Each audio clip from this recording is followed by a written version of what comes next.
What is up, everybody? Welcome back to the City Life Project YouTube channel for yet another live fight companion. UFC 306, aka Riyadh season, Noche UFC, live here on the channel, and I appreciate every single one of you who are joining us this evening. If you're new to the channel, smash that like button and subscribe. Ring that bell for notifications so you never miss an upload, so you never miss a live stream. We're going to be live all through the prelims, all through the main event, and this isn't even the last stream we have here tonight. Well, I guess early tomorrow morning, we will also be covering Deep 121. Don't forget to smash that like button. Don't forget to subscribe. Don't forget to vote in the poll question. How many Mexican fighters win tonight? I want to hear from you. I want to hear from you, ladies and gentlemen. We have our first prelim, which should begin shortly here. Actually, who knows if the prelim is going to begin shortly? We have no idea how many extracurriculars, extra bells and whistles we will see here in total here tonight. But we're getting our first look at the sphere now. Pretty cool setting for a fight, not gonna lie. Pretty cool setting for a fight card, not gonna lie. Good to see you, Matt. Good to see you, Habo. Lighting is a lot better than earlier. Fix a lot of the shadows. You want to hear something crazy? I didn't touch a thing.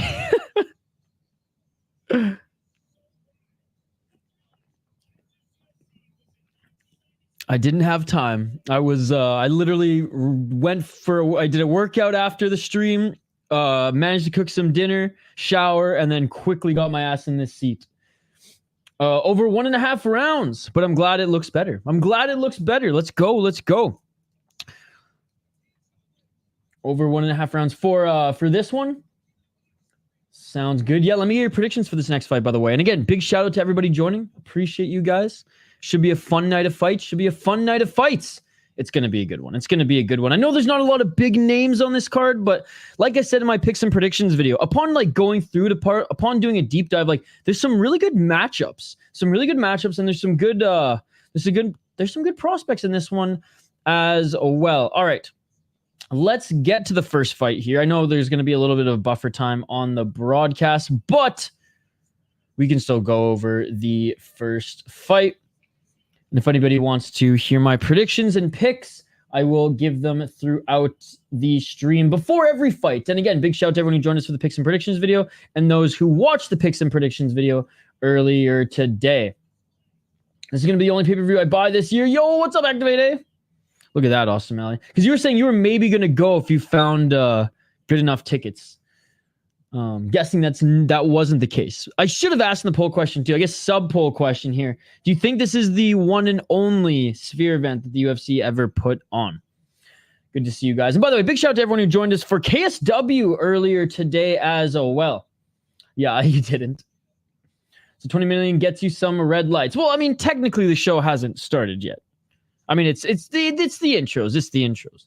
I mean, I feel like we can give our judgments towards the end of the show, or at least the real Dana even said in his last press conference that a lot of what they spent the big money on is going to be showcased during the main card, right?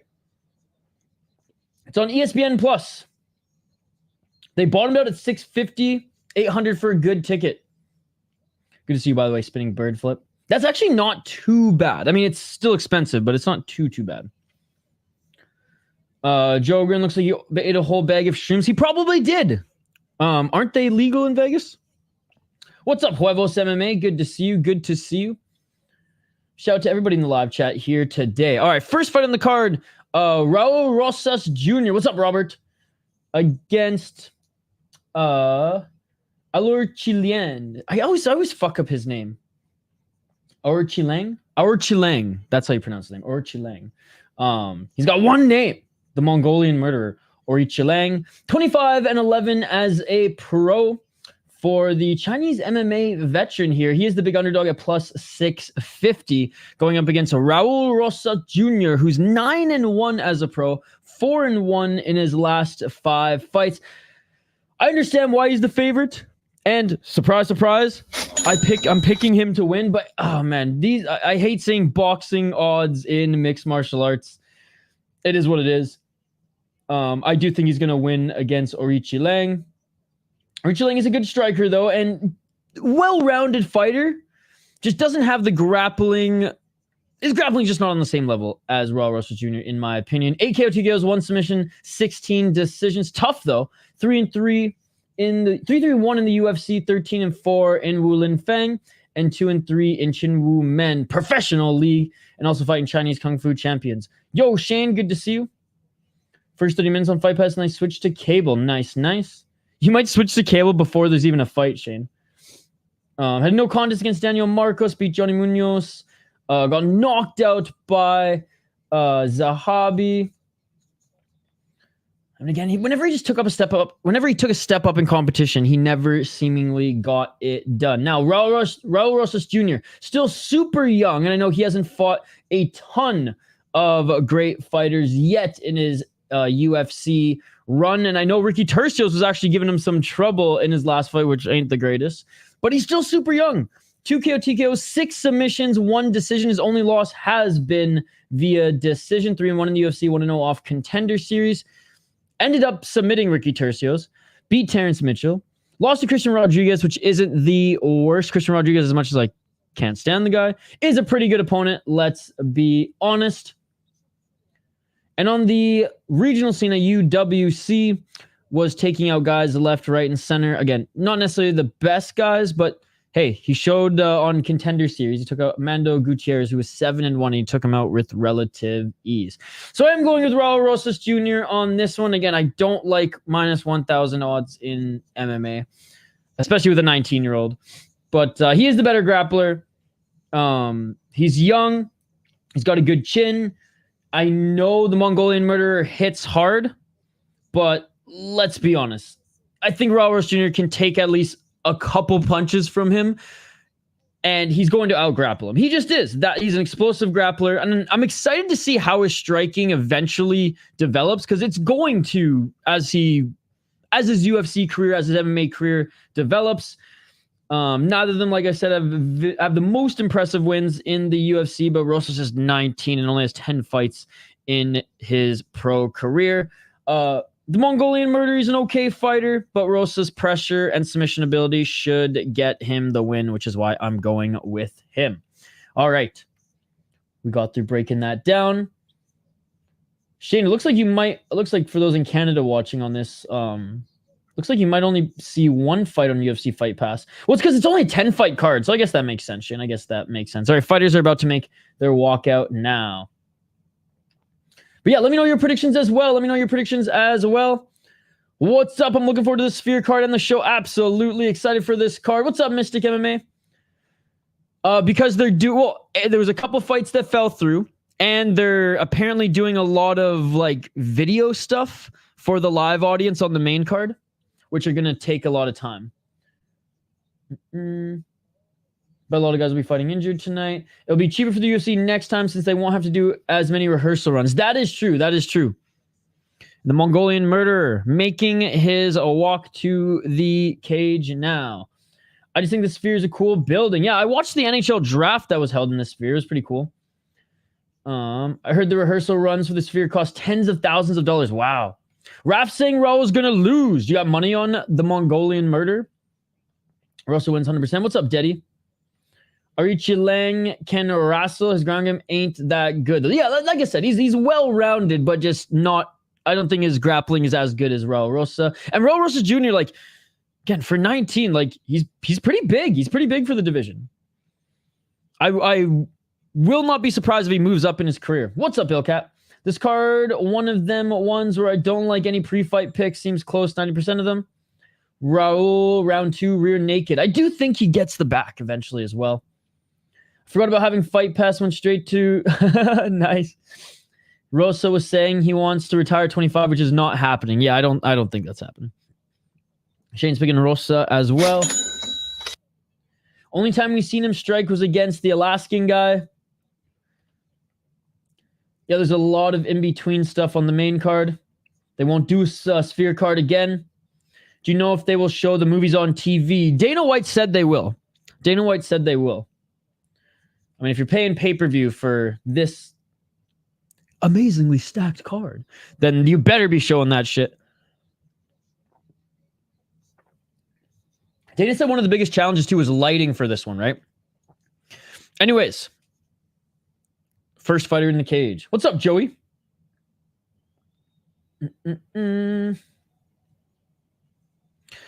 Really, Joey? Damn. You didn't listen to the sites that we sent you then. No, that sucks, dude. I know there's always a risk if you like click the pop-ups and things like that.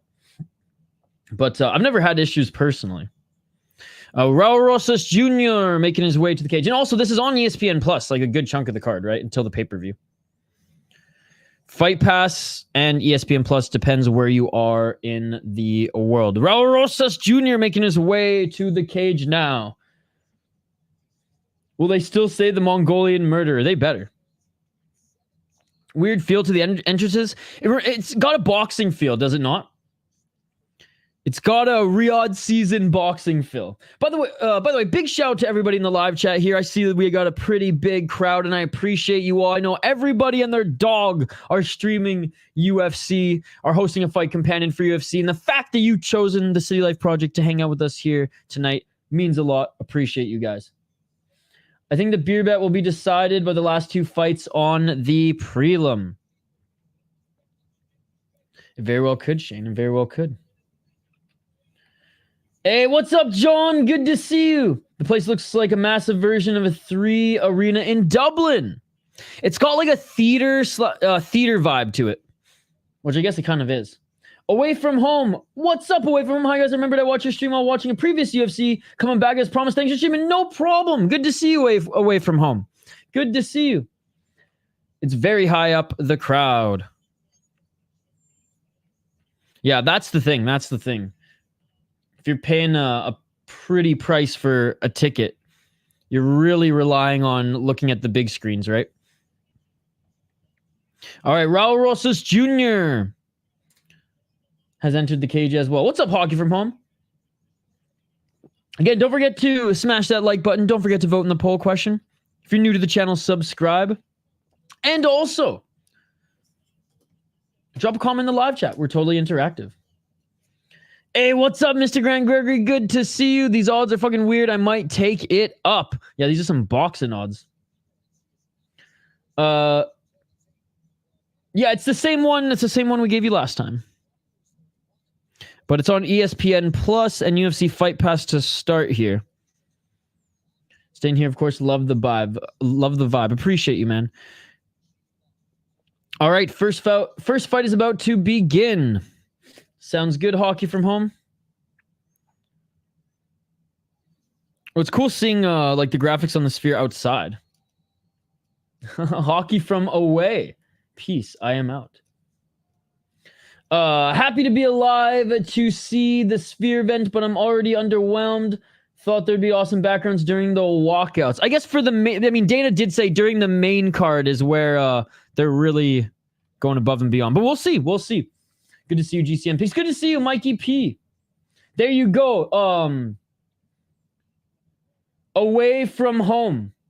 Read Robert G's comment. He's got you. He's got you.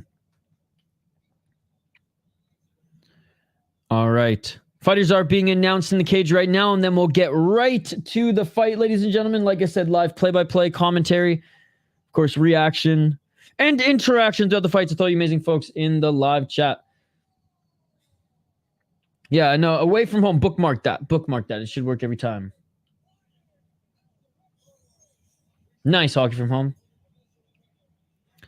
And the crowd going crazy for Raul.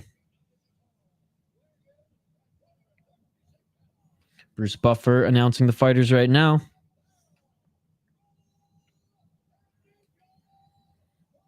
There you go. There you go. All right. Round one coming up here, ladies and gentlemen. Round one coming up here. Oh, and Chris Teone's. Hopefully he doesn't do any of the main... hopefully he doesn't do any of the main card reffing. He is awful. Basketball is your favorite sport. I'm open to changing my opinion because the crowd seems amazing tonight. Through Fiverr on the other guy, you never know with a 19-year-old, right? Joe Beckett. What's up, Joe Beckett? Round one. Let's get it on. Yes, hit that like button. Let's go. Let me know what time you got. 4 minutes and 50 seconds on the clock. Happened that Manon Fior took the fight, but apparently Valentina versus Grasso is about to happen. Yeah, I'm French. Je parle français aussi.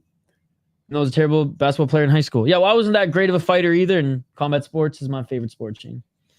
You're pretty good at basketball, though. 4 minutes and 29 seconds on the clock.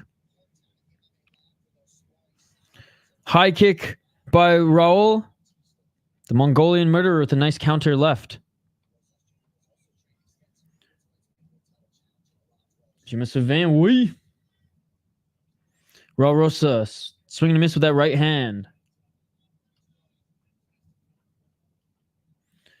A Chiwiwis chant has started. Chiwiwis! I was awesome at track, but not basketball. Yeah, you have records, high school records in track. 3 minutes and 52 seconds on the clock. Low kick by Rosas Jr. Oh, a nice left and a right by Orichi Lang. High kick swing and a miss by Rosas Jr. You got to imagine he's trying to find his entry, as he hasn't found the distance yet on Orichi Lang. 3 minutes and 26 seconds. Good to see you, Joe. Hope you're having a great weekend. And big shout out to everyone in the chat here. Thank you guys for watching. 3 minutes and 18 seconds. And there he's looking for the single leg. Good takedown defense thus far here by Orichi Lang as he's defending the left single leg. And Rosas Jr. gets the takedown. 3 minutes and 5 seconds on the clock. Rosa looks a lot calmer, not like before when he was spamming takedowns. I guess, well, no, Austin Malley was looking, and he said he found some as low as 650 and 800. But they were bad seats. 2 minutes and 46 seconds on the clock. I think they opened at around 3K. 2 minutes and 36 seconds on the clock. A couple shots to the body there by Rosas Jr. He's in the guard over Orichi Lang. Full guard of Orichi Lang. What's up? That's gambling, baby.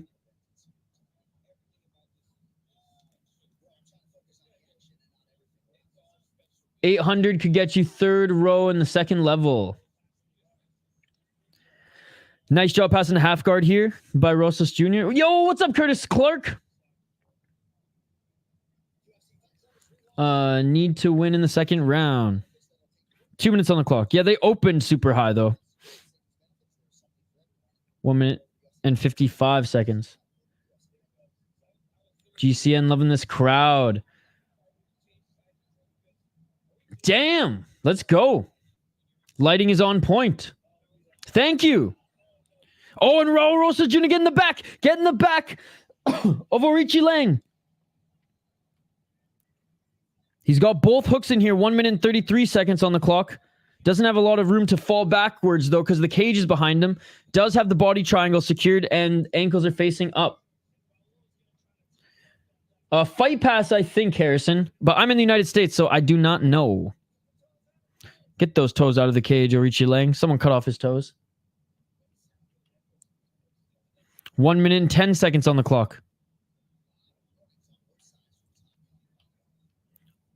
Rosas trying to soften up Orichi Lang here. 59 seconds on the clock. Ortega about to get an all-time allowed pop and get finished. Raul making it look easy. You know what's crazy, though, is the Mexican crowd has been cheering Diego Lopes almost more than Ortega at like the weigh-ins and things like that.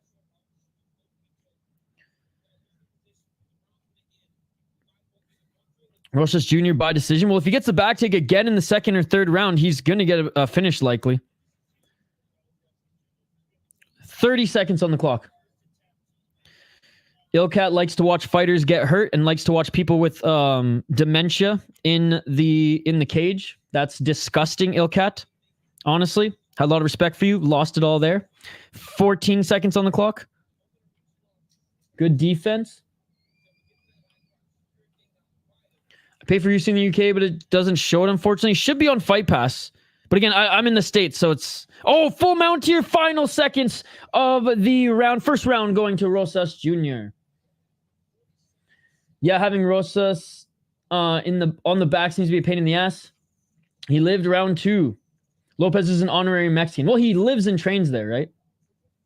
I know Ilcat's just fucking with me because he knows I don't like Cristioni, but it's truly disgusting that you say anything nice about that man, dude. And like I said, if I won the lottery, I would probably spend it all on putting Cristioni in a fucking old folks home where he belongs. He's an absolute disgrace to this sport. An absolute disgrace. 10-9, Rosas Jr.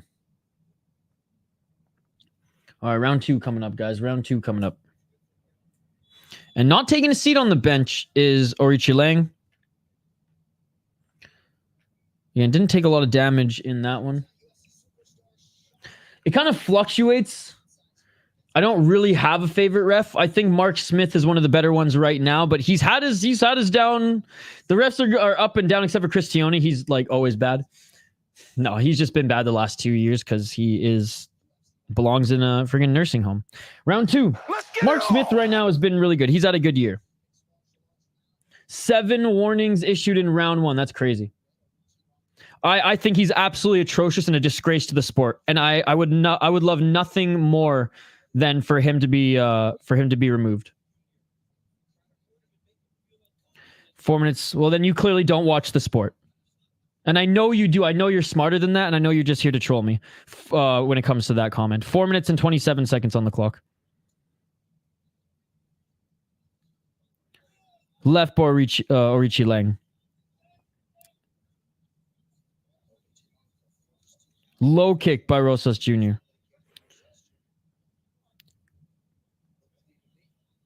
Clean kick, and oh, weird. The really good ref, Ilcat's favorite ref, gets involved. 4 minutes on the clock. Chee-wee-wees. What's up, HM? Good to see you. Mystic, there you go. Oh, trying to go over the takedown there was Rosas Jr. Couldn't get it. Yeah, but they're not reffing right now. 3 minutes and 43 seconds on the clock. Maybe old man Tioni trained them. Maybe. 3 minutes and 36 seconds on the clock.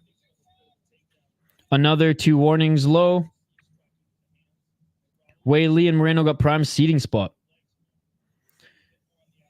Yeah, Big John especially towards the end, had a lot of blunders. Low kick by Rosas Jr. 3 minutes and 18 seconds on the clock. And Herzog's had a bad year. He was definitely one of the better ones, but again, not the best year for him. 3 minutes and 8 seconds. You can hear the drones. Bzzz. How you doing, by the way, HM? Hope you're having a good weekend. 2 minutes and 58 seconds on the clock.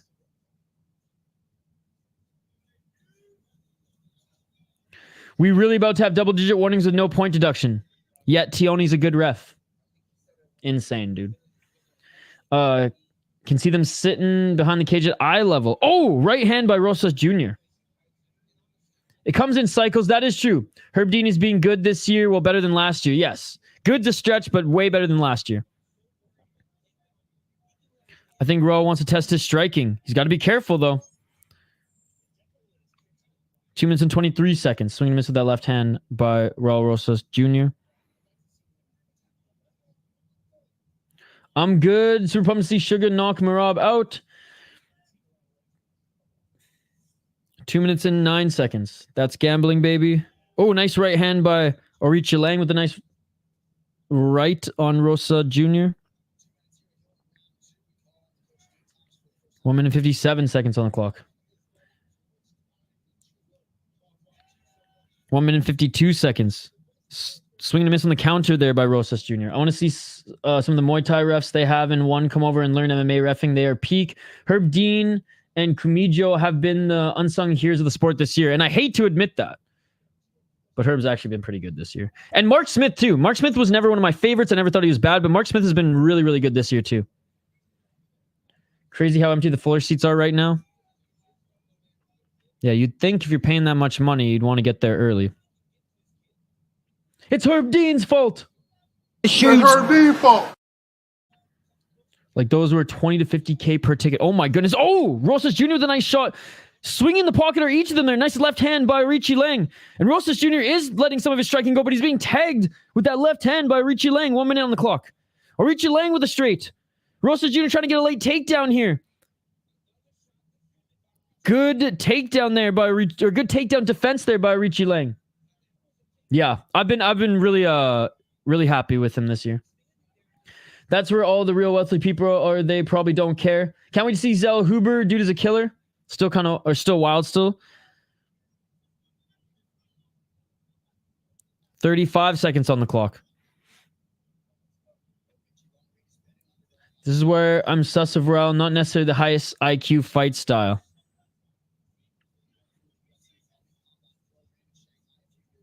"21 seconds.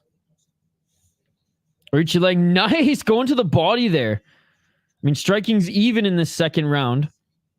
And Rosas Jr. doesn't have any grappling control time or anything. Each of them trade a body kick. Tell the promoter we need more seats. We just sold out all the floor seats.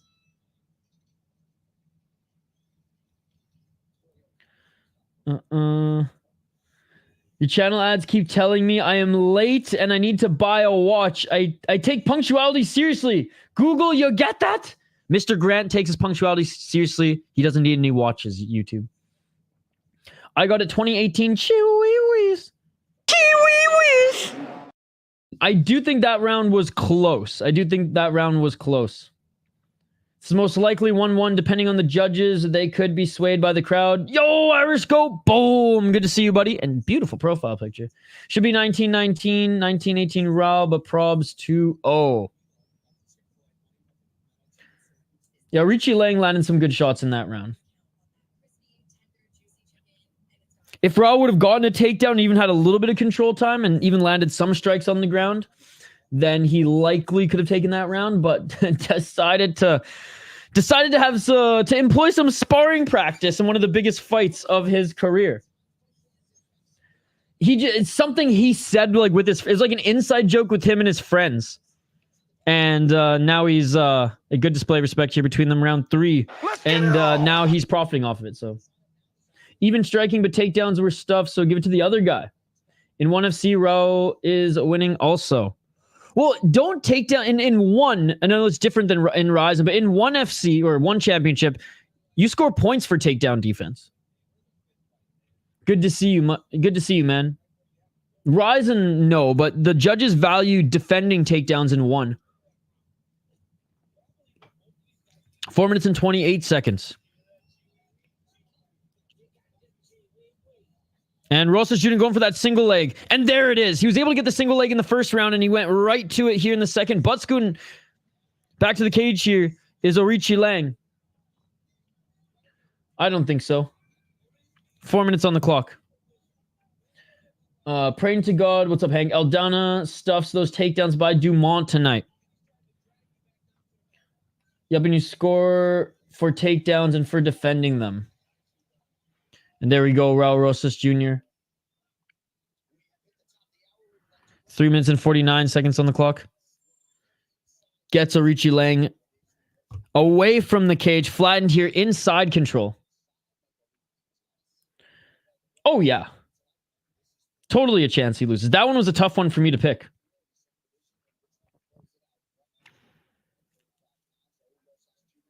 Three minutes and 27 seconds. Landing a couple shots here is Rosas Jr. Richie Lang trying to scramble to his right, giving up his back. Praying for the bird's eye shot of Dumont inside control. Aren't we all? Aren't we all? Knees to the body there by Raul Rosas Jr. I love it. Oh, beautiful stuff. If only it was to the head. If only we didn't have these stupid rules in North America. Shout out to the North American commissions. Oh, and a nice little scramble there by Richie Lang. Raul Rosas Jr. too preoccupied with the knees there. Back in the full guard of Richie Lang. 2 minutes and 46 seconds on the clock. Yo, what's up, Manash? I'm watching it on ESPN Plus. Depending on where you are in the world, it's also on UFC Fight Pass or wherever you've been watching your UFC pay-per-views all year. Wink, wink, nudge, nudge. It has not changed. I wish Raul versus Talbot. 2 minutes and 22 seconds on the clock. 99 people and less than 20 likes. Smash that thumbs up. Yes, come on, guys. Smash that like button if you haven't already. Appreciate you. Rosas Jr. by boring us all to death. What's up, Dirty Hippo? It's a good fight. The Asian guy sounds like my old mate's name, Richie Lang. Or Richie Lang scramble might save my decision bet. 1 minute and 56 seconds on the clock. 1 minute and 51. Still in the full guard. Rosas trying to land some shots there, but Richie Lang, he's been in this position before. He's the veteran here.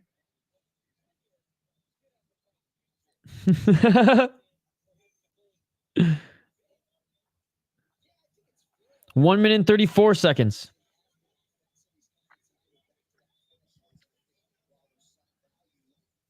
$125.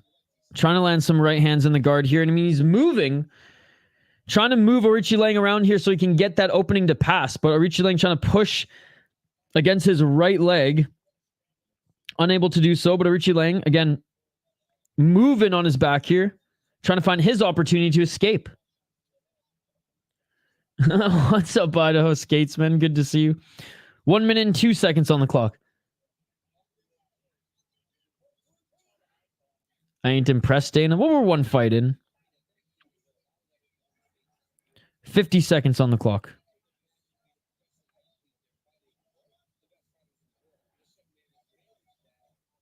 Some shots to the body by Raul Rosas Jr. A left hand by Raul Rosas Jr. Left elbow, another left hand. And this answers the question, why isn't Raul Rosas Jr. on the main card? Well, I mean, is anyone really surprised? Like, this is how he fights. Yo, Idaho, how you doing, brother? Oh, yo, Idaho. Jesus. 16 seconds on the clock. Couple right hands there by Rosas Jr. Some shots to the bottom by Richie Lang here, and he might as well the final seconds on the clock, and that is it, ladies and gentlemen. 2 rounds to 1, I think is fair. Raul Rosas Jr. winning the first round. Richie Lang, second round. Raul Rosas Jr., third round. Rosas Jr. more like Rose Namajunas. Honestly, he's still more exciting than her. What's up, Sage? Good to see you.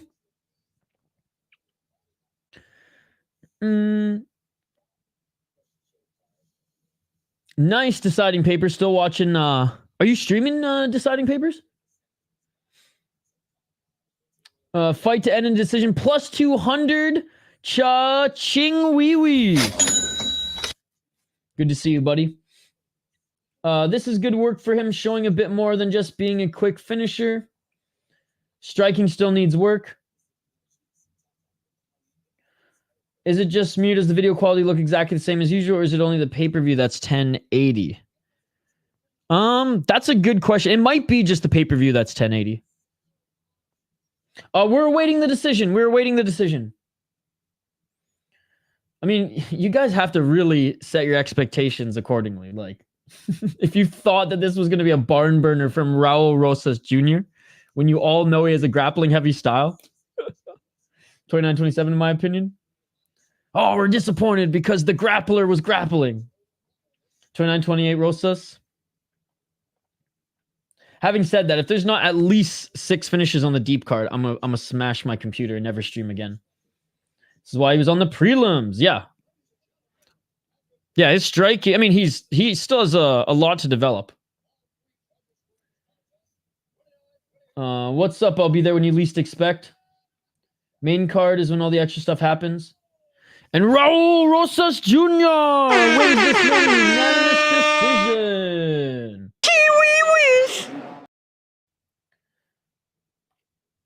When you're minus 360 to get a finish, I believe there's a chance to see a finish. My bad. Again, I don't look at the gambling odds. I look at the fighters' last fights and the way that they fight. And against a guy who's as experienced as Richie Lang, like, yeah, rear naked choke. Oh, he almost got it in the first round. He almost got it.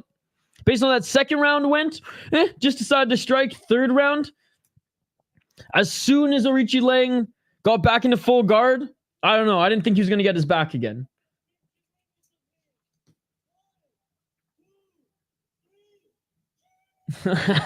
Getting the crowd to chat with him. Good judging. That's a good sign. 29-28. He did what he needed to do in round 3 to win. Can't ask for much more. 4 UFC wins before 20 is crazy. Cool view from outside. Don't think there's a fight over 145 pounds. Not imagining many knockouts tonight. Why would anyone pay for a Sphere ticket when they could just watch it from the parking lot? I just thought the graphics would be better than Karate Combat. This makes me give Karate Combat credit. Oh, 100%, dude. Karate Combat does an incredible job with their like sky graphics that they do, the virtual sky graphics. I think he was trying to test the striking in the second round and put on a show. Corner told him he might have dropped the second, so he goes back to what worked. Makes me feel old and unaccomplished. I'm excited to see his brothers rise the rankings too. One of his brothers had a great win in Fury a few weeks ago. Dude, Karate Combat, it's just they're doing so much right. Really impressed with them thus far. All right, next fight here, ladies and gentlemen. Next fight here. Do you ask for 50K bonus? Did he ask for a bonus? I didn't hear. The graphics haven't even started yet. Dana told everyone to make sure they were there by 6:30 local time. Well, didn't he say on his last interview that it was the main card that they're putting all the theatrics on? I mean, it wasn't a terrible performance. You know what this feels like? This is our friend who only likes Muay Thai in the live chat. Good to see you. I'll be there when you least expect. But again, asking for 50K bonuses is crazy. You know what this feels like? I just realized it's like when Cage Wars did shows in the COVID arena. If you remember that arena, it looks like that from an angle. I don't really remember. It reminds me of a theater. There was one league that did a theater show recently that was super cool. Yeah, 50K, you're not getting 50K for anything like that. So when Buffer does the announcement, people can see it from the outside. My mate is there at the moment. Nice! Hudathunga Karate promotion would cause evolutionary change in Brazilian Jiu-Jitsu. Yeah, Raul Rosas Jr. won, dude. Yeah, he said be in your seats 30 minutes before the main card starts. So maybe there was something before the main card. Oh, there you go. Yeah. I'm picking Joshua Van. Moves are only on the main card. Karate Combat's card on top of that building rivals these graphics, but still, we got good matchups tonight and a lot of joints, so I'll perk up. Love Van's boxing. He's doing his thing for a 19-year-old, and he's doing great, not 50K tonight. Yo, Classy Nasty, what? Another beautiful day of MMA. Appreciate all the hard work you put in. Thank you so much, Classy Nasty, for the $5. Appreciate you. Thank you so much. Thank you. Very classy of you, Classy Nasty. Hope you enjoyed the night of fights. And again, this isn't even the last stream we're doing. Right after UFC, I'm going to fire up the stream for Deep 121. And you guys get the ASMR Isha back at 4 or 5 a.m. Eastern.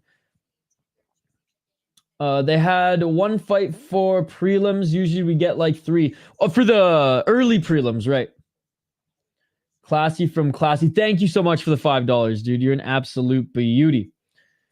I like the slope mats for Karate Combat for BJJ. I want to see an MMA event like that, but the slopes need to be much longer. Yeah, or else we're just seeing another... what the fuck a promotion was it? Why can't I... The Yama Pit. Yama Pit fighting. Although those weren't even as deep as Karate Combat. All right. Next fight here coming up we'll highlight in a moment. I don't think Madagascar will be one of the movies. I see why that's your name. Deacon to be all finishes. Oh, I hope so. So what's the dome like? It looks just kind of like a theater right now. Nothing super extravagant or special. What's up, Irish Animal? My ears. Someone let me borrow $90 for the Canelo pay-per-view. You should be able to watch it on the same spots you watch UFC. Anyways, let's tee up this next one. And again, big shout out to everybody joining us live here. We got a big crowd here, and I appreciate you guys. You guys are awesome. I know there's so many people streaming UFC Fight Companions tonight, and the fact that you're choosing the City Life Project to hang out here means a lot. Seriously. All right, second fight coming up here next. Guaranteed the way Dana hyped this up, it won't get close. Yeah, well, that's the thing. Like, I don't let Dana White hype me up for anything anymore. Based on how the UFC has been in 2024, I feel like I'm like the only one in our community who sets proper expectations for UFC. That doesn't mean I'm not let down every now and then either. But my expectations, especially this year, are set for like promotions like KSW, Octagon, Ryzen, and deep, but just for finishes, not necessarily good fights because they're sloppy as hell. PBC wants $90 for that shit. That's crazy. Right now I'm watching the Georgia and Kentucky game. Nice. If you thought Rosa was going to go decision, you should have took plus 500 to go to the decision small. You seem pretty confident.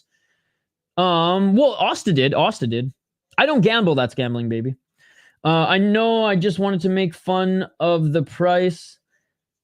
So let me go. Hey, $800 could have got you. $800 could have got you in. If you pay $90 for that, you crazy. UFC the second best org this year, mainly due to 3 or 4 good cards. People actually think can do a lot of pay-per-view buys. Yo, what's up, Noah? Raul Rosas Jr. won decision. He won decision.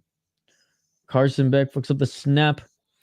Stinker, they should be on. Again, I don't know where you're located in the United States. They're on ESPN Plus. Rolling a 6-paper joint in your honor, Isha. Yeah, let's go. Shout out to Ricky from the Trailer Park Boys. We'll smoke it during Torres versus Bahamondes. Atta boy. Right to the next fight. Let's fucking go. Hasn't been a bad BKFC card this year. Deep always delivers, even with the small round numbers, and KSW and Ryzen have been solid. Gabriel, that should work as well. Like I said, I'm watching it on ESPN Plus, guys. But thank you, Gabriel. Thank you, Gabriel, for helping out the chat. Again, it's the same sites, guys. It's the same sites. They don't change card per card. Thank you so much for the $1 donation, my man. Thank you so much. Opponents are coming in the cage at good pacing. Thank you so much, GCM Picks, for the $1 donation. That shit beautiful than a motherfucking. 6-paper joints for Ricky, ladies and gentlemen. Joshua Van, 10-2 as a pro, 3-1 in his last 4 fights. He is the big favorite here at minus 300. He did lose his last fight only 2 months ago, brutally getting knocked out by Ina G. Charles Johnson. Edgar Sheares, 11-5 as a pro, 2-1-1 in his last 4 fights. Ripped it up on the regional scene, but is mostly a grappler, mostly a jiu-jitsu guy, despite having a few finishes on his resume. I am going with Joshua Van, but again, it's a little concerning that he only took 2 months to recover from getting his first loss and getting, again, brutally knocked out for the first time. But I guess he's young enough, and I guess it was his first only like big knockout, maybe outside the training room, that I guess he has recovered. And it's not like Sheares is a huge threat on the feet, despite him getting some knockouts on the regional scene. Van is good takedown defense. He's got good scrambles. He's a way better boxer. He's got good power. Again, Sheares, grappling is his game. Grappling is his bread and butter here. So I'm interested to see if even little shots bother Joshua Van here, as Sheares does have a little bit of a reach. Round 1. Let's get it on.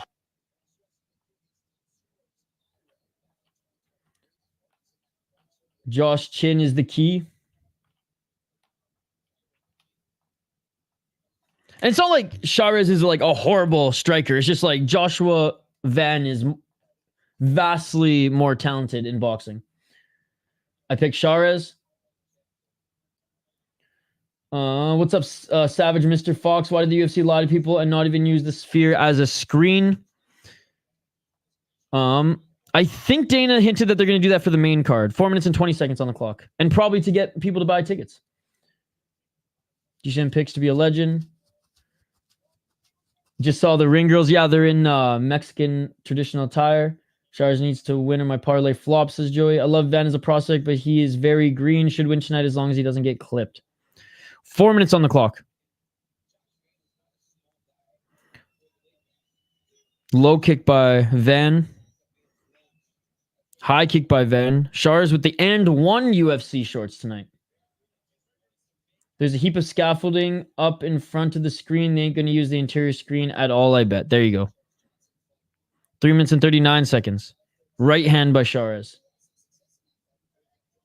Chiquita Banana Girl vibes. Shahrez is huge for 125. Yeah, he's tall and lanky.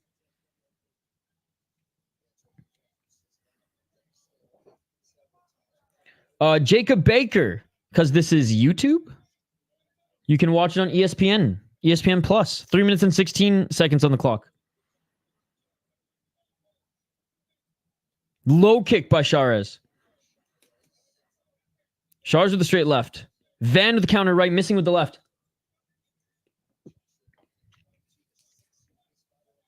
2 minutes 59. Again, it's not on Fight Pass right now. I'm in the United States, so it's on ESPN Plus. Only the first fight was on Fight Pass in Canada and overseas. It's on one of your local broadcasts until the pay-per-view. 2 minutes and 38 seconds. So if you're in Canada, Sportsnet, and I'm guessing BT Sports in the UK, I'm not sure. 2 minutes and 31 seconds on the clock. Good job attacking that lead left leg by Van. As you can see, Shahrez, he's got them skinny legs, dude. Oh, Shahrez with a tie clinch and a nice knee.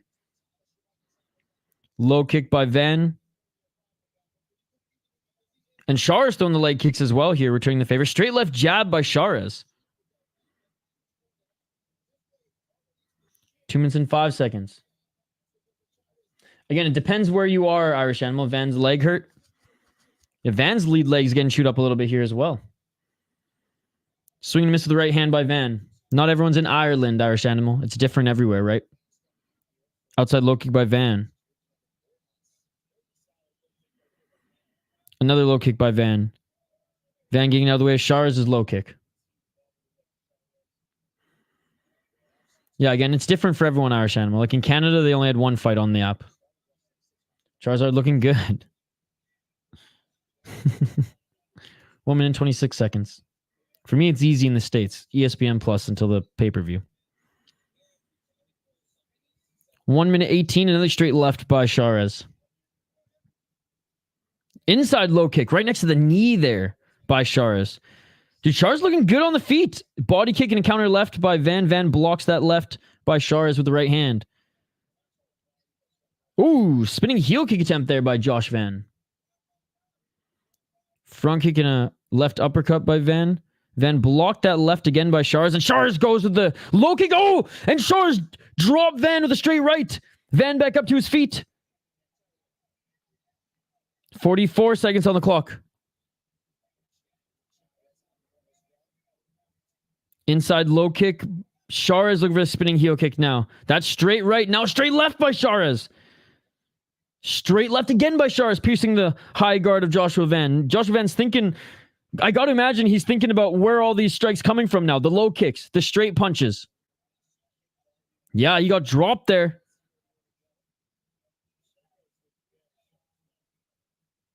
Straight right to the nose. Shahrez put a lot into that left hook. Didn't land. It was like spinning heel kick to the shin there by friggin' Shahrez. And that is it for the first round. Yep, first round going to Shahrez, man. Great first round by Shahrez. Piecing up the boxer. Spinning heel kick to the leg, right? Aren't I so sophisticated? I have no idea. Shahrez's chin is ridiculous. He just eats shots, no problem. With my UFC app. Yeah, I got Fight Pass too, but it doesn't show UFC fights on it. Only old ones. Oh my god, spinning heel kick to the leg. I fucking love this sport. Charizard was my pick for best underdog in the prediction stream. That he was. Charizard won that round. Yup. Yup, he did. That jab by him, that left jab just right through the guard, right through the high guard of Josh Van. Josh Van has been blocking some of the shots on the left side, like the hooks with his right hand, but that's about it. Char's kicks looking nasty too. What's up, Meridian Heights? You don't know, man. My picks are Raul Rosa Jr., Diego, Lopes, Valentina, and Merab. 10-9 Char's looks noticeably bulked for the division right now. It's the and one shorts, bro. I know they say Venom on them, but it's just covering the and one logo. Round 2. Let's get it on. Another left jab by Shar. Shar is utilizing the jab beautifully here. Outside low kick by each of them. They each exchange one there. 4 minutes and 34 seconds on the clock. Left to the body by Sharaz. Sharaz going with the high kick. Yeah, Van needs to get in range to shoot here because Sharaz has way more reach on him. Each of them land a left jab. 4 minutes and 21 seconds. Sharaz swinging to miss with the leg kick. Now Van getting his jab going. Low kick by Van. Van double left jab lands on the second one. Couple body shots there by Van. Sharaz going for the left hook again. Van has been blocking that left hook of Sharaz. But that left jab of Sharaz is money, man. Van trying to read it a little bit better here. Good combo by Van, followed by left to the body. Van going to the body in a right hand. That body shot, I think, hurt Sharaz there a little bit. Right hand by Van. Van again goes to the body, followed by the right hand. Sharaz didn't like those body shots. Knee to the body by Van. Van with the knee. Van with the left and the right. Sharaz covering up here on the feet. Sharaz tried to go to the body there. You can tell he did not like that body shot. Nice left uppercut by Van. Knee to the body there by Sharaz. 3 minutes and 30 seconds. Van with the left. Van going to the body again. Van with the right hook. Van with the right hand again. Sharaz has got a chin, ladies and gentlemen. 3 minutes and 21 seconds on the clock. Oh my goodness. Another shot to the body followed by right hand. Another right hand by Van. A left and a right by Van. Sharaz desperately trying to clinch up here. Van. Oh my goodness. Van just teeing off on Sharaz. Van is teeing off on Sharaz. More shots. Sharaz tried to land a spinning back fist. And now Sharaz with a knee to the body. Sharaz dragging Van to the ground here. This guy has a chin. This guy has a chin. Holy shit, bro. He rocked him so many times. Oh my God. 2 minutes and 40 seconds on the clock. Van was literally unloading on this guy going, what more do I have to do to finish you, bro? What more do I have to do to finish you? And the back fist landed. Oh my God. Sharaz just smiling and talking to him. There's still 2 minutes and 31 seconds on the clock. Way too early to just call it a 10-8. Oh, the back fist did land.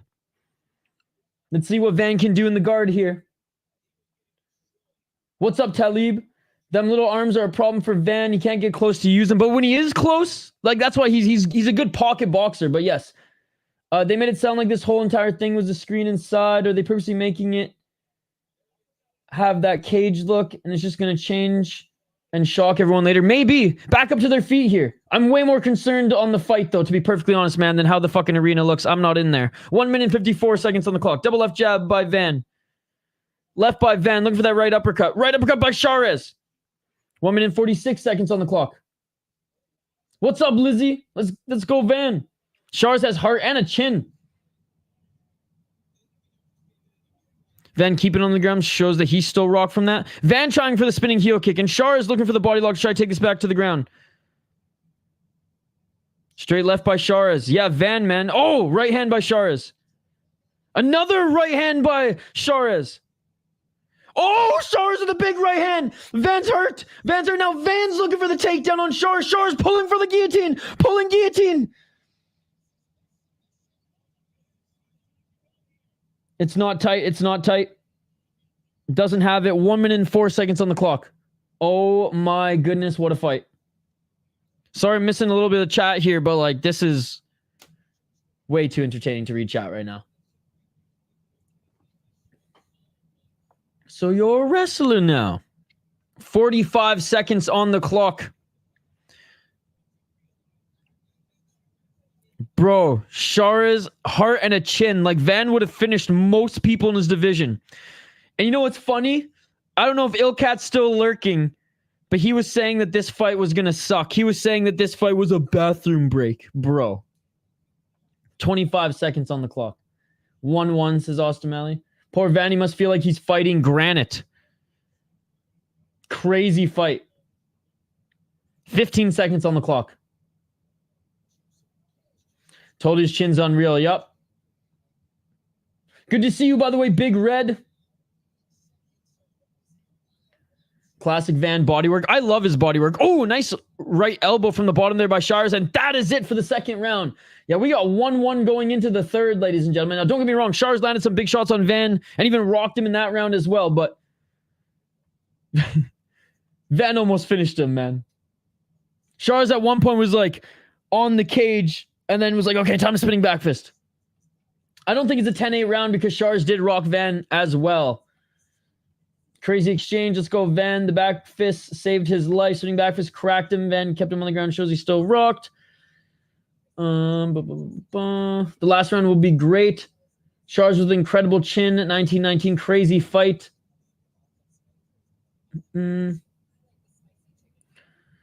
If you bet Shars at plus 250, it was definitely a good move. Tamale. Fighting the Granite Man. Well, this is what we want from the card. First two fights, 1-1 after 2 rounds. Let's see who wants it. Absolutely. I think so too. Which sucks because like he literally just comes here to troll, and then sometimes he'll get mad at me. Oh, I'm not trolling this time. It's like, well, bro, boy, you cried wolf. I don't fucking know anymore. You know what I mean? Round 3, ladies and gentlemen. 4 minutes and 54 seconds on the clock. Outside low kick by Shars. Sorry.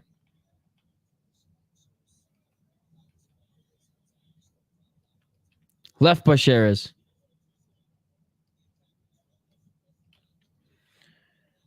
Obvious troll is obvious.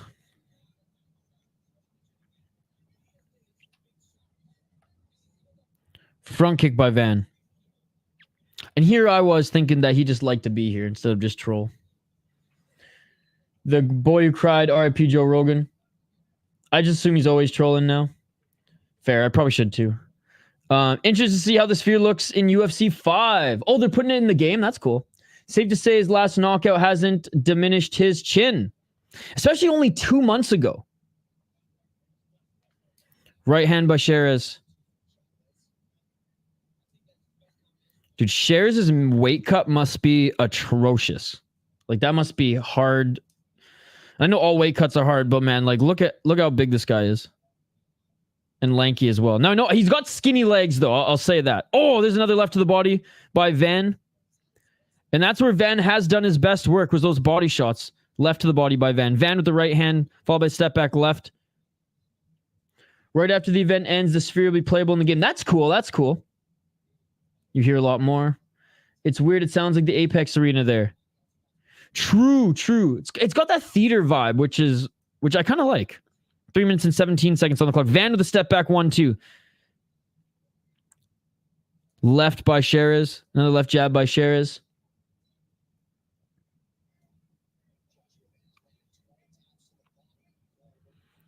Three minutes on the clock. Resetting at center is Shars. Oh! Van landed a right hand, but that's not what knocked down Shars. Shars seemingly slipped there, fell to his back, and Van goes right to his guard. I'm a minute behind, really. I got 2 minutes and 44 seconds. Think it was a slip.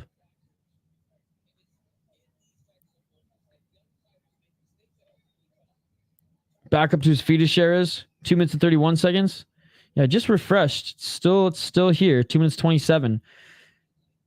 And a nice Van. What did Van drop for? Van dropped for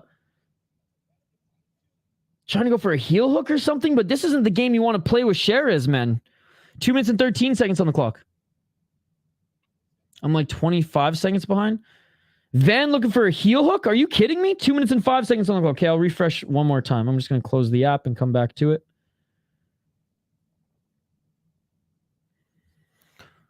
Pour from Van. Dropping for a heel hook. How dumb, yeah. 1 minute and 50 seconds on the clock. All right, is that any better? 1 minute 43. And Van now looking for a takedown here. And Van slam. Takedown by Van in the full guard of Shars.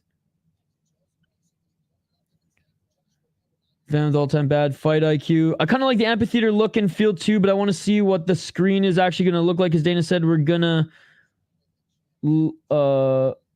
we're going to be the first people to actually utilize the technology here. Well, high guard here and potentially going for a triangle is Sherez. 1 minute and 9 seconds. He could pull triangle or go for that left arm. I got 1 minute and 2 seconds on the clock now. 30 seconds upon. Yeah, I don't know what to tell you guys. I refreshed it, so it is what it is. And I'm actually watching on ESPN Plus. 52 seconds on the clock. And Cher is unable to get the triangle or arm, and Van with some ground and pound here. Right shots, 44 seconds on the clock. I'll withhold my critique until like the main card. Right now, I kind of dig this look. Cher's close to a sub. Cher's def lost this fight, but it was a banger. Absolutely. Awesome fight. And this is what I like about Joshua Van, man. May not have the highest fight IQ, but his boxing is beautiful. And he's game for a good fight. Van safe now, 29-28. Yeah, 10 seconds. I asked someone if they're watching the fight tonight, and they said, oh, is there misfits? Oh, that hurts my soul. That hurts my soul. And that is it, ladies and gentlemen. What a fight. What a war. How did Sherez survive that second round? How did Sherez survive that second round? Now, this is a scrap, great, entertaining fight. If the judges do their job, 29-28 Van. 15 seconds on the clock. That second round was chef's kiss, and it is all over. And so far, good pacing. So far, good pacing, especially with two fights going the distance. We should go right into the next one fairly quick here. You know what sucks, Dirty Hippo? Benson Henderson is on that card. But people are more excited to see that OF star than him. OF star, I forget her name, but didn't she fight Paige Van Zandt in boxing? I think so. But yeah, Benson Henderson is boxing Chris Avellio on that card. Wah, wah, wah. Could see a judge or two scoring round 2 to Sherez due to his toughness, but Van should win. Yeah, but it's damage over toughness, right? And I know Sherez did some damage, but like it's hard to. I mean, it would be really bad for a judge to overlook that Joshua Van would almost finished him. Van probably won. I mean, that one was at least fun. Great fight. She beat Paige. Yeah. All three judges, 29-28. I imagine it's going Van. Joshua Van, all three judges, 29-28. And Sherez, respectable clap there as well. What a fight, man. What a fight. What a fight.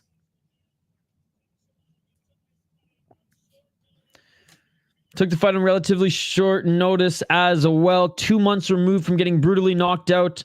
Got rocked a few times in that one too, but they put on a show, man. They put on a show. Great fight, man. Great fight. Great fight. He said, Pinche cabron, he's a tough motherfucker. Yeah, 29-28 on all judges' scorecards. What a great comeback after the first round. Oh, yeah, dude. Body shots, man. His body shots are brutal because the shots to the chin, I mean, he couldn't take Sherez out. It was the body shots that hurt Sherez. And though I didn't like the fact that he went to the ground with them, that slam was pretty fun as well.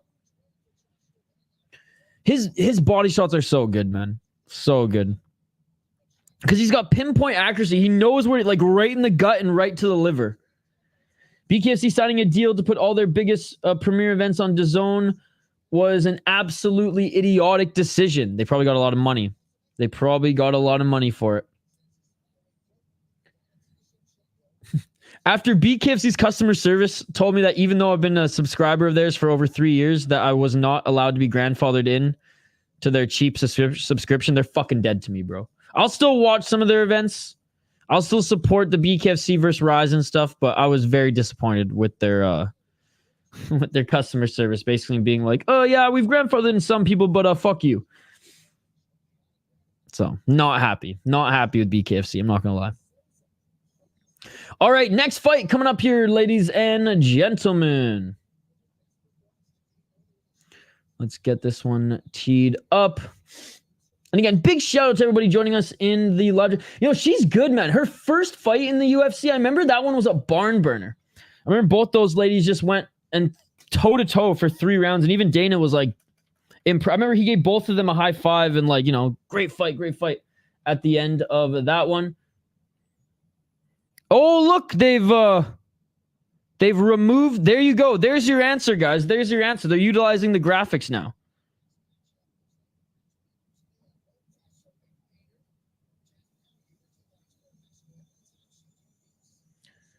The ring girls are El Fuego. And now they're going to lose a lot of money because a lot of people won't subscribe to the zone like you. Yep. Yeah, I don't like it either. Pay my $8 every month for a year. They had the last few fights on Prime. They should have made a deal with them. Yes, dude, because everyone has Prime. That was cool. I think you can get a month free of the zone. All right, next fight coming up here. Let's highlight these next 2 fighters. Both of these women have knockout power too, which is pretty cool. It's actually a pretty good matchup. Let me get it up on screen. Again, for strawweight women's MMA, it's pretty wild that Ketlen Souza has 8 KO TKOs, 1 submission, 5 decision, 2-0 in Invicta, 1-0 in the UFC. Not the greatest wins, but won the title in Invicta against a 3-0 gal. Lost to Karina Silva. Karina Silva's damn good though. She's fucking sick. Beat Martin Command as she should have, but Martin Command, 6-2, not the worst. Looks like she won a title at SFT, lost for the title in Mr. Cage. Not the best resume. She definitely finished girls that she needed to on the regional scene. But did like this win and did like this win against Marnik Men. Now Yazmin, 11-1 as a pro, 3-1 in her last 5 fights. Only loss came to Denise Gomes, who, what does Denise Gomes do? She knocks girls out. So no shame in that. She's only 25 years of age. And again, her first UFC fight against Lucindo was an absolute banger. They both just stood there in the pocket for most of the fight and just threw down. Which again, for women's MMA, you want to see exciting fights like that. She has 7 KO TKOs, 0 submissions, 4 decisions. 3-1 in the UFC, 3-0 in Combate Americas, and 3-0 in Combate Global. Beat Sam Hughes decision. Would have liked her to finish Sam Hughes, but it is what it is. And then everybody else recently, other than the Lucindu one, which, I mean, they rocked each other each in that one. She's taken out Claire Lopes, who Claire Lopes is pretty good. Beat a 5-0 gal, first round knockout, ground and pound to Nunes, who's 6-3. Dr. Stoppage to a girl at UWC in the first round to win the title. I mean, look at her resume, man. Like, she took a step up in competition when she was only 3-0, 6-3 gal, 10-5, 8-7, whatever, 5-0, solid opponent there. Claire Lopes, solid. 13-4, 6-3. Like, she's been taking steps up in competition, which is really respectable and what I like to see. I am going Yazmin Jauregui on this one. Really good boxing, 7 KO TKOs, much more technical than Souza. I know Souza's Brazilian, but it's not like I know she probably has a couple stripes on her white belt. But she doesn't necessarily use her grappling too much. I think that Yazmin has beaten better competition on the regional scene and in the UFC. Good enough scrambles to keep this on the feet. Again, not super dangerous on the ground, but does have some power in those mitts. Only lost to Gomes, who hits incredibly hard for a flyweight. Well-rounded and just better, in my opinion. So we're going with Yazmin in this one. Women are making their walkouts now, or about to make their walkouts now. Actually, they might even be making their walkouts now, because I'm seeing commercials on ESPN+. All right, let's get back to the comments here. Hey, what's up, Anthony? Good to see you. This likely goes all 15 minutes. First 3 fights go in 45 minutes. That's how you make up for only having 10 fights. I still hoping for a high wire entrance for a fight. I'm picking Jauregui. That debut fight, part followed by Onama versus RoboCop, was one of the best 1-2 punches in terms of awesome fights in the post-COVID era. Absolutely. I'm glad you remember that fight. Because as far as like recent women's MMA fights, that was one to remember, man. That was one to remember. Lucindo and Jauregui. Awesome fight. Because I remember even like Dana White, as they were walking out, was like gave him both high fives and was like, good fucking fight. Good to see you, Anthony. And BKFC didn't even explain it. They said they're still going to have fights on BKFC app and the big premiere events on DAZN. Then mentioned big pay-per-view. So what are you going to get on DAZN? That's a good question. If the big card's a pay-per-view, then what are you paying DAZN for? Diego Lopes and Manuel Torres. Yeah, DAZN or BKFC might be biting off a little bit more than they can chew here. Both fighters are in the cage now. They're being announced. I picked Yazmin now, 1-0 on picks. What's up, Striking Ace? Oops, 2-0 on picks. Attaboy, attaboy. You working tonight, Striking Ace, or are you sitting back, relaxing, watching fights? Got some small action on Yazmin sub plus 1,400. We're the small play. I could see it. Yeah. 18 months of membership, Mr. Grant Gregory. Thank you. All hail the Persian persuasion, the beer belching, syrup swinging, grounded head striking psycho, the Zeresh Polo glutton, the mighty yet tiny Isha. That is a hell of an intro. If I was to be on a podcast, or if I was to be introduced on a podcast or a radio show or something like that. Mr. Grant, thank you. Cheers, buddy. Cheers. I'm going to chug some beer. Beer belching.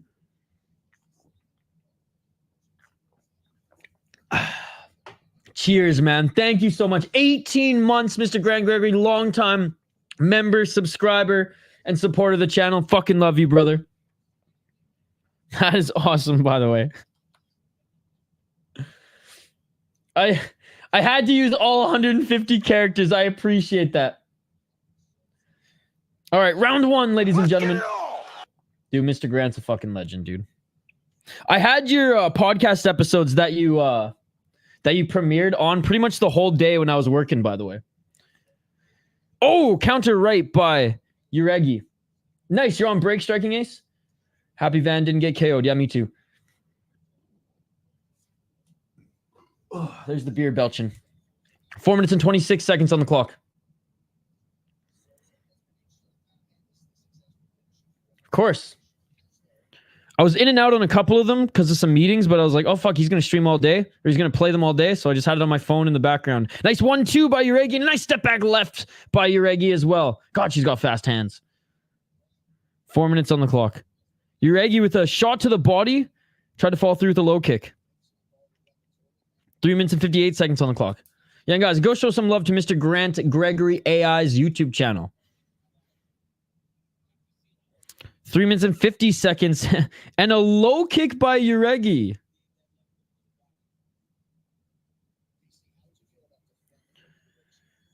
Not dominate. Not dominate. I mean, that was right to the vagina, but I don't think Ketlen Souza has nuts.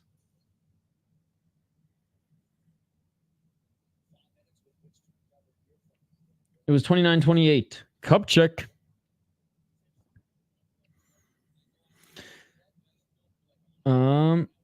Eco Pets Essential. What's up, Theo? How you doing, buddy? Hope you're having a good weekend. Straight toes. All right, we're back at it. And a couple big shots by Souza. Right hand by Jauregui. Jauregui, easy takedown, but then right back up to her feet is Souza. She looks so much quicker, indeed.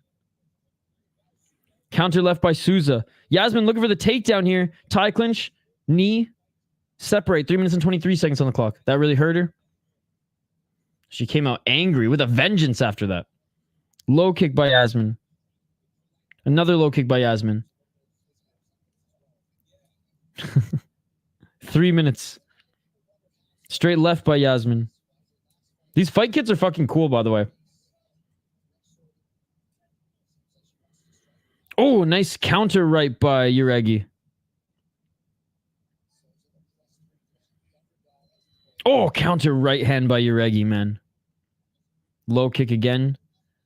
Checking that second one. And a 1-2 by Jauregui. Dude, yeah, her hand speed, it's way faster than Souza. Left jab by Jauregui. Front kick by Jauregui. Again, Souza does have some power, though. What's up, CK? Hey, been listening but not commenting. Really enjoying your commentary. Hey, thank you. Appreciate you, CK. Thank you so much. Hope you're having a great weekend. Another groin shot, this time on Jauregui. And the Joe Rogan, of course, is laughing. Oh my goodness. 1-1 shots. Oh, that was Toe's first two, bro.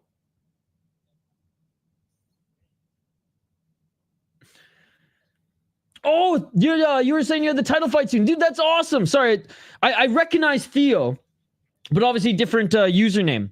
Good to see you, man. Good to see you. Hope you've been enjoying the fights this weekend. I'll show you a cool kit. Google splatter paint Fairtex gear. Oh! Big shot by Souza. Drops Jauregui. And Souza going for the rear naked choke. Souza going for the rear naked choke. It's deep. It's deep, but Jauregui trying to fight the hands. Trying to fight the hands. And she's out. She's out. She's out. It is all over. It is all over. Souza drops Jauregui and then puts her to sleep. Oh my God. Oh my God. And Jauregui's still asleep. Oh my God. Oh my God. And it is all over, ladies and gentlemen. Great upset. Great upset. Souza drops Jauregui and just pounces on the neck, rear naked choke, and it is all over. It looked like for a moment Jauregui gave the thumbs up, so then Herzog kind of just let it go a little bit longer, but then you saw she kind of just flopped and she was asleep. Great win. Oh, beautiful left hook, man. Beautiful left hook. Oh my goodness. And then right underneath the neck. He's pregnant. Awesome weekend. What's up with the groin kicks, right? Sheesh, no. Headshot, she's out cold. She's out, for fuck's sake. Stop. Holy fuck. Really takes a lot to make a kitty kick to the puss a knockout. She's awake, thank goodness. Yeah, she was out for a little while there. Holy piss noodle. She did a Holly Holm swinging while passing out. That stoppage was too late, ref. Herzog not having a good year. Lucky she didn't die. That was a late stoppage. They got to get there quicker sometimes. Fuck. Oh no. Well, she did get a rear naked choke. She dropped her with the with the shot there. Holy upset. She tapped so early, ref was so late. I can't believe I didn't stick with my Souza pick. That was incredible. Set up with the keeper kick. I knew this was one of them cards. I would not parlay people on this card. I'm watching on UFC Fight Pass. Stoppage was fine. That was a sweet left hook. Brazilian neck tattoo in women's MMA's kryptonite. Does Gomes have a neck tattoo? That might be it. What an upset. I don't think he even stepped in. Souza just dropped her because she knew she was out cold, or that could have been worse. 2 straight Mexican losses. She let go of her like Jones did to Machida. Came in to say that was a baddie finish. She was trying to hold that choke even when Wef was trying to stop her.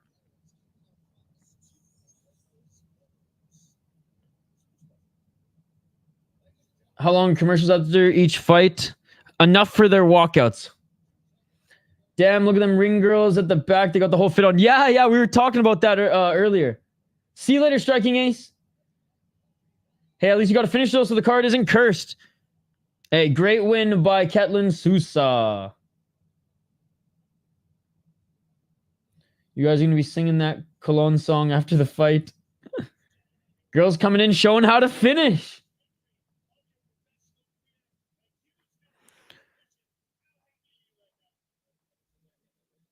Great win there. Great win there. Just listening to her her post-fight interview. Do you like the new look on Tapology? It's pretty good. I mean, it's pretty similar.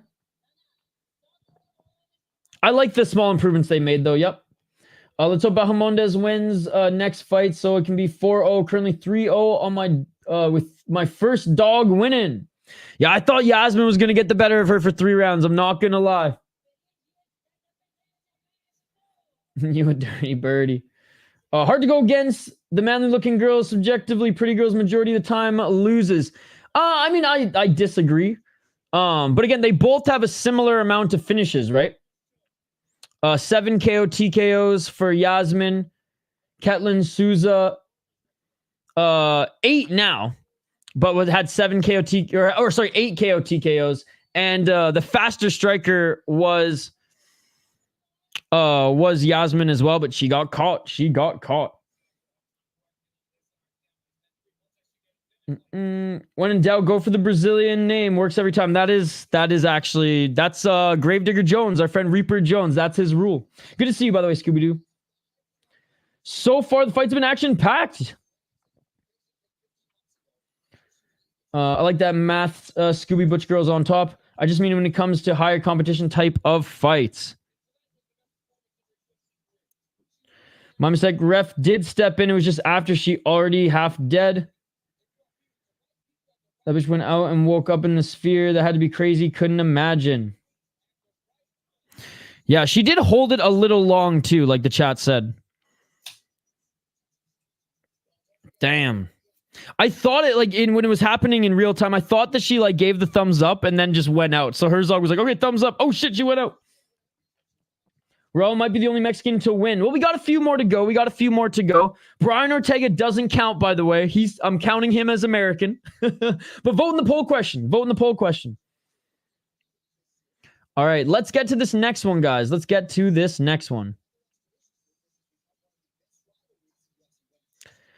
We have Manuel Torres against Ignacio Bahamondes. I'm excited for this one, by the way.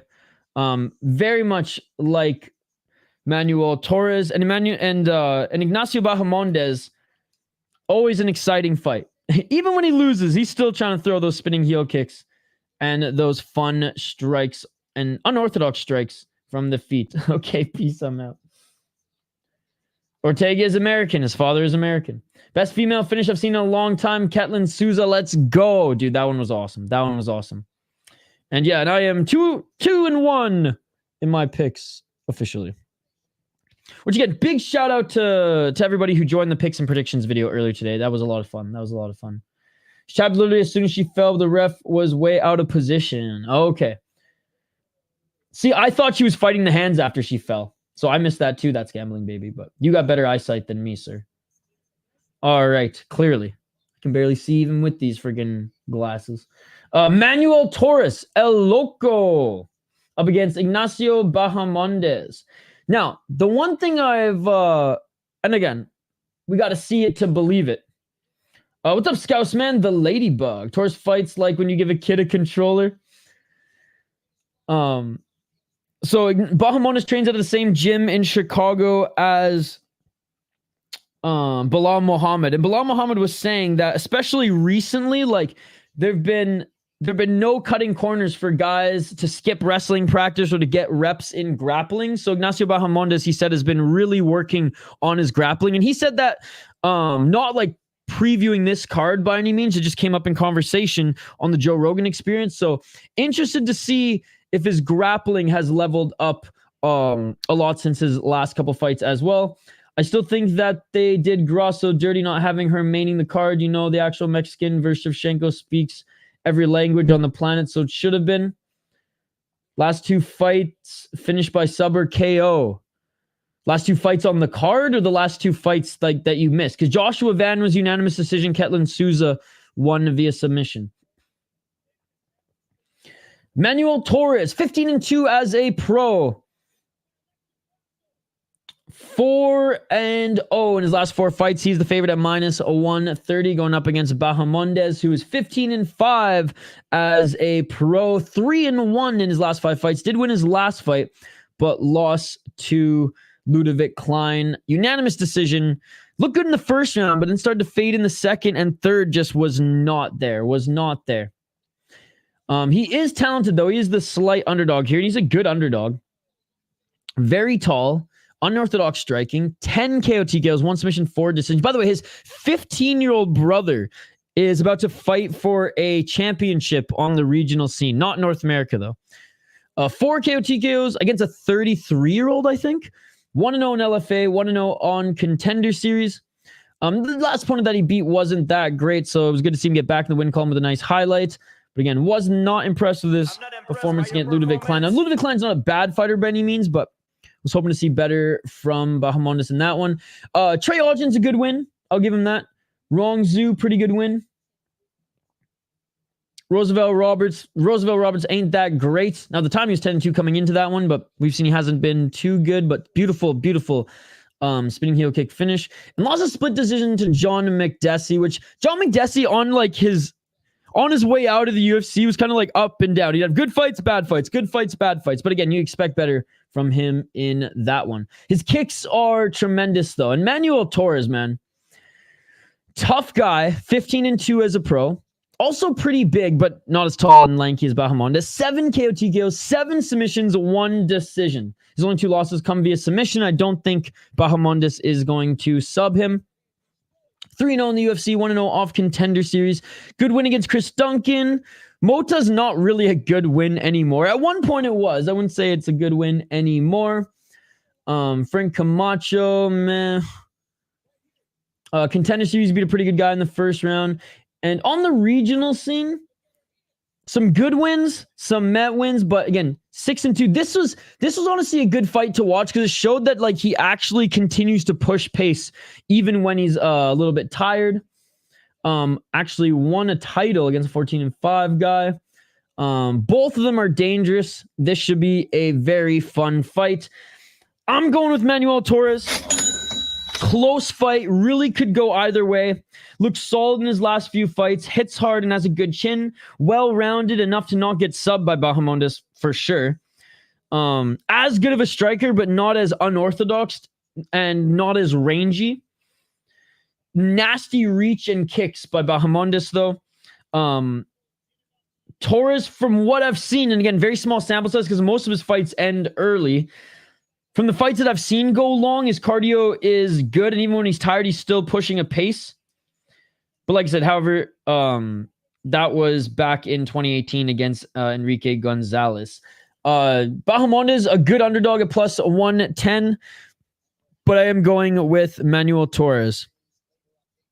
Let me know your thoughts in the live chat. Hey, what's up, Base Goddess? Good to see you. How's your trip going? How much money did people make off Souza, right? Beautiful stuff there. Beautiful stuff there. They haven't even fought yet. They're about to make their walkouts. Guys, another fellow MMA content creator on YouTube as well. Go subscribe to the Based Goddess. Shorts, preview videos, commentary videos, the whole 9 yards. Go check it out. I watched Nunes Shevchenko 2. I'm so pissed Nunes got this one. No way in the world she won that. Crazy how one dumb judge can change a trajectory of a fighter's legacy. Sphere looks amazing, but wish the background had different colors or themes. Well, we haven't gone to the main card yet. So like I said, I'm going to withhold my critique until the end of the card. Oh my God, they unveiled AI Dana White. It's crazy. It's speaking Spanish. If Torres wins first, Ignacio going to be worth a shot. Torres usually blows his load early. Grasso looks to be in even better shape for this fight than the last two. Activates on a roll. Finish after finish. This fight should be a cracker. Valentina and Sugar by KO or sub. Grasso, Dvalishvili by sub. I don't know how the Valentina and if Valentina or Grasso is going to be sub or or finish. I'm guessing it goes the distance. And in the main event, it's either going to be Merab winning a decision or O'Malley TKO, in my opinion. Something in the air. I'll go head-to-head with Bahamondes. You know, Shane, this is a good one to go head-to-head with. I picked Torres on Tapology, but it's anyone's fight, in my opinion, which is not that educated on these guys. I've got 2,000 for Shevchenko by KO. Nice, dude. Viva la Mexico. Talib. Trip was good. Short but sweet. Vancouver's so nice. I get why it's expensive as fuck. Did you end up going to the island at all? Vancouver Island? Next time you got to make your way out to the island. It's even nicer than Vancouver. Victoria, Nanaimo, Comox. Fuck. Hornby. Plus 2,200 for the Souza submission. Time for the 6 paper joint. Let's go. Let's go. Ode to Trailer Park Boys, baby. She probably made a lot of money to the bookies. Yazmin was one of them. A lot of people parlay. I'm rocking with Ignacio, but Torres is damn good. So Mexican Independence Day is actually on the 16th. I don't know. I don't know, to be perfectly honest. But if so, it still makes sense that they're doing it on Saturday. Like, why the UFC wouldn't do a card on a different day than Saturday. Valentina by KO, I've got 2K on it. Again, I don't think Valentina's going to KO her personally. I think it goes 5 rounds. But good luck. I love Shevchenko. She's an evil bitch. I mean that in the most loving way. You did go to Victoria. Let's go! I went to college in Victoria. Grew up northern Vancouver Island, but I went to college in Victoria. Victoria is one of my favorite. It's a small city, obviously. Dude, that's fucking awesome. Some beautiful beaches down there as well. There's the next time you go out west, spend a good chunk of time exploring the island. In my opinion, it's way nicer than lower mainland BC. Yep, by KO. O'Malley by decision, Valentina by decision, Ortega by decision. I bet that'll pay really well. I want a lot of Mexican wins, but I have to root for Shevchenko because I love her. All right, intro to the fighters now. Yeah, don't forget to vote in the poll question. Don't forget to vote in the poll question.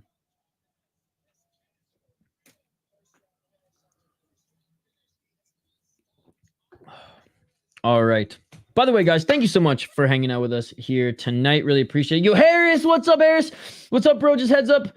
I have your stream playing on every Amazon Echo stream my house for a UFC party. What? Bro, shout out to all of Harris's homies and friends in every corner of his house right now as you hear my voice echo through the halls, kitchen, living room, maybe even some bedrooms. Shout out to Harris & Co. Hope you're having a great night. Hope the party's bumping. Hey, fights have been good so far, man. Fights have been good so far. All right, we highlighted the fighters. I'm picking Manuel Torres here. Hoping he doesn't blow his gas tank in the first round. Oh, they're coming soon. Okay. Oh, that is awesome. That is awesome. And hey, thank you for hanging out with us last night too, man. That was a lot of fun. Don't tell them about our cult activities, Harris. That's pretty cool. Isha's voice echoing through the house of Harris Sohail. Yeah, this is the first time we've had a little bit of buffer time between the fights, eh? We've had decisions for the most part. Even in some wars, we've had decisions, so they've gone right to the next fight. But since that one was a quick finish, got a little bit of buffer time, but the cold open is starting now.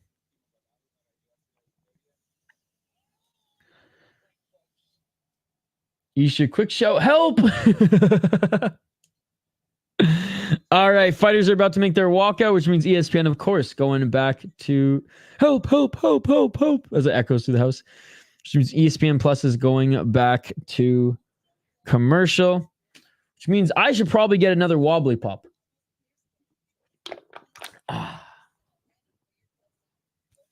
Valentina by KO, I've got 2K on it, 100%. I hope you hit it.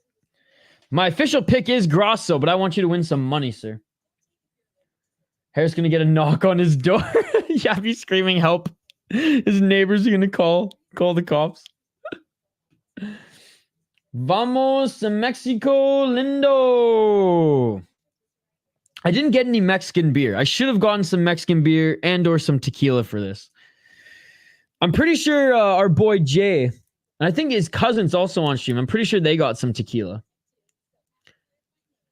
I forget on stream because we Rush Hour Fight Club, Jay and I, we do a 2-hour MMA podcast / live show where we talk about everything combat sports for 2 hours every Monday, 7 p.m. Eastern, Rush City. Check it out. We stream it on both of our channels. And I remember I asked him at the end of the show what type of like layman tequila and high-end tequila that he liked.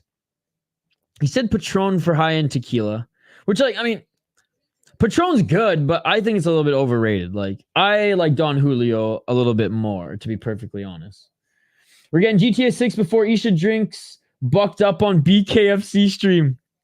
Bro, I promise. I know I've said this 3 times, but I promise on the next one. I promise on the next one. Every time I go to the grocery store now, I've changed, like, this is just one of those weird things. I've changed where I park at the regular grocery store. Well, now I can't even park because I don't have a car anymore. Rest in peace. Gotta pour one out for the Subaru.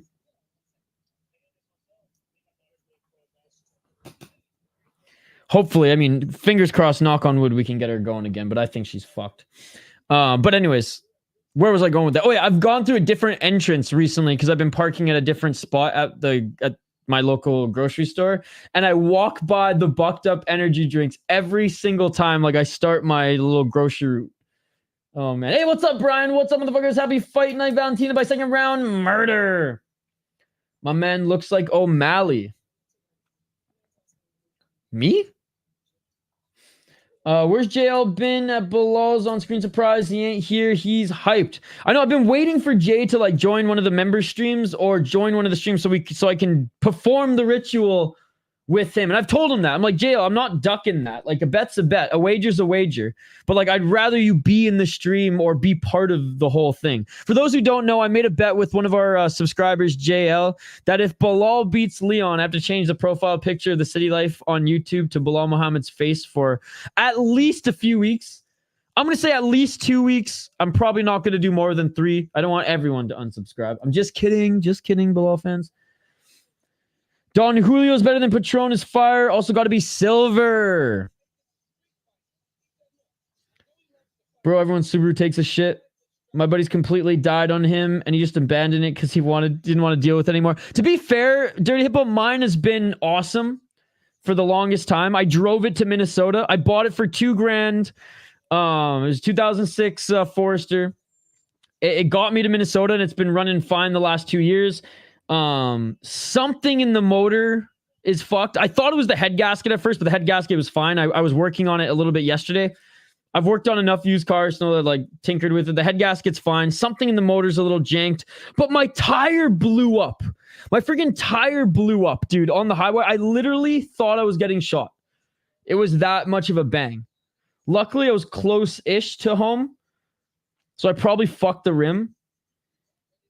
I don't know if you can see this on stream. Look at that. Look at that shit. Blew up, bro. Blew up. It was fucked, dude. I'm not happy. I will say I had my yeah, I thought it was a head gasket, but it wasn't. It wasn't. I disagree. I think a lot of UFC fans, and I'm sorry to throw you in that category, but based on that comment, I have to now. People who hold the UFC to some crazy high regard based on them hyping shows is crazy to me. It's absolutely insane, bro, especially in 2024. You got to lower your expectations for UFC cards, guys. That way you'll enjoy watching the fights more. And you'll know that Dana's been doing this since Kim and the Fertitas took over the UFC. He always overhypes things. JL will be jealous. Bilal is now a person acquaintance of me and Brit. As I expected, and as you guys should have expected too.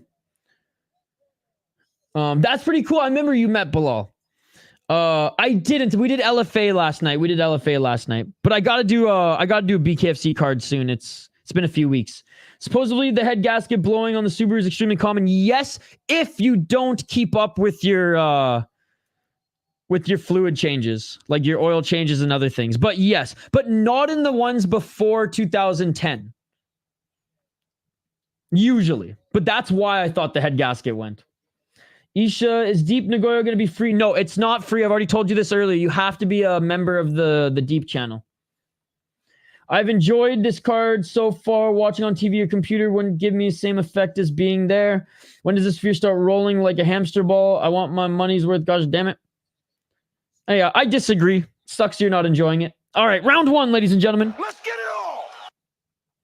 But I feel like I have proper expectations of MMA cards. Round 1, ladies and gentlemen. If anything, based on how 2024 has been going, I hold Ryzen, Octagon, and KSW to a higher expectation than UFC these days. Yeah, Goddard's not the greatest either, but at least he's not Tioni. I think I also heard they eat oil like crazy out of the Subaru Volkswagen. One of them too. I think between 2000 and like 2008, Subaru had like their engines had a pretty good run. Then they kind of went shit until about like 2015. Oh, body kick by Torres. He falls to the ground. 4 minutes and 5 seconds on the clock.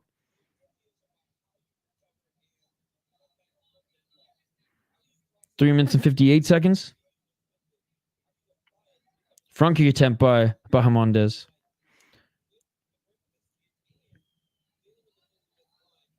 Oh, a nice left hand by Torres.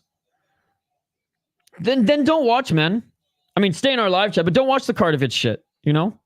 Watch Deep later tonight, because that's going to be awesome. Deep 121 is going to be the most fun card this weekend. 3 minutes and 34 seconds on the clock. Beats complaining. Low kick there by Bahamondes. Knee to the body by Torres. Over 1.5 by, says Matt. Good to see you still here, Matt. My buddy Subaru that took a shit was 2015 Forester. Right when they were getting them better. Actually, I had a 2011 Forester at 1.2, and that thing sucked. But I actually ended up almost suing the dealership, as they straight up lied to me on a couple things. So I got some money back on that bitch. 2 minutes and 59 seconds on the clock. But the 2006 one I have right now, again, like I said, hopefully you can fix her. If not, we'll part her out and we'll figure it out. Oh, right hand by Torres. Torres with an overhand left just misses Bahamondes. Deep always delivers. Even if it ain't top tier, it's always good. Absolutely. Oh, high kick by Bahamondes. Shin just clipped Torres. I have the same card on 2018. 2 minutes and 28 seconds. This card has been great so far with finishes. I mean, what do people want? I know, man. It's crazy. 2 minutes and 20 seconds on the clock. This ain't Super Ryzen 3, bro. Oh, body kick by Bahamondes. Actually, mostly blocked by Torres there. Bahamondes is a big dude. Yeah, man. Oh! Bahamondes just dropped Torres. Bahamondes just dropped Torres. Torres covering up here on the ground. Not advancing position. Oh, big shots here by Bahamondes. Still landing in the guard of Torres. And Torres grabs the neck of Bahamondes, trying to cover or trying to defend here. Whoo! Bahamondes 6'3", 75 inches of reach. Not stopping that is crazy. I honestly was just thinking that too. I thought Goddard was going to stop that. 1 minute 31 seconds on the clock. I'll let him up, and he does. Back up to his feet here. And Torres still pushing forward.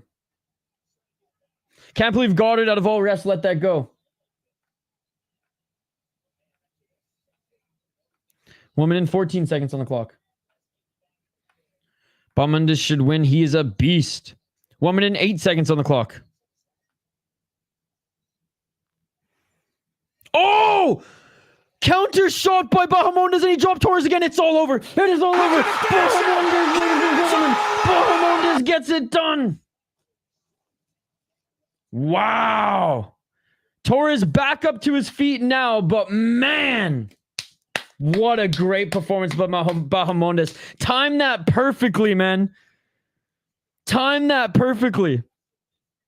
You know what that reminded me of? Not like exactly the same. That reminded me of when like Forrest Griffin overextended with that shot and Anderson Silva just boom, tapped him with that left and fell right to the ground.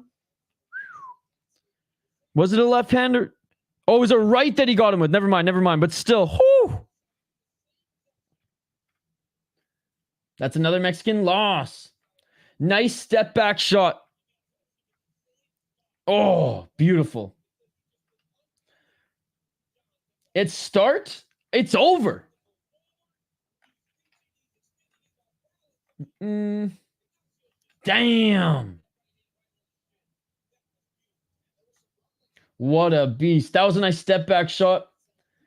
Beast wins. Oh, wow. Called it 4-0. That first head kick was important for his confidence. Torres looked good early. Absolutely. Yay, now we get another 30 minutes for the next fight. Torres didn't want none of that smoke. Fully rocked. Mexican fighters. Rocked as fuck, son. Just like what O'Malley did to Sterling. Love letter from Dana White. We're getting rejected. I suppose that wasn't a great finish to some, I guess. One more prelim left already, and we have 45 or 43 minutes until the main card. Wow, nice. Well, I guess we're probably not quite 30 minutes. They'll probably start the next fight in what, 15 minutes? They'll probably start the next fight in 15 minutes. Give half an hour of time for it. Damn, dude. Well, now I'm 2-2 in predictions. Hey, great job by Bahamondes. Some of my questions of his were answered there. Really, really looked good in that one. Really tightened things up. Didn't throw anything crazy.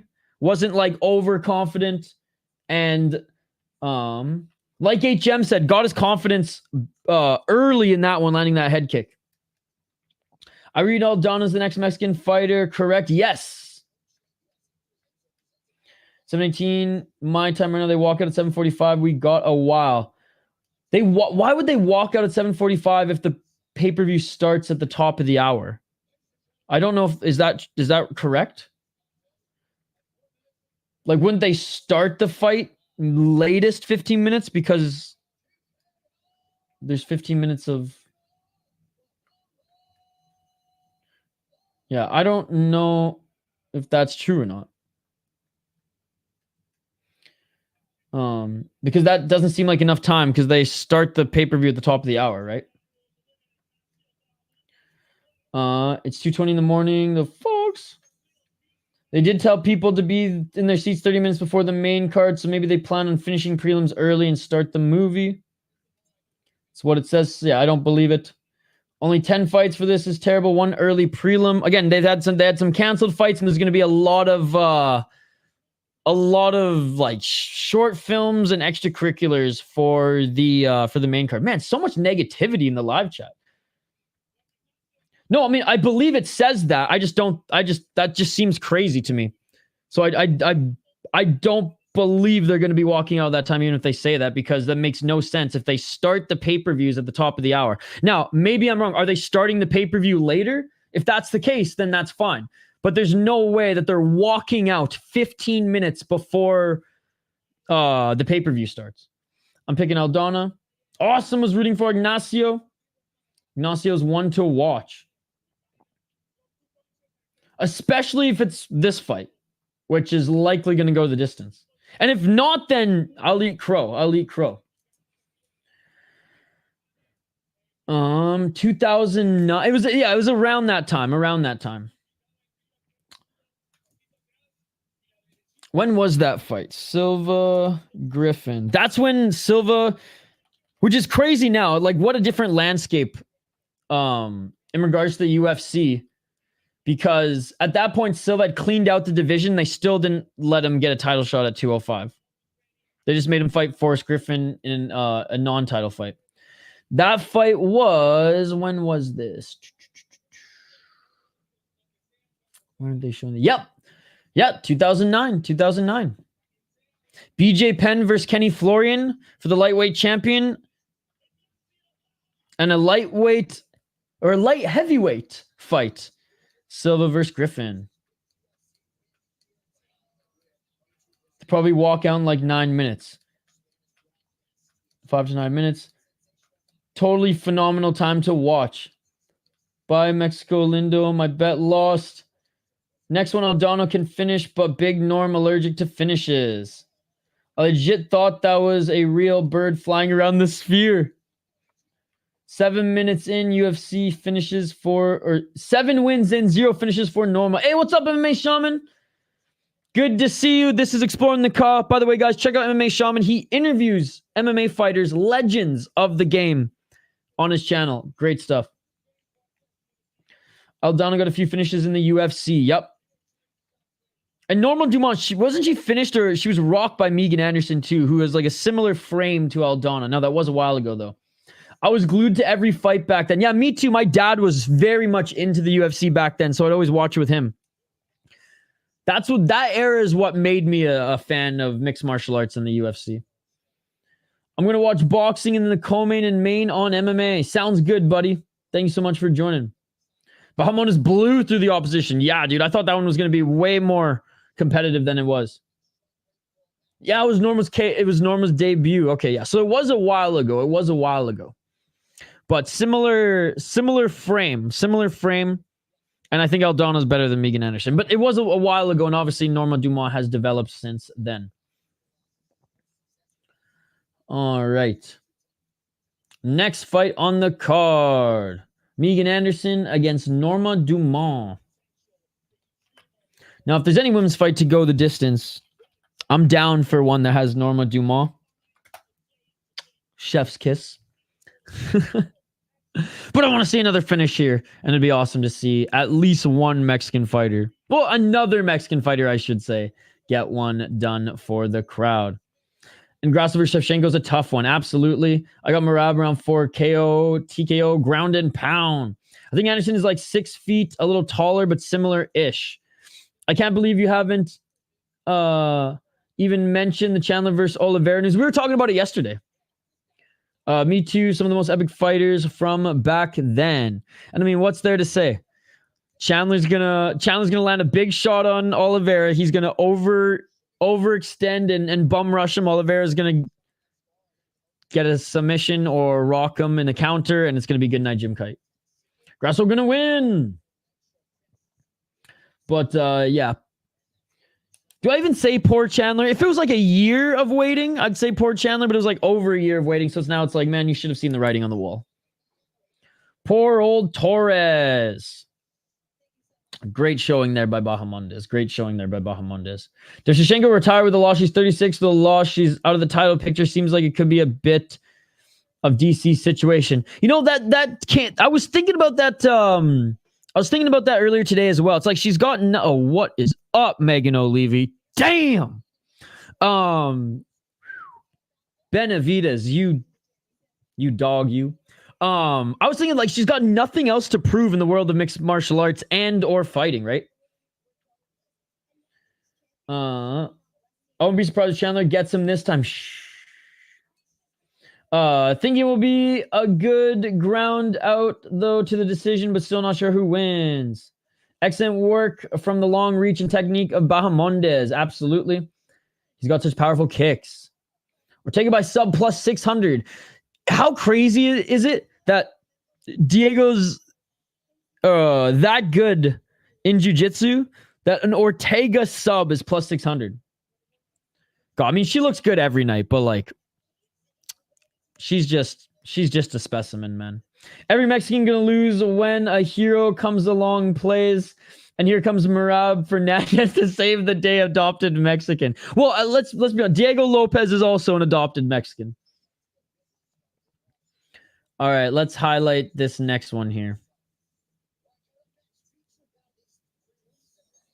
But I mean, how crazy would it be if Merab wins? We find out he does have staph. His eye, the cut on his eye opens up, and he's like, "I was drinking last week in Mexico. I am the champ." It's like, jeez, bro. All right, whoops. Let's get to this next one. Merab, that crazy cardio gremlin-ass machine. All right. Irene Aldana against Norma Dumont. Benavidez so lucky. Yeah, man, thinking the same. Feels like DC. O'Malley literally has a whole Mexican family at home. That is true. You look good every night. Aw, thank you. That's gambling, baby. Including his wife's family and probably their family. Oh, you and Vladimir adopted us. Oh, I can't wait to interview Vladimir. Anyways. Oh, you're gonna make me cry laughing, dude. I swear to God. Whew. Irene Aldana, I gotta hold it together. Irene Aldana, 15-7 as a pro, 3-1 in her last 4 fights. This one's a pick'em, ladies and gentlemen, at minus 110 a piece. Like I said, 3-1 in her last 4 for Aldana. Lost to Amanda Nunes, fighting for the title, came back and had a great win against Carl Rosa via decision. She's 36 years of age. Trains out of the same camp as Lopes and Alexa Grasso. Yo, what's up, handsome and hung? Good to see you. 8 KO TKOs, 3 submissions, 4 decisions, 5 losses via decisions. Only been KO TKO twice, never been submitted. 8-5 in the UFC, 4-1 in Invicta. Again, coming back after a title shot against Amanda Nunes, had a good win against Carl Rosa. She did beat Macy Chiasson. Macy Chiasson is good, but it was... I hate using the word fluke because it wasn't a fluke. She clearly threw that up kick with a vengeance. She threw that up kick with the intention of hurting her, but Macy Chiasson was beating her before she landed that kick to the liver. Yana Santos, okay win. Lost to Holly Holm in 2020. Beat Ketlen Vieira. That's honestly not a bad win. Took her O. Lost to Pennington. I guess Pennington's the champ. Split decisions, so not the worst. Honestly, not the worst losses, and some of the recent ones have been splits too. I mean, Aldana's good. She's getting up there in age. Norma Dumont, 11-2. Yeah, no shame losing to Nunes and Holmes. Or Pennington even split decision. Norma Dumont, the immortal. Okay, there's only one immortal, let's be perfectly honest, and his name is Matt Brown. Oh, look at that. The sphere. Okay, it looks pretty cool now. It's giving me the Karate Combat vibes now. I dig this. This looks really fucking cool, guys. This looks really fucking cool. They got the night sky now. That's cool. Have they done their walkout yet? Not yet, buddy. Not yet. Norma Dumont, 11-2 as a pro, 4-0 in her last 4 fights. 33 years of age. 0 KO TKOs, has been KO TKO'd once. 2 submissions, 9 decision. Looks 3D like. 7-2 in the UFC. Great run in the UFC. Lost to Macy Chiasson, split decision, and lost to Megan Anderson, in the first round after getting clipped. Other than that, has taken out a ton of pretty good opponents. Felicia Spencer, Aspen Ladd, also Carl Rosa. She made Chelsea Chandler look like a freaking track star. And she had a good win against Jermaine Durandamy. Jermaine Durandamy, though, did take the fight after, what was it, like, how many years off? Wasn't it like 3 years off? 4 years off. Yeah. And she wasn't able to finish her. So, look, Aldana, not the greatest fighter off her back. Norma Dumont, good at pinning girls on the ground. And basically bullying her way to a decision. However, I'm choosing Irene Aldana for Mexico, motherfuckers. This one was tough to pick. This one could go either way. Aldana can be held down, but she is a way better striker. Aldana has the reach. Dumont struggled against, again, this was a while ago, but Megan Anderson, who was taller than her, who had the reach, who was a better striker. And even Chason, who is a little bit bigger as well. The path to victory for Norma Dumont is lay and pray. Irene Aldana is strong, and I think / hope that she can scramble to get back up to her feet at least in one of the rounds and hopefully win on damage, but we shall see. I am picking Irene Aldana for this one, but another close fight, and that's what I love about this card. After I did a deep dive into it, was like there were a lot of fights where I'm like, fuck, man, this really could go either way. I'm not like bullish on any direction. All right. Every book is boosting Sean by KO. Boostly do not hit. Another book says boosting Merab by decision, so we could be in for a shocker in the main event. No shame in losing to Nunes and Holmes. O'Malley gets tapped out. You think Merab submits him? I don't think Merab submits him. I think O'Malley has better jiu-jitsu than Merab. When is the Zellhuber fight? Not the next one, but the one after that. So one more fight after Aldana, then Zellhuber. He's the 7th fight on the card. That's sick, kind of trippy. I told you it would start 30 minutes before the main card. Look at the time. Right on cue. That does look amazing. Looks 3D-like. Got to celebrate the heritage of human sacrifice. That was fucking sick. They saved this for Norma. Norma just shakes as she runs. Bro, Chelsea Chandler was literally running away from her, was looking for the door of the cage. I didn't realize the sphere only had seating on one side. I was under the impression that it had normal stadium seating, but had walls on the outside with the screens. No. So I watched the National Hockey League draft was at the sphere, and it was the same kind of thing. It's like a theater seating. I didn't know the inside of the sphere would have graphics like that. Sick. Yep. For the beer bet, you picked Dumont. You're down on one fight left on the Prelims. Oh, yeah, you don't watch the main card. Tisk, Shane. Norma, the dump truck Dumont. Based. No Mexican-born fighters. One still, I think. Rosa is American-born. I'm counting him as Mexican. More so than Ortega. But fair.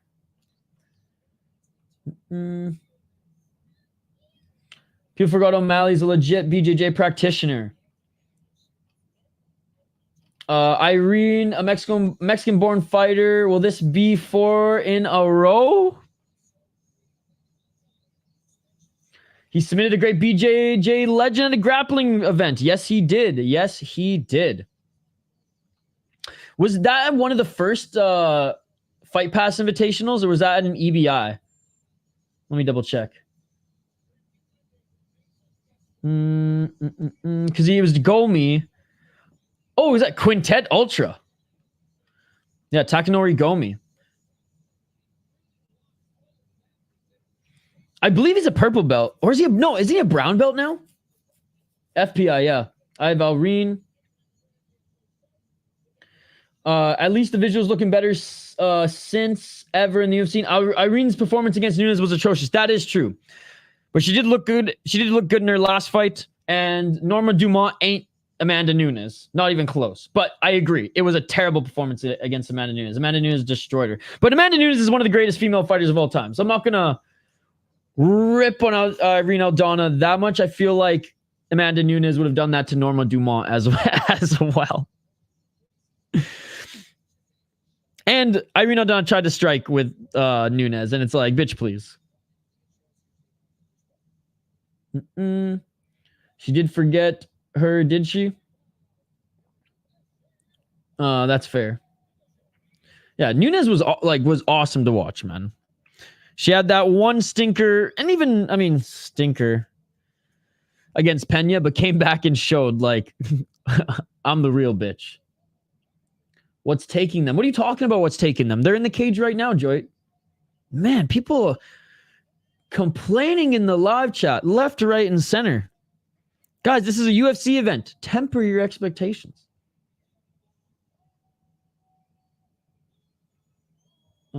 She did fight with her. I still think Amanda should have given Pena the rematch, even though I don't like Pena, the trilogy. People are testy today. I know. Like, this ain't UFC 300, bro. Nunes still in very good shape. You've seen her recent clips in Brazil. She's definitely coming back when Harrison wins the belt. God, I can't wait. I can't wait. And they might even just do that one at 145 to make it easier for both of them. All right. Fighters have been announced in the cage. Fight is about to begin.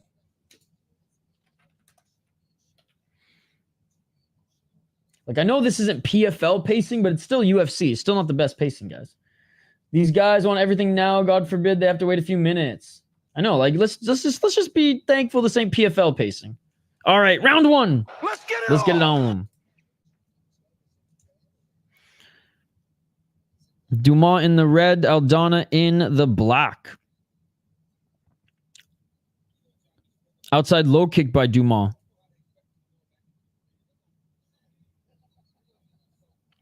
Four minutes and 41 seconds on the clock.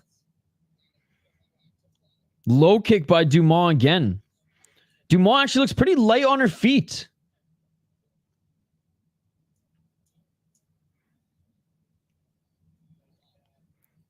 Four minutes and 24 seconds. Aldana trying to get into striking range. Nice right hand by Dumont. I know, I was going to say light on her feet, given all she carries. Legs and bunda. Oh, a 1-2 by Dumont. Left hand landed. 4 minutes on the clock. Aldana missing with the low kick. Aldana lands a left. Dumont shakes it off. Smiles, shakes her head. You're talking about the bunda? Yes. 3 minutes and 40 seconds on the clock. Like that there is a Brazilian woman. 3 minutes and 31 seconds on the clock. Some type of way. Oh, nice straight left by Aldana. 3 minutes and 19 seconds. Like, how do you make 135, bro? I mean, girl. Right hand. Merab's win. If Merab wins, will he fight Umar? I think the UFC wants Umar to get the next shot. 2 minutes and 58 seconds on the clock. I think if either of them win, Umar is probably the next one up. 2 minutes and 52. Notice how they haven't really shown the whole crowd. I wonder how many people are there. I'm sure they'll show it for the main card, because I imagine people are like trickling in now in droves, right? Ooh, nice low kick by Dumont. Aldana trying to go to the body there. Oh, each of them swinging and missing.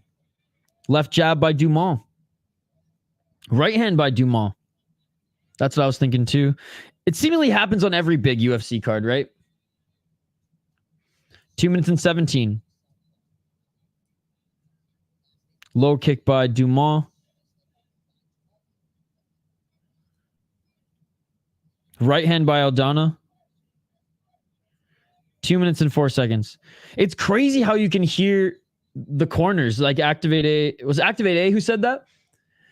She needs to lose some pounds. Oh, jeez. Right hand by Aldana and Dumont with the 1-2. Right hand by Dumont.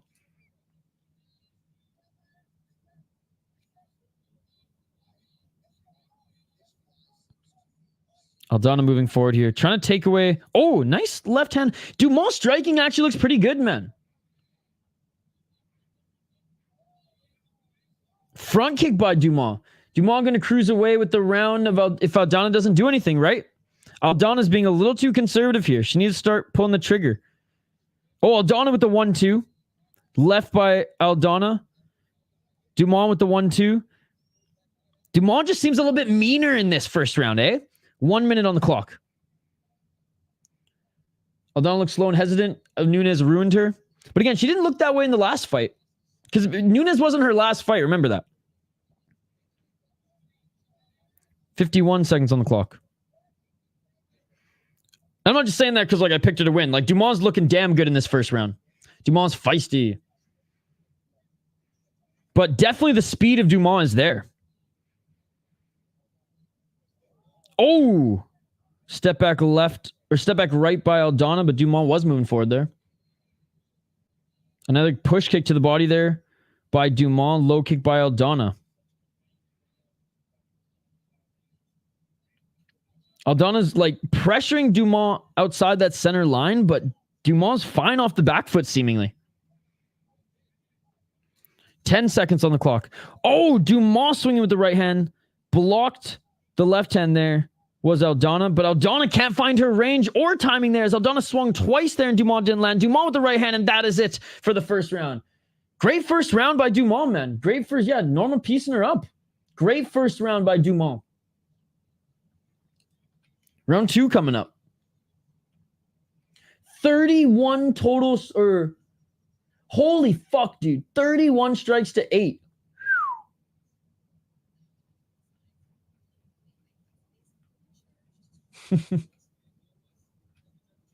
Damn. Yeah, she's got to do something, bro. She's got to do something in the second round. Got to pull the trigger a lot more. Aldana flashback to Nunes. She's like, oh God, I'm fighting another Brazilian. Well, it wasn't Rosa also Brazilian? But again, yeah, Rosa ain't fucking Nunes. Norma was like, you ain't got shit for me. Yeah, and every time, like, all 8 times that she landed, Norma just smiled and went like, what? We want side control. No, great job. I thought Norma Dumont would likely take this to the ground for some lay and pray, but hey, if you're getting the better of your opponent on the feet, keep it up. Keep it up. All this pressure early and Norma ain't tired. I picked 5+ wins for Mexican fighters, but Mexican fighters aren't doing too well. Fully expected Norma to hump her way to a victory, not outstrike Aldana. Me too. Dumont can Dumont me anytime. Brazilians are the best. Okay, I'm done now. Round 2.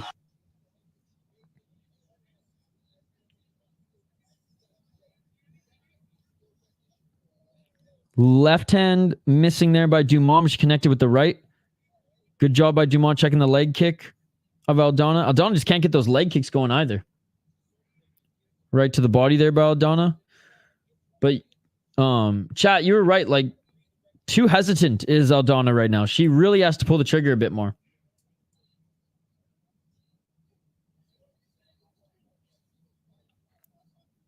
Left by Dumont. And still, like, Dumont's been fighting a good fight on the fucking back foot. Nice straight left jab by Dumont. Yeah, dude, I did not expect Dumont striking to look this crisp and clean. Really, really good performance thus far.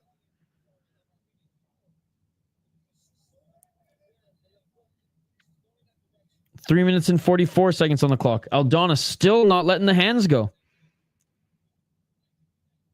I know she's missing a lot of her. She missed a lot of her strikes in the first round here, but she's the one pressuring Dumont. Dumont's piecing her up on the back foot. And Dumont's landing more leg kicks. Nice head movement by Dumont. Aldana swinging to miss again. Aldana blocked those 2 shots by Dumont. But what I like there is Aldana will, because she keeps a high guard, right? Dumont will land, or will throw 2 shots. Aldana will block him, and Dumont will instantly throw that low kick. So at least she connects with something, or the push kick there. Decent head movement for Dumont too. Yeah, man, she's definitely improved since her last couple fights on the feet, for sure. 2 minutes and 58 seconds on the clock. Left jab by Aldana. The thing about Dumont, she's not letting Aldana get the last shot in any of these exchanges. Look at that. Duck left to the body, followed by a right hand by Dumont. 2 minutes and 43 seconds on the clock. Doesn't land with the right hand, so throws the low kick. Dumont's floating like a butterfly and stinging like a bead. Yeah, dude, she looks damn good right now. And I'm talking fighting. Oh, right to the body there by Dumont. Dumont, I think Aldana's probably like, what the fuck, girl? Like, I did not think you could strike like this. Aldana with the right, and Dumont just shakes it off again. Oh, counter left by Aldana. And Dumont, you could tell that hurt a bit, but what does she do? She walks forward and lands a couple. Hey, Herb Dean's in the cage. Nice high guard by Aldana there. 1 minute and 58 seconds on the clock. Right hand by Aldana. Who the fuck pissed off Dumont? 1 minute 45 seconds on the clock.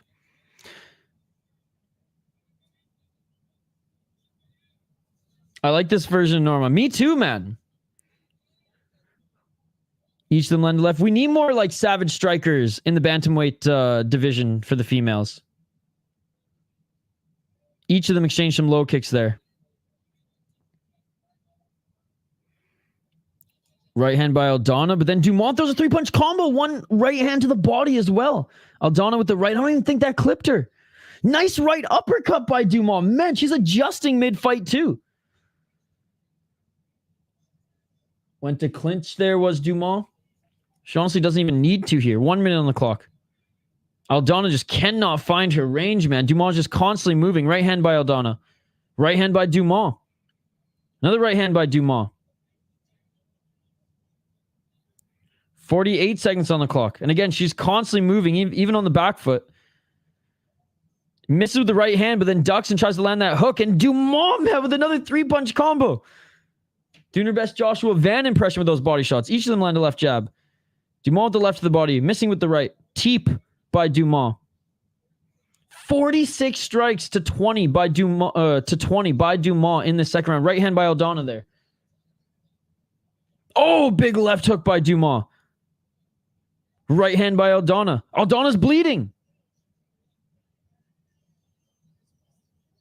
Oh, that's a huge cut. That's a huge cut. Huge cut on the right forehead of Aldana. Damn, dude. And the blood's dripping into her eyes. What, dude, what a performance by Dumont, man. Dumont 2018, yup. Aldana needs the knockout. She sure as shit ain't getting a submission, I'll tell you that much. Holy fuck, that's a hell of a cut. Bleeding bad. Mexican 0-4. Performance of Dumont's career? Absolutely, dude. Absolutely. Damn, bro, it's bad. God damn, that is a huge cut.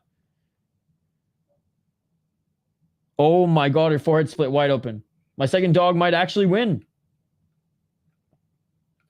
You know, apparently he was born in America. It wasn't an elbow. Oh, clash of heads. Clash of heads. Yeah, clash of heads. Glad I found your play-by-play. I've not been watching sports for some years. No pay-per-view at the moment, so this is cool. Hey, glad you found us as well, CK. I stream every single weekend. Feel bad for anyone who went to the bathroom for this. Doesn't know his little brokey broke. Dumont give independence gift to Aldana. It was a head clash. Yep. It was a headbutt that did it. Head clash well. I think Lazy and Zellhuber got it or get it done. 4 minutes and 54 seconds on the clock. It's already freaking cut open. It's already blood already trickling in the eye of Aldana. 4 minutes and 45 seconds on the clock. Knee to the body. Head cut's always bleeding like a stuffed pig. Yep, it's so bad. Yeah, it's going to be interesting to see if they stop at HM. 4 minutes and 28 seconds.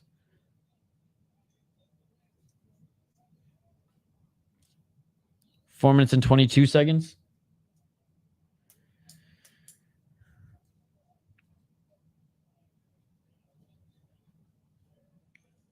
Four minutes and 11 seconds. Wouldn't Dumont win if they wave it off? If it was like in a... Because it wasn't like an intentional headbutt. It was more... Or else they would have called that. It was a clash of heads. Or they would have ruled that after video review. 3 minutes and 49 seconds. It would be a no contest? Oh, okay.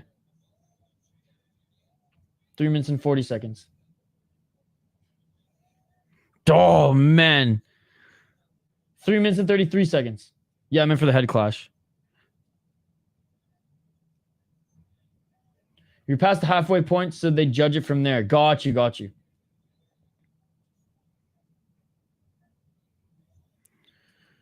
Three minutes and 18 seconds on the clock.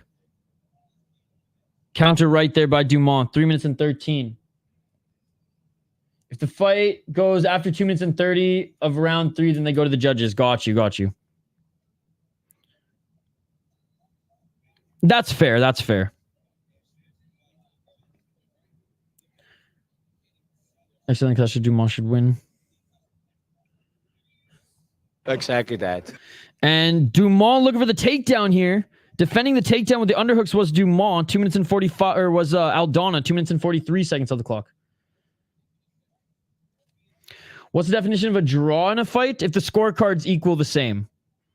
So if like one fighter wins 2 of the rounds 10-9, but one of the judges or one of the fighters wins one of the rounds 10-8, and all the judges score like that, then it's a draw. Or if, you know, because it's scored as like a 10-point must. So ultimately the scoring from all 3 judges has to be equal for it to be a draw. Left by Aldana. Both bleeding now. It's like Dumont's bleeding from the nose a little bit. Right hand by Dumont. A left by Dumont. Dyed red. I kind of don't trust that Ronaldo Rodríguez guy. Seems like a closer fight. Dumont needs a takedown. 1 minute and 48 seconds on the clock. That's all Aldana's blood. Dumont's cooked. She's breathing heavy, not moving properly. I mean, she was, it does look like she is a little gassed here, but I mean, she was moving a lot in the first 2 rounds. If Aldana gets a finish, yeah, no problem. Norma on the back foot, backing up the whole fight, 0 forward pressure, yet she's winning the fight. And she's been landing the better shots on the back foot. Dumont definitely faded hard this round. 1 minute and 10 seconds on the clock. Oh, a nice right hand by Aldana. Left hand by Dumont. Dumont with the front kick. Right hand by Aldana. 1-2 by Dumont. Low kick. But yeah, that footwork that we saw from Dumont, all first and second round, definitely a lot slower here. Strikes have slowed down. Breathing from the mouth. She was definitely winning dominantly before the headbutt, dude. What fight are you watching? 31 strikes in the first round, 53 in the second, 53 in the third. Come on, dude. Come on. What fight are you watching? Aldana looking like Rory McDonald right now. She's just tap out. Obviously, the damage, the blood is coming from the cut. I'm not disputing that. 22 seconds on the clock. Dump T with nearly 200 plus significant strikes. Yet, she's not winning dominantly, boys. Oh my God, look at that face. And she's still winning this round. Looking for maybe a final takedown with 5 seconds on the clock here. Doesn't get it. First time I've enjoyed a Dumont fight solely based on the fighting skill. And that is it, ladies and gentlemen. Me too, Justin. Me too. Exactly that. 29-28 Dumont, all cards, my prediction. Oh, this is a very dominant win. Dominant win. I need Aldana to KO her, and it is all over. Look at the strike differential. First 2 rounds were super clear. 149 significant strikes. All the strikes were significant to 57. 149 strikes to 57. Not to mention 28 for 32 in the low kicks as well. Great performance by Dumont, dude. Great performance by Dumont, man. I'm impressed. I'm impressed.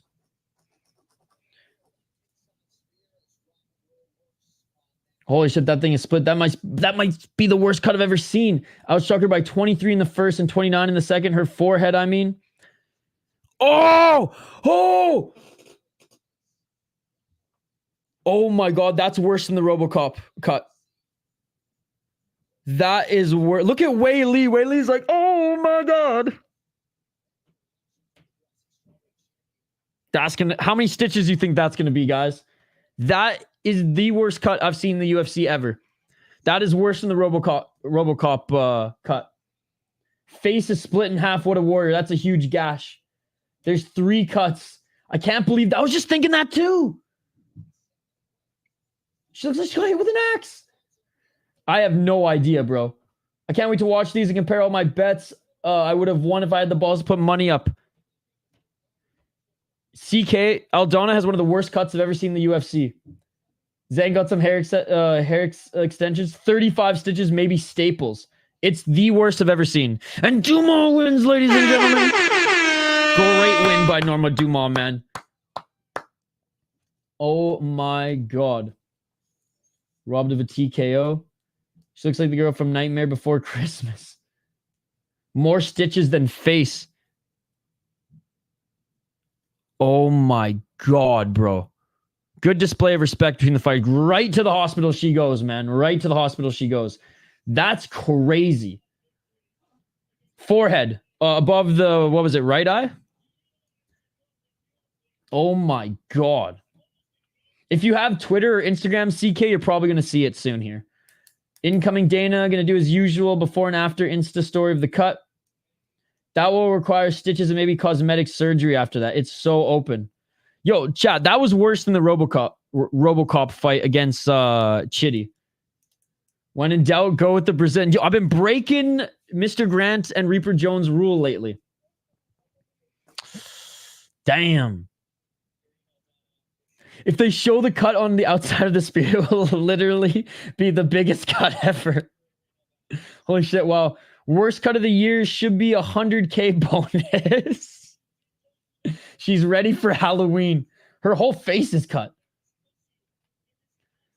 If you count Rosas Jr. as Mexican, then no. But if you count him as American, then yes. That was a nasty cut, man. That Brazilian girl had one like that, but a lot smaller. It's her default. Right.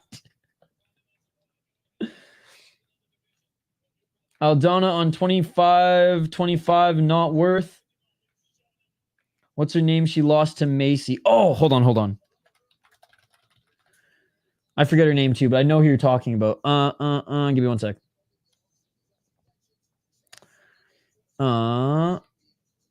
Kianzad, right? Kianzad? No. Bueno Silva.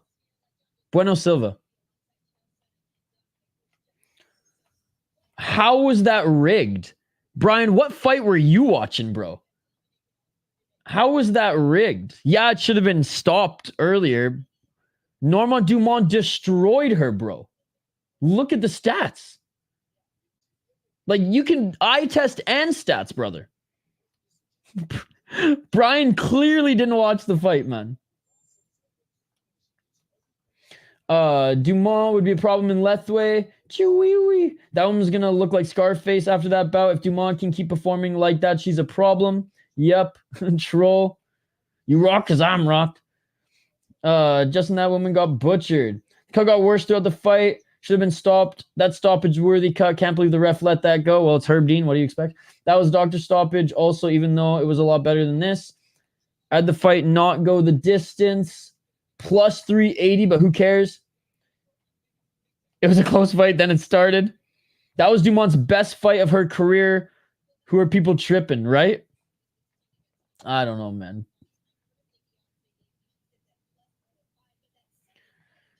Irene, the boy who lived Aldana. Another person who's not watching the card. We've had some good fights on the card. She was told to lose on purpose. You fools. You're crazy if you think she was told if you think that she was going to lose on purpose. You're absolutely insane, Brian. But thank you for joining. Yeah, shut up, bro. Incredible masterclass from the Bunda Queen. Brian is the uneducated fool in the chat here. Yeah, she's got paid a little extra to get pieced the fuck up. Goddamn next level delusion, I know. Disappoint. I mean, I think Brian's disappointed we didn't get to see Dumont side control. And you know what, Brian? In that case, I'm a little disappointed too. We got no Dumont side control, night ruined. That would ruin anyone's night. So, and if that's the case, I understand, Brian. If that's the case, I understand. All right. Main card coming up next, ladies and gentlemen. Main card coming up next. You calling us sheep? You're the fucking fool, bro. You're the fucking fool. That massive head cut was planned. Yeah. You uneducated fool, as GSP would say. All Mexicans are losing. Trolling with the conspiracy theory. I heard Torres ad-lib that second knockdown to make the KO look more believable. Ah, yes, Brian, yes. This is just Oh yeah, Brian thinks he's watching WWE. I think maybe this is the first fight card that Brian's actually seeing that's not WWE, guys. This is actually the first mixed martial arts and or real combat sports card that Brian's ever seen in his life. So in that case, I'll give you a pass, Brian. I'll give you a pass. Naivety. It's okay. You'll learn. You'll learn. All right. So we're just going to have Tapology on the screen now, guys, just because some of the broadcasts that people are watching the fights on are going to be a little bit behind. So, yeah, we're going to just stay on Tapology now so that Fight Center doesn't ruin anything. The Life of Brian. Owned by the same parent company. Dude, that match was crazy. Dude, shout out to Norma Dumont. Best performance that we've seen from her yet. All right. Main card coming up next, ladies and gentlemen. Shane, I cannot believe I got that beer bet.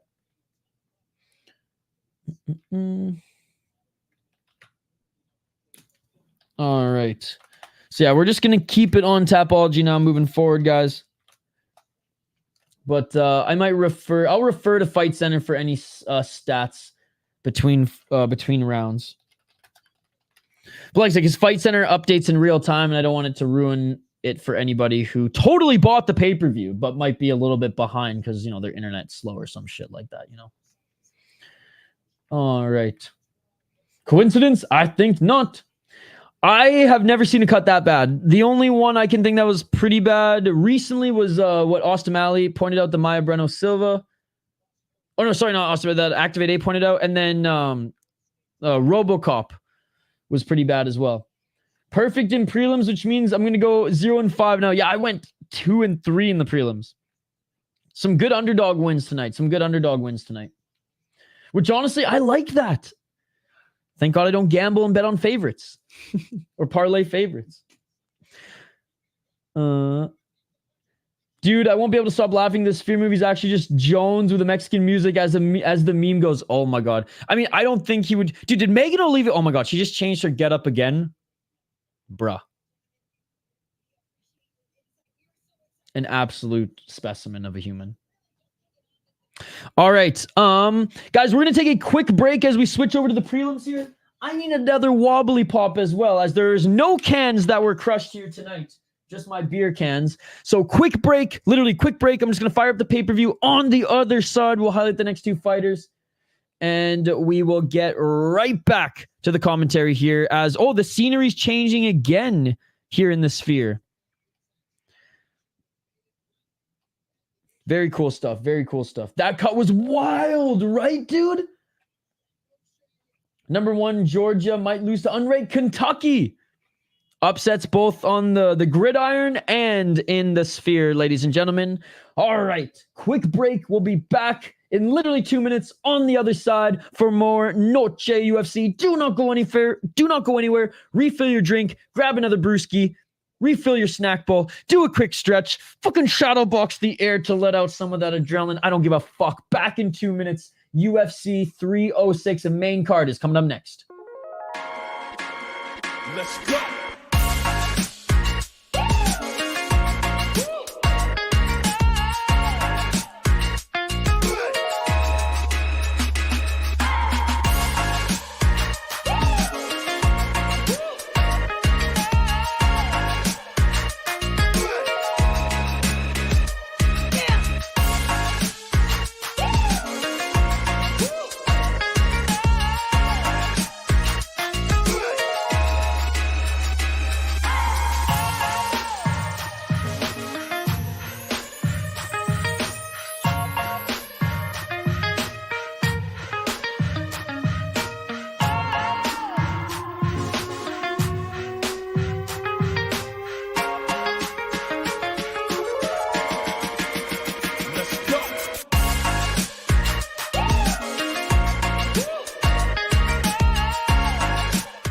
Look at that, less than 2 minutes. Back here live on the City Life Project YouTube channel for UFC 306, ladies and gentlemen, aka Riyadh season presents Noche UFC. And I am just buzzing right now because I got 3 more hams left in the fridge, but I found the last of my summer beers here. This is the Captain's Patch.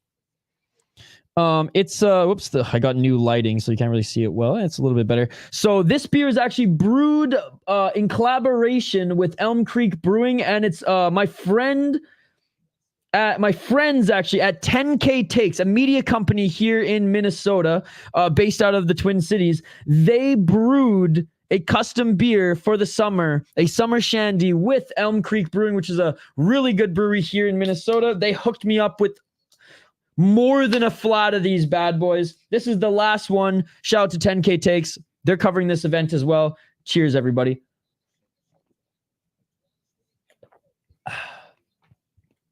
Like, I'm not the biggest shandy fan, but I don't hate them. Thank you so much for the compliment, by the way, man. You're far too kind. It's showtime now. Every fight in between. Oh, yeah. Dude, the graphics inside the sphere look pretty fucking sweet. I'm not going to lie. I actually like how the sphere card is changing background as I wanted. I got Lazy Boy plus Zellhuber plus Lopes plus O'Malley parlay plus 969. I don't bet, so I just pick for fun. Yeah, me too. Easy clap. Great prelims. Let's go. All right, now there's the crowd. 3 and 2 in picks. I'm 2 and 3 right now, the striking ace. All right, so we got a revolutionary storytelling experience on hand as well. Man, this looks super cool. I love how the colors outside. I love how the cage is lit up as well. Looking at this aerial view, and we're starting with chapter 1 of these short films.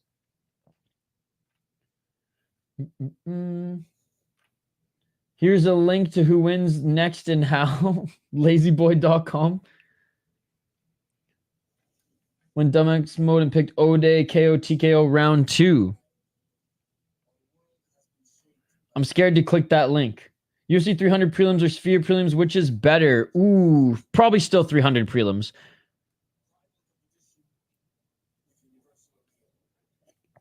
I think they said like, oh, this almost looks like a 3D, like, oh yeah, it's kind of like 3D. They said what, like 5 to 10 minutes? Yeah, I think 300 were better. What are your picks on this fight? I am going Ronaldo Rodríguez, and I'll explain why in a moment here. We're just taking a look at what the Sphere has to offer. Oh, like lazy boy, like the chairs.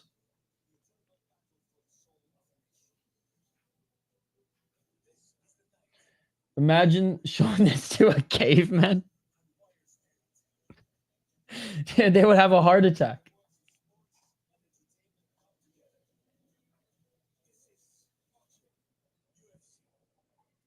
Cool intro.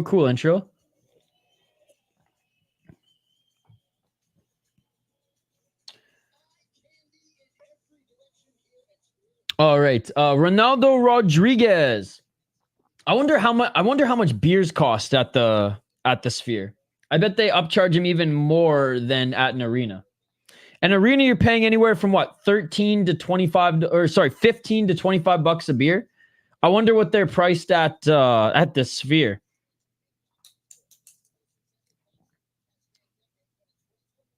Only 20 bucks? Okay, that's not bad. Bro, when I went and saw Metallica at US Bank a couple weekends ago where the Vikings play, 25 bucks a beer. I couldn't believe it. I was like to my roommate, oh, I got next round. Fucking $50. I'm like, bro, I can't afford this shit. That's more than a ticket to LFA. 50 then? How tall am I? I ain't very tall. 5'9"-ish. Ronaldo Rodríguez, lazy boy, against Ode Osbourne, the Jamaican sensation. It's in Vegas. It's in Las Vegas. Daniel Cormier is more stoked than anybody. He's like, we didn't get to see any of this, bro. This is amazing. Ode Osbourne 12-7 as a pro. He is 1-3 in his last 4 fights. Plus 160. He is the underdog out of Milwaukee, Wisconsin. My neighbors. Highway fucking robbery, right? So I'm going to LFA next weekend. It's the regional.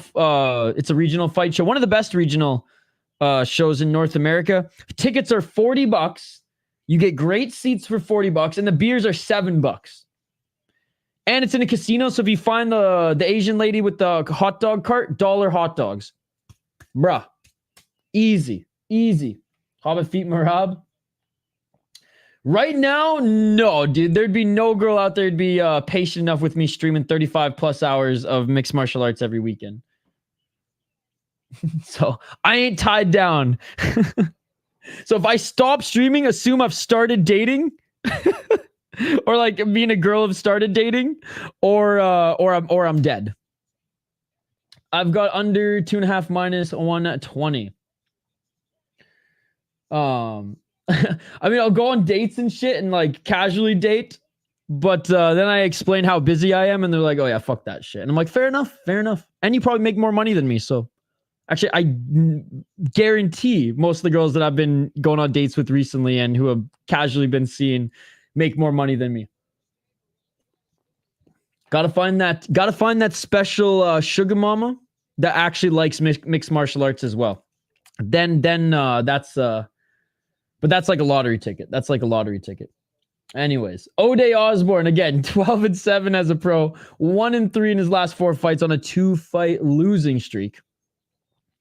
32 years of age, trains at a syndicate, so a good gym there. 4 KO TKOs, 5 submissions, 3 decisions, 4-5 in the UFC, 1-0 on Contender Series. Lost to Philo. Philo's pretty good. He's a good submission guy, and he took him out in the first round. Losing to Asu, no shame in that. Beat Charles Johnson, but honestly, I thought Energy won that one personally. That was one of those string of like close decisions that Energy should have won, in my opinion. Lost to Tyson Nam, and everyone's like, "Oh my god, he lost to Tyson Nam." Tyson Nam is on the regional scene, still knocking guys out. Now, was that a good loss? Absolutely not. But Tyson Nam still has that power and is still knocking out guys on the regional scene. Beat a 4-3 guy, whatever. CJ Vergara, whatever. So it's just like he hasn't had many good wins at all recently. At all. Like he lost to Brian Keller now in 2020 isn't the worst, but still. Ode Osbourne, decent strikers, fought better competition overall, but lazy boy Ronaldo Rodríguez, he's good, man, and he's a killer. Fights at a crazy pace as well, and he's coming in as the favorite here. 16-2 as a pro, 4-0 in his last 4 fights, 25 years of age. Tough, and like I said, fights at a crazy pace, and actually is pretty well-rounded as well. 7 KO TKO, 5 submission, 3 decisions, and 1 disqualification win as well. 1-0 in the UFC, 0-1 off Contender Series, and I love that after he lost on Contender Series, absolutely ripped it up on the regional scene. Now, did he fight a lot of great opponents? No, but he fought some decent ones, man. Beat a 6-5 guy in Icon, then beat a 5-1 guy, 5-0, 5-1 in Lux, which I love Lux, by the way. Beat an 11-11 guy, whatever, then came in and submitted Dennis Bondar, who's actually pretty good. Won the JFL tournament. Won a title in JFL as well. Fought in some... JFL's an okay regional show. Lost split decision. That was his only other loss in his career. So I like Ronaldo Rodríguez on this one, but if he's too hyped, if he brings that same energy, he might gas himself out early, but he's dangerous. I like him. He's tough. I'm going with, what else did I write here? Well-rounded, good submissions, knocked out guys in the regional. Osbourne has not impressed me in his last few fights. He's fought overall better guys, but still... I think Ronaldo is a little bit more dangerous. He's hyped up this fight. Younger, hungrier, good pace, pressure in fights. We're going with him, locking it in. All right, they're showing the first of many short films right now.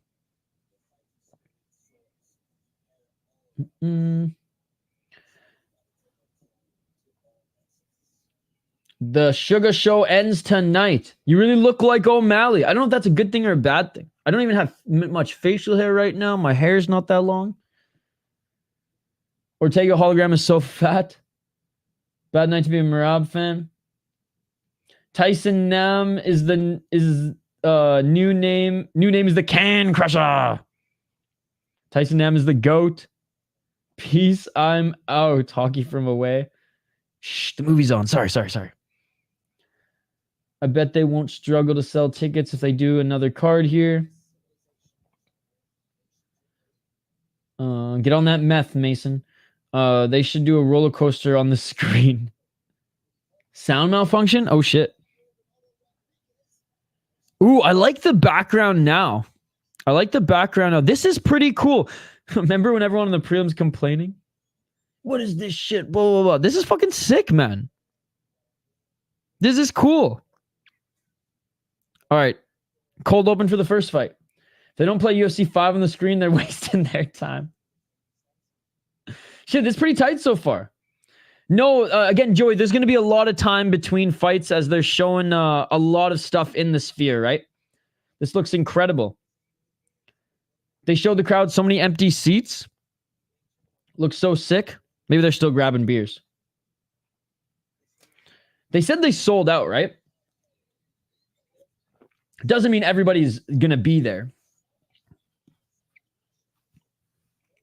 Let's see if it fills up towards the end. Looks so sick. I want to see Just Bleed guy 150 feet tall. Oh, man.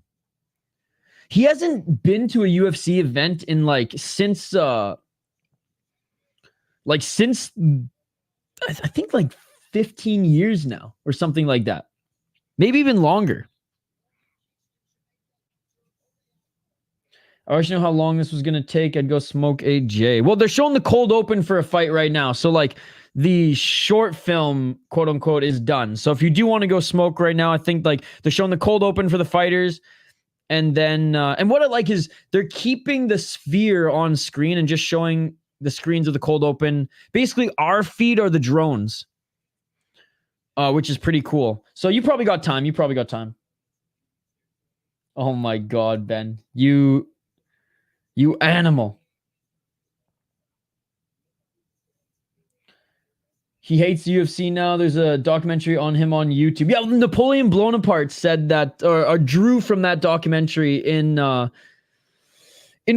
of his documentaries, saying that he liked it when it was more barbaric and didn't really have rules. He's like you. He says the UFC is too soft now, which is true. Again, I don't blame the UFC. I blame the North American commissions. Because I truly think the North American commissions allowed knees to grounded opponents, the UFC would have them. Now, soccer kicks, sure, the UFC's probably bitch made for not doing soccer kicks.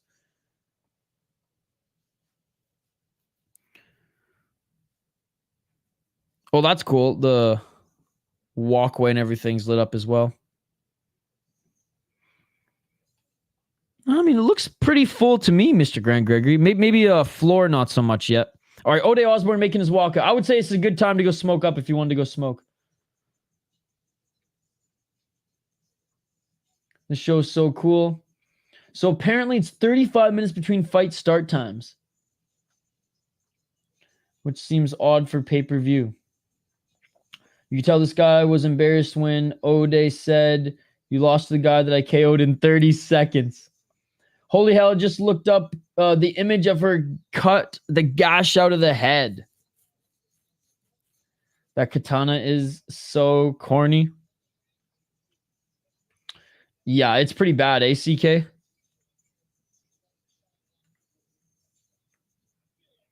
All right. Ode Osbourne making his walkout now.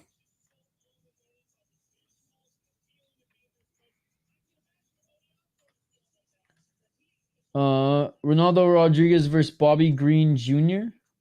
I mean, Ode Osbourne's younger than Bobby Green, so I guess it's Junior, but they're very different styles. You saying that just because he's black? Come on.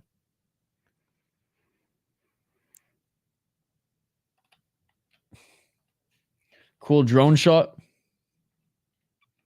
I like the sphere. Hell yeah, dude. It's pretty cool. No joke. I thought animated UFC fighters will fight in the Sphere movie like a Fortnite event. I imagine at least at some point they're going to glaze John Jones. At some point, right?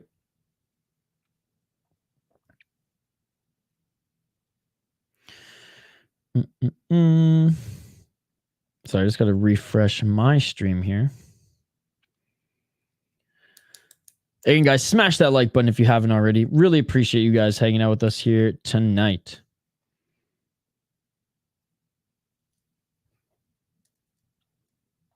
And again, Ode Osbourne making his way into the cage now. So Ronaldo Rodríguez making his path to the cage, or walking his path to the cage now as well.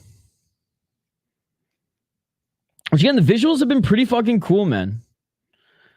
Slow burn to a cool show here. Hopefully Jones will be on one of them.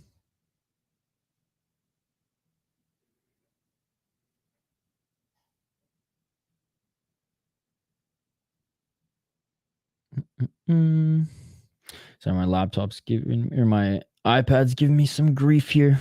I'm just refreshing it. Okay, this is cool. And hopefully an animated Dana will make the announcement.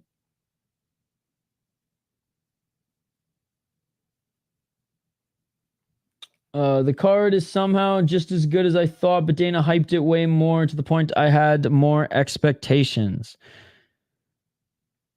I disagree, but maybe I'm just one who've like, I've been watching Dana hype cards my whole life. So it's just like, I set my expectations accordingly.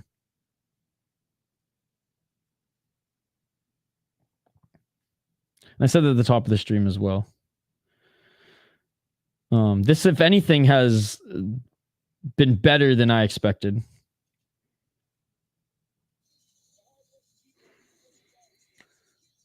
Lazy boy is a vibe. If he dances like this, he better win the fight. Dana Blanca, como esta, fight fans? For real, I wonder what they're gonna do for Juneteenth. I've been watching Dana since I was 11. This is actually dope. Hey, what's up, Jaden?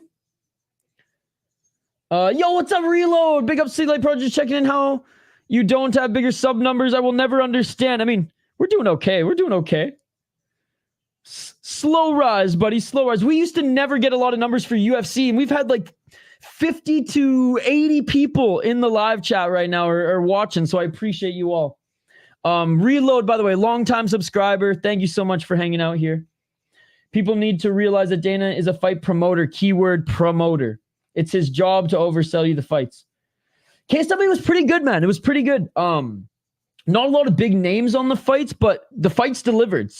Some really, really good submissions, some good knockouts, a good main event, and the two former title challengers, that one Brazilian guy and I believe the Czech guy.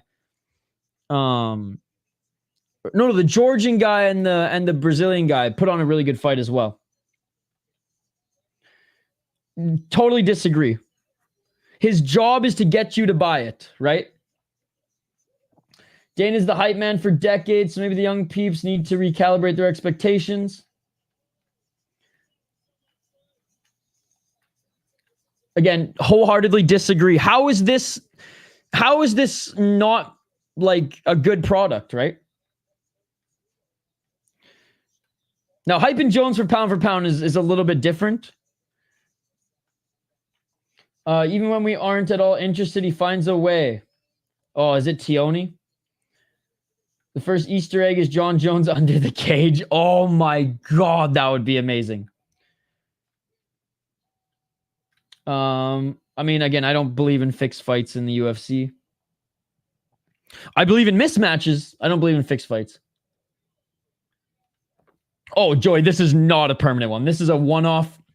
We don't even know if they're ever going to come back here.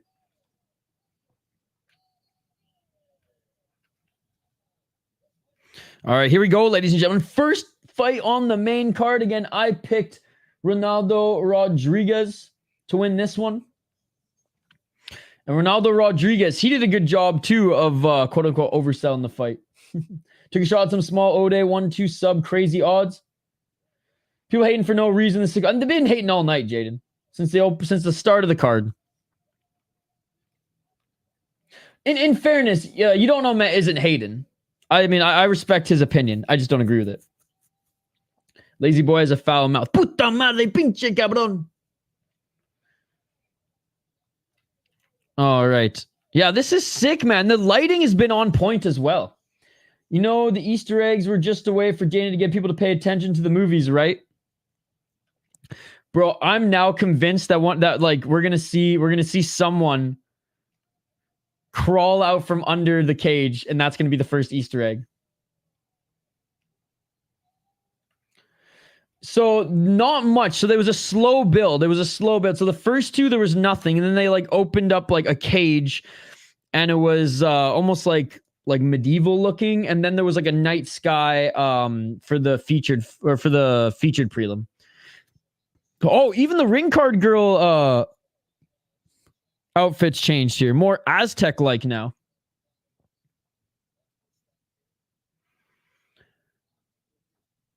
All right. Round 1 coming up here, ladies and gentlemen. Round 1. Let's get it on. And here we go. 4 minutes and 54 seconds on the clock. Left hand by Osbourne. Oh, nice left by Osbourne. 4 minutes and 45 seconds. What's up, Chris? Body kick. How you doing tonight, Chris? Was that girl Poton Easter egg? 4 minutes and 33 seconds. John is hiding under the cage with a bag of coke. 4 minutes 28 seconds on the clock.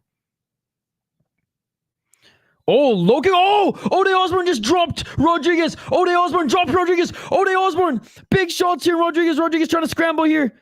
Ode Osbourne trying to get on top position.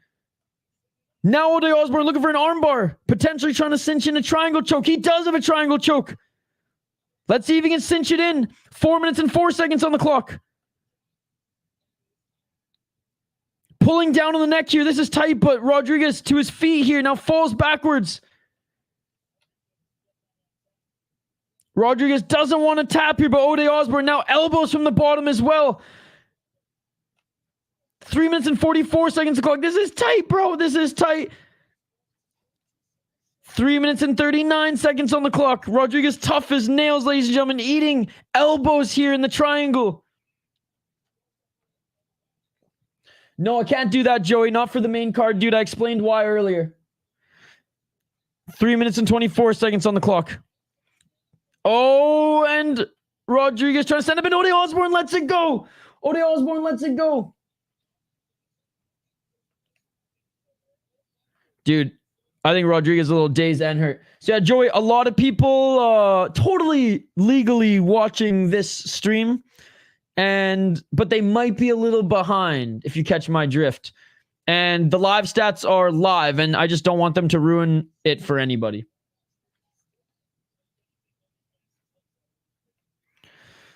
Still in the full guard here is Rodríguez. Ode Osbourne with elbows from the bottom. More elbows from his back here. That honestly should have been dropped because he been stopped because he dropped, or probably should have been stopped because he dropped bad. That's crazy. 2 minutes and 26 seconds on the clock.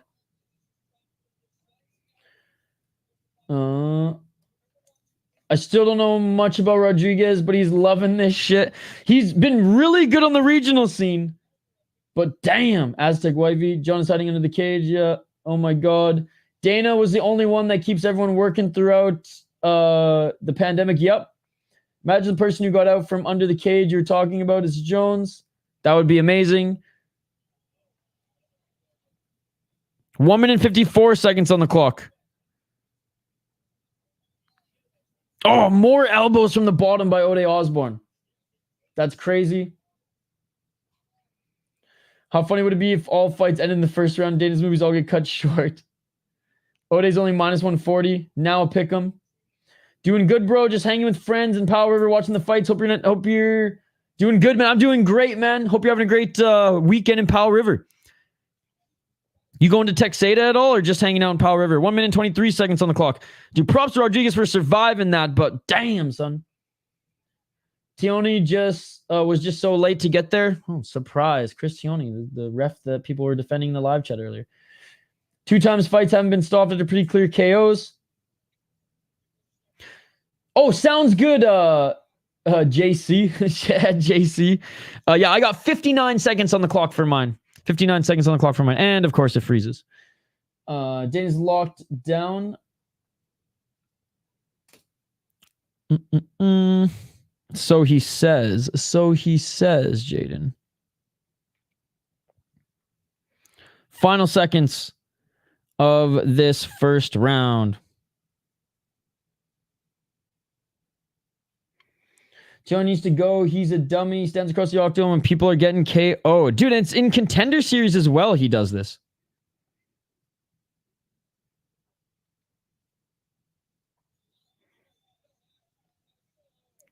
Final 15 seconds.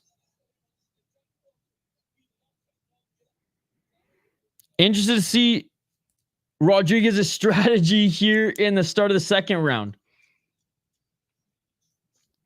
5 seconds on the clock. 3, 2, 1, and that is it for the first round. Round 2 coming up, ladies and gentlemen. Whew.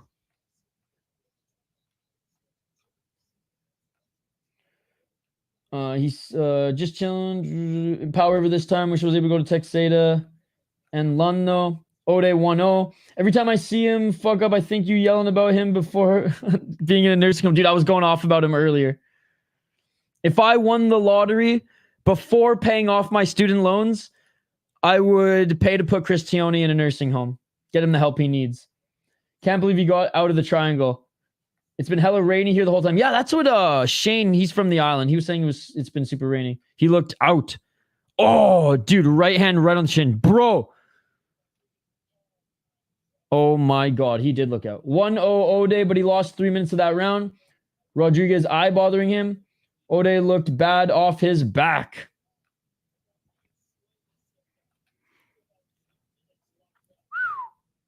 Almost 2 minutes in that triangle too. We need to crowdfund a Neuralink for Chris so Isha can pilot him remotely.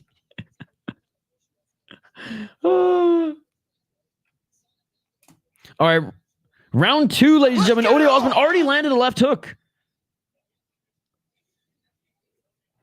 4 minutes and 48 seconds on the clock. Ode laid him flat. Yup, head bounced off the canvas. High kick for Ode Osbourne. Right hand by Ode Osbourne, and Rodríguez looking for that right single leg takedown.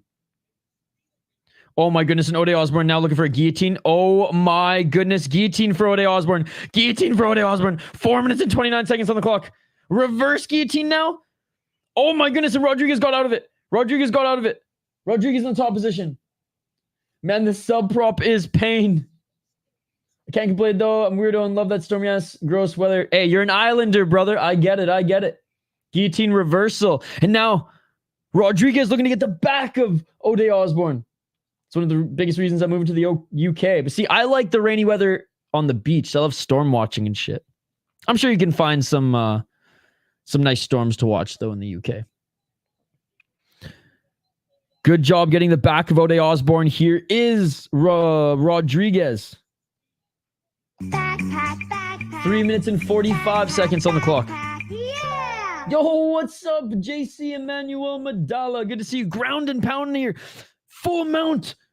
Full mount by Rodríguez. Well, side mount, but still.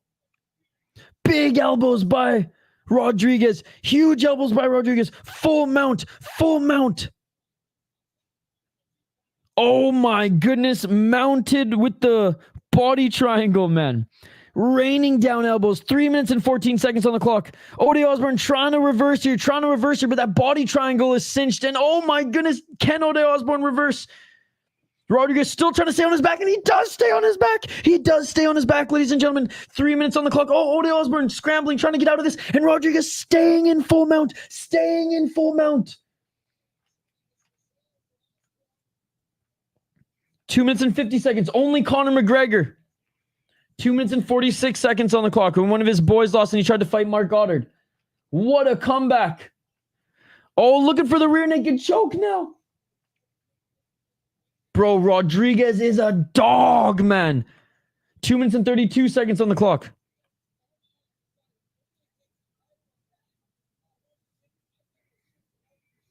Elbows there by Rodríguez, and he's not carelessly throwing them. He was like waiting to find the side of the head versus the back of the head. 2 minutes and 17 seconds on the clock. Not under the neck just yet. Squeezing is Rodríguez, but a good job fighting the hands here is Osbourne. 2 minutes, though, on the clock here. Continuing to try to soften him up to get that choke is Rodríguez. Bro, Rodríguez 23 strikes to 4 or significant strikes. Rodríguez just wants this so bad, man. He's got a lot of heart. Looking to try to get back into full mount here. I mean, what I love about this is Rodríguez has kept his hooks, kept his body lock, kept his body triangle essentially locked this whole time, which is giving him that leverage he needs. If Rodríguez doesn't get the finish, he's not going to have anything left for the third. So I'm watching his hype. Only done it once, though, but definitely want to try it in Tofino. Oh, dude, Port Renfrew. Port Renfrew is one of the best spots. I mean, Tofino's good as well, like in the winter. Yeah, hit up Tofino or Port Renfrew in the winter, man. Question now, is it a 10-8 second? 1 minute and 6 seconds on the clock. You could definitely make the argument for this one. Bro, Chris, I went to Tofino one time in the winter, and I was the only, me and my girlfriend at the time were the only ones on Long Beach. It was like surreal. 50 seconds on the clock. Ode Osbourne trying to scramble again here. 46 seconds on the clock. Rodríguez continuing to try to go for the choke. Never mind, they readjusted the stats here. 23-0 in significant strikes for Ode Osbourne. No 10 acres, there's not enough damage. I don't know, he was in full mount raining down elbows. Great commentary, play-by-play, and positive vibes from you. Got to crash. Hope you all win your bets. Bye. CK, hope to see you again here sometime. Thank you so much for hanging out. Look at Andrew Schultz's reaction behind the octagon. 5 seconds on the clock here. 3. And Ode Osbourne reverses. 2-1, and that is it. Oh my goodness. First Easter egg. It's cool that Schultz is a big MMA fan. I don't listen to all his podcast episodes, but I do like his podcast.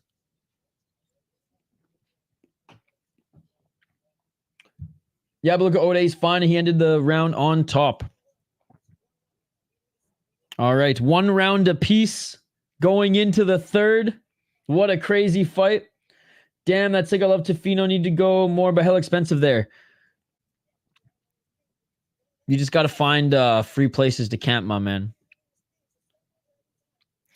When I visit home and we have beers on the island, I'll show you some spots off the logging roads that I usually camp. Who's winning? 1-1 going into the third. Port Renfrew, buddy. Oh, dude, Port Renfrew. It's one of the heads of the West Coast Trail. That's where Sandbar Trail is, and you can go mushroom picking there. Dude, Port Renfrew is honestly better surf at Port Renfrew than Tofino, but it's a smaller bay. 19-18 lazy boy for me. I'd like to see some striking in the third. I kept forgetting to breathe through that last round. Crazy. They better have a WrestleMania-like entrance for Sean and Merab. I don't know. I don't necessarily need that. I like the entrances so far here. 4 minutes and 48 seconds on the clock. Oh, left hand by Rodríguez. I just don't think they're going to do it for that main event. I mean, even Alexa Grasso said that her entrance isn't going to be anything special, and she doesn't want it to be anything special. This ain't Ryzen, bro. You got to start watching Ryzen for those entrances. For UFC, I don't know, but for Ryzen, it's either the New Year's Eve cards at the Tokyo Dome or when they go to Saitama. Like Super Ryzen 3 is at Saitama. And the New Year's show is going to be at Tokyo Dome. 4 minutes and 10 seconds on the clock. But probably Madison Square Garden, I'd imagine. Maybe not for fighters because they get tax up the yin-yang, but 4 minutes on the clock. Dude, Ode still looks pretty sharp right now. 3 minutes and 51 seconds. Ode Osbourne with the step back right hand. Ode Osbourne with the feints. Rodríguez definitely looks like the more tired one here. I don't blame him. 3 minutes and 40 seconds on the clock. By the way, this isn't even the last stream that we're doing, ladies and gentlemen, this weekend. At 5 a.m. Eastern, in a few hours, we will be live for Deep 121. Oh, nice step back right by Ode Osbourne. Wish I took that Ode plus 1,000 now. Yeah, if you surf, man, Port Renfrew in the winter, that's where that's where the better swell is. And Sandbar Trail, ton of chanterelles and some others, but make sure you bring a nice left hook by Rodríguez. Make sure you bring a book or some sort of guide, because there's some mushrooms you can't eat, but there's some that are really good. 3 minutes and 2 seconds on the clock. They should have their team carry them out in a cage with torches around it. It's pretty far west. This is a fight. Southwest. Oh, looking for spinning heel kick by Rodríguez. This is a fight indeed. And you can camp for free in the winter on some of the beaches there, as the indigenous communities usually just let the crazy fucks in the winter just camp there for free. Ode Osbourne looking for a takedown. Good stuff by Rodríguez, keeping it on the feet. I'm going to stream till the end of UFC, then I'm going to take a break, eat some late dinner, set up the Deep stream, and then come back for Deep. I might start a little early, though. Oda surprising us all. Lazy boy doesn't move his head. 2 minutes and 8 seconds on the clock. So, no, I won't be streaming like until 5 a.m. I got to set up a whole new stream, right? Might even... I might nap or go to the gym. I haven't decided yet. Depends on how much beer I keep drinking. Oh, nice. 1-2 by Ode Osbourne and a counter left by Rodríguez. 1 minute and 41 seconds on the clock. And Ode Osbourne with a nice single leg takedown. For shock factor, the fighters' corner should fight each other when they lose. Yeah, Madison Square Garden. Just looked it up, though, and damn, it's really nice. Oh, I love Port Renfrew, man. And, straight armbar here. And he's not going to get it because Ode is more in the top position, but at least threatening it, forcing Ode to move here. The 1 minute and 11 seconds on the clock. Rodríguez getting back up to his feet. Yeah, man, because I lived in Victoria, it was way closer. Like, Nanaimo, it's easier to get to Tofino, but when I lived in Victoria, way easier to get to Port Renfrew. What's up, Joseph? Mexicans. I mean, you can punch them in the face at the eye. You just can't poke them in the eye. So you can punch the eye socket, but you can't poke them in the eye. Looking for the takedown there was Osbourne, stuffing by Rodríguez. 1-1 going into the third, and it's a pretty back and forth third round. Controlling the neck here, though. See, this is where we need real MMA rules. If we were allowed real MMA rules, not these stupid, fucking, disgraceful, puke-worthy, atrocious, unified rules, Rodríguez could have kneed Ode Osbourne in the head there a few times. In real MMA, he could. But anyways, he's in the full guard of Ode Osbourne right now, raining down shots in the final 10 seconds. This is huge in the judges' eyes. Not a lot of these are landing clean, but at least he's putting forth a big effort here in the full guard. And that is it, ladies and gentlemen. What a fight. Yeah, I hate the rules, Daichi. I hate the rules. I hate the North American commissions. Ode minus IQ at the end. Rodríguez steals it 2-1 for me. That third round was close. If it's for Ode, I got a draw. If it's for Lazy Boy, I got a 29-27 Rodríguez. Haven't seen Dana in the background yet. I think Lazy Boy edged out at the end there, 29-27. Sandbar Trail bet. That's where I'm going to go try and go with my brother with the book for sure, though. Yeah. There's a ton of chanterelles. I literally ate chanterelles all weekend. Took some garlic butter with me. Roasted up some chanterelles with our steaks. It was great. Fished a lot as well. Great fight indeed. I think Ode going to get it, unfortunately. I wouldn't be upset if Ode got the decision. I think, obviously, first round Ode. Second round Rodríguez. Third round, Rodríguez slightly. Great fight, though. Great fight. Wow, I had Ode over 41.5 significant strikes. Ended 6th. What's up, Bipolar Express? The fight just ended. Third round was close. First round, clear for Ode Osbourne. Second round, clear for Rodríguez. Third round, I have it Rodríguez, but the chat and I, we're a little bit split. We'll see. We'll see. 40. Oh, man. I had it under 2.5 minus 120 in Ode round 1 plus 6,000 in round 2 plus 8,000 sub. Can't believe how close that was. Horrible beat. All right, we're awaiting the official decision, guys. We're awaiting the official decision. Joey saying draw. Yeah, that makes sense. How many years did you live in Victoria again? I think 6. 6 years, I think. 5 or 6 years.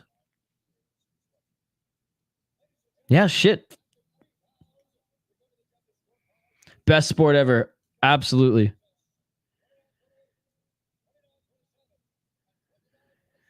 Two 29-27s and one 29-28. And Ronaldo Rodríguez. So he did get a 10-8 in that second round.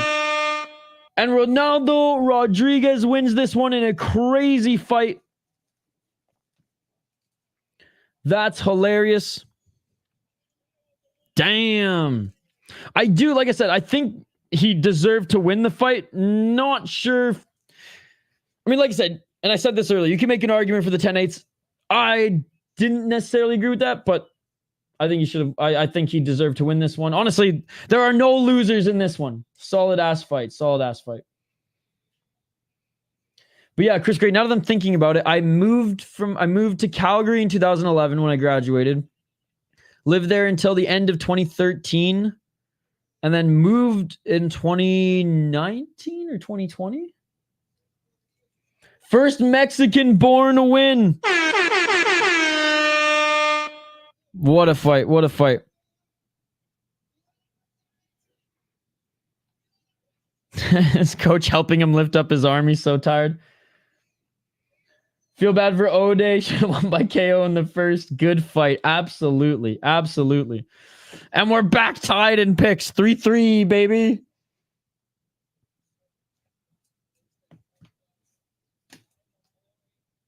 Damn. Let's check out the stats here.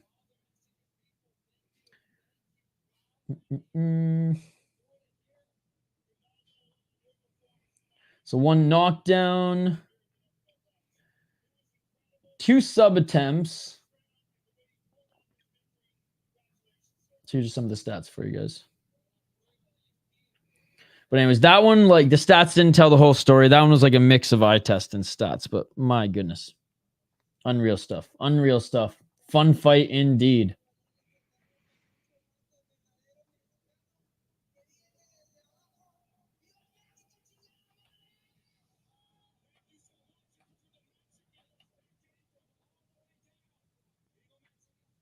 I was hoping the translator was going to swear for him, but Viva Mexico.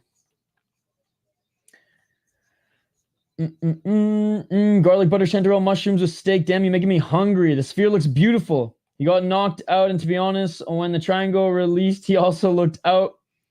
Going 3 hard rounds with Ode isn't a great look. It's dead right now at work, just dropping in to say hi, and that the meth is down. We got him. We got him, says Dana White. Dana at one interview said it's a one-time event, but at another said it will be yearly. I think it should be every year. No, so you might be confused. He said they're doing Mexican Independence Day yearly, like they did last year. They're going to start doing that yearly, but the sphere so far, he said, has just been a one-off. Oh, I mean, but look at the production. Yo, Matt Hughes in the audience for this one. I mean, look at the production that they're doing here, right? And even for Sphere to put on concerts, it's like crazy expensive. If this fight was on any other day and with any other ref, he would have been KO'd, but it's not, so Viva Mexico. Gonna have to walk to A&W now before this Ortega Lopes fight. Now you're making me hungry. Those scorecards are crazy. Okay. The sky looks real. All right. Next fight on the card here, ladies and gentlemen. Damn, that's a decent amount of time. And Vic, did you enjoy it? Oh, I enjoyed every second of it. Every second of it. And it was awesome is I had a house for 2 years near the university, right near some of the beaches right down the road. And then for 3.5 or for 4 years, I had a house that was like right in the center of Victoria, about 15 minutes from everything. And it was fucking awesome as well. With walking distance, like 20-minute walk to the school, and then like 30-minute walk downtown. So if you did get a little too tipsy, you could find your way home pretty easily. Yeah, I loved it, man. I was blessed. I had great roommates, great place to live. Met a lot of great people. Yeah, I loved every second of it.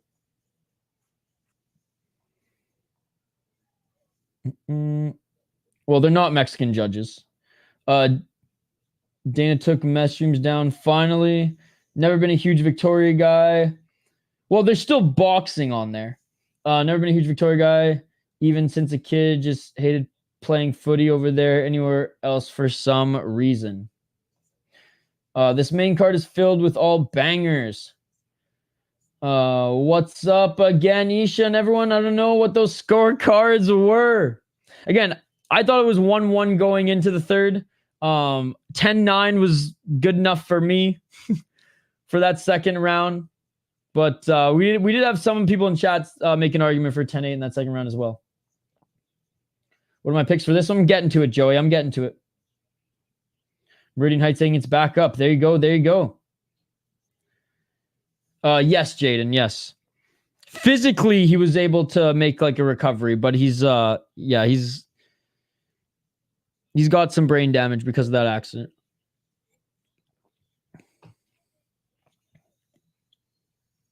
All right. Let's get to this next one, ladies and gentlemen. Before we see this next short film, we got Daniel Zellhuber against Esteban Ribovics. Ribovics, 13-1. As a pro, he is 3-1 in his last 4 fights out of Argentina. He is the slight underdog at plus 155 and actually a pretty good underdog. 28 years of age. He has 7 KO TKOs, 5 submissions, 1 decision. Finishes a lot of his opponents. 2-1 in the UFC, 1-0 off Contender Series. Head kick Terrence McKinney, knocked him out, but who hasn't? Beat Kamala Kirk, but didn't finish him. Which I don't know. Could be concerning. Could not be. Lost decision to Radzabayev. That's honestly no shame in that. Radzabayev is legit. Beaten 11-3 guy in Contender Series, knocked him out. Won the title in Samurai Fight House against a 6-5 guy. Or he's defended. Or won it? Defended? Oh, yeah. He won the belt in FFC and Samurai Fight House. Both first round finishes. Not against the best competition, but at least finished them there. And he has a ton of finishes. Third round finish in FFC. And in other promotions. Again, against not the best opponents, but at least he was finishing them. And like I say, if you're going to go up against cans on the regional scene, you better damn well run through them, and he did. So that's the thing. He hasn't faced a lot of great opponents, like 21-6 guy, pretty good. 17-6, meh. 11-3 on Contender Series, that's good. And even at the UFC, it's like he hasn't faced the best guys yet. I mean, his toughest test, he lost to decision, but he does have some solid power in his mitts. Daniel Zellhuber, and I would still consider him a prospect. Daniel Zellhuber, 25 years of age, out of Mexico, trains out of Extreme Couture. He is the favorite at minus 185. 15-1 as a pro, 3-1 in his last 5 fights. Lost to Trey Ogden, which at the time I was like, damn, that's not a good loss. But Trey Ogden has actually gone on to put on some good performances after that, so I don't consider that a really bad loss anymore. Made it look easy against Lando Venata. Everyone's beating this guy. And then Prado is good, man. Prado is good. And Prado's also from Argentina, if I'm not mistaken. So can this be the second hard-hitting Argentinian that Zellhuber takes out? We shall see. We shall see. 7 KO, TKO, 3 submissions, 5 decisions. There's only one loss. Has been decisions, never been knocked out, never been submitted. 3-1 in the UFC, 1-0 off Contender Series.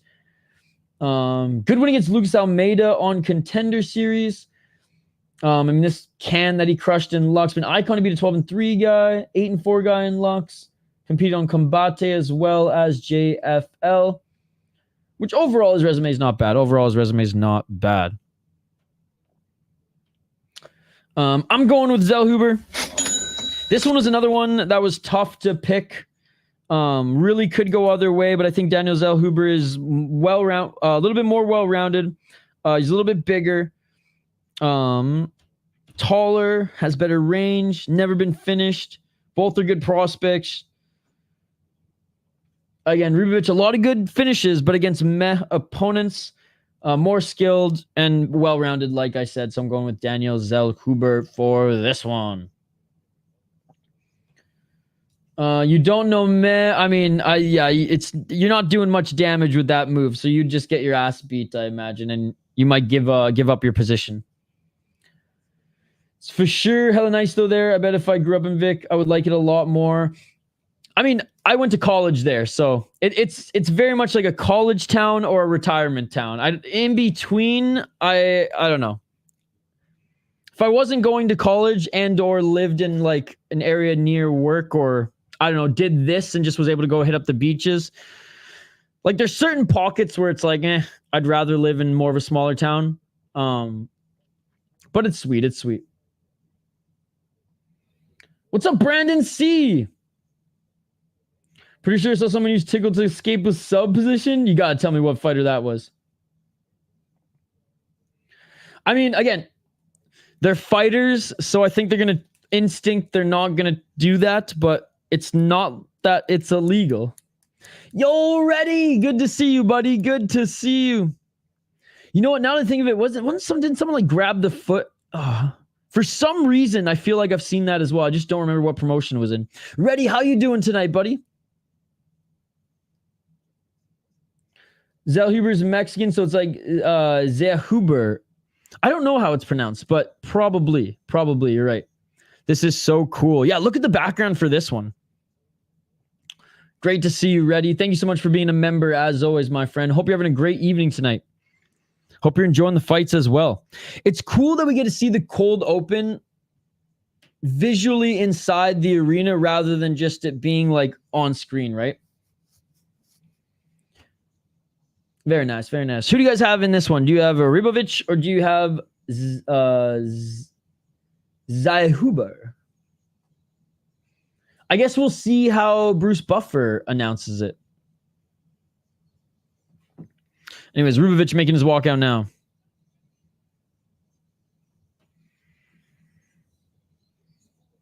MMA events vlog. Imagine how crazy it would be to sorry if these guys take so long to come out. Joey, we're at the... Again, I don't know why you're complaining. It's crazy to me that you're complaining when you're watching this and you're seeing what's going on at the Sphere. And Dana White also did say that they're going to take time between fights to show all the graphics because they're doing this at the Sphere, Joey. They're doing this at the Sphere, buddy. This isn't at a normal arena. They're, I'm going to say it one more time, at the Sphere. I know you're rolling your eyes at me right now, being like, Isha, why do you keep saying that? They're at the Sphere, Joey. That's why. It's more of a show than it is even just a fight card right now, my friend. I took fights ends by KO plus 115 or plus 175. That's why it's taking a little bit longer. And they gave us more than enough warning on that, right? Because this is very much a show and a fight card. What's the walkout song?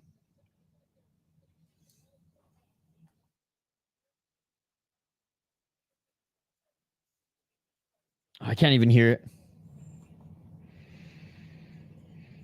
And honestly, Joey, maybe I'm watching too much PFL because this still hasn't even phased me. Sphere prices might be high due to production, but why are boxing events that expensive usually? I'm not sure to be honest. I'm not a big boxing guy, and I'm credentialed now in Minnesota, baby. So I don't have to pay for a boxing event ever again as long as Top Rank is hosting it. Yeah, true. That's a good point. It's also the most woke place on the island by far. Again, from someone who lived there, I disagree. I would say that the college students are loud, but in the off season, the retirement folks are very much, and the older blue collar folks, which was the people that I hung around with working trades there while going to school, are very much not. I would say it's very much, I don't want to say minority, but you could use the phrase the vocal minority, right? The loud minority. I mean, I feel like the whole island is kind of like that. Obviously, the smaller towns are a little bit more blue-collar vibe, but I would say because there's a lot of students there for like 8 months of the year that it seems that way. But trust me, for someone who worked there like more than or as much as I went to school, I can tell you that it's very much split. And if anything, I would say it leans... I mean, I don't want to say it leans one way or the other, but I don't know. I wouldn't say that. I would say Comox is way worse, and I lived in Comox too. But again, Comox is a lot smaller, so maybe that's not the greatest comparison. Roy Jones Jr. can't be stopped. Oh, nice. What's the second Easter egg? Damn hard one, Zellhuber. Aren't they both Dana White Contender Series winners? Yes. The most overused walkout song ever. That massive high-def screen is amazing. I can't even imagine how cool it must be in person. It's Roy Jones's gem. Roy Jones Jr. highlight reel to his song is one of the coldest things in combat sports. Yes, dude. We've been watching every single Contender Series, Jaden. We've been streaming every single one as well. Facts. I'll be right back, bro. I gotta leave now to A&W if I'm gonna be back for the Diego fight. Sounds good, buddy. Sounds good. CKB is the best gym in the world, especially considering New Zealand population is only 5 mil. That is a good point. Do you think anyone will ever attempt to make a fight at the Sphere outside of the UFC? I don't think anyone has their budget, man. Yo, what's up, Kenny? Good to see you. Gonna get some chicken burgers and onion rings with root beer. Sounds good, buddy. See you in a bit. Hey, Classy, thank you so much for the algoritmo. Thank you so much for the $2 donations. And this is the second donation from Classy, man. Classy donated earlier on the stream with the $5 earlier on the stream as well. Thank you so much, Classy. Big shout out to Classy now for for the $7 donation, and also a big shout out to Mr. Grant Greger for the 18 months, baby. Thank you, guys.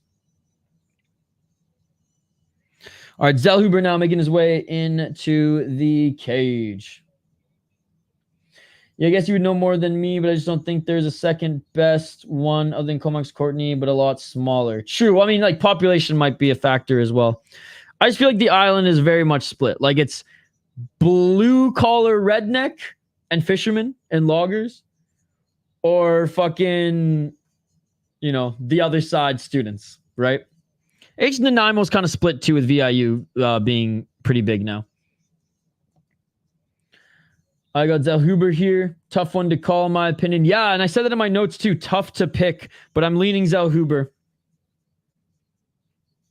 Sounds good, Chris. Sounds good. All right, fighters have entered the cage. Dude, the tail of the tape graphics are pretty cool on the screen as well.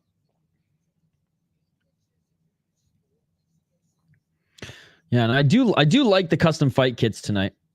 Instead of just like red and blue, red and green, or whatever. I like how they're all customized a bit.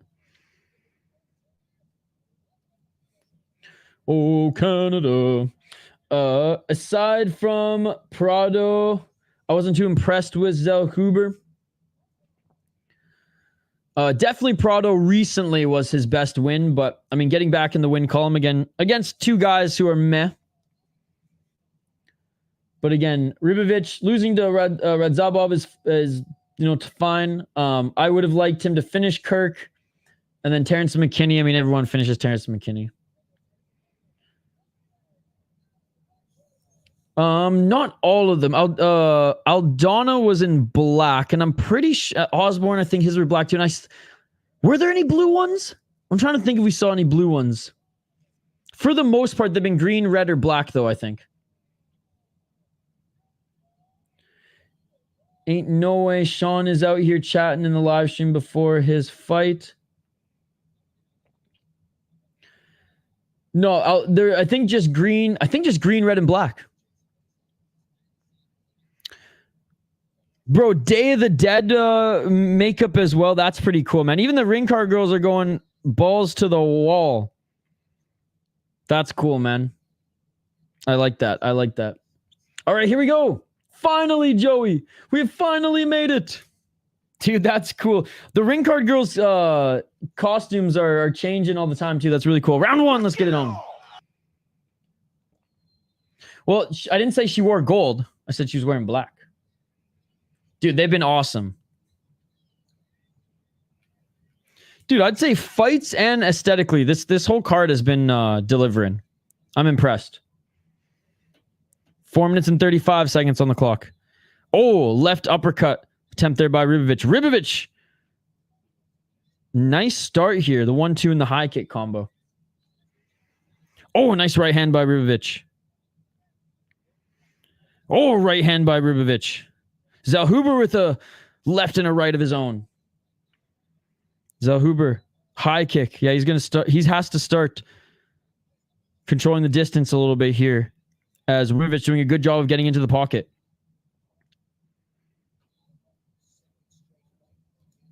Left jab by Zellhuber.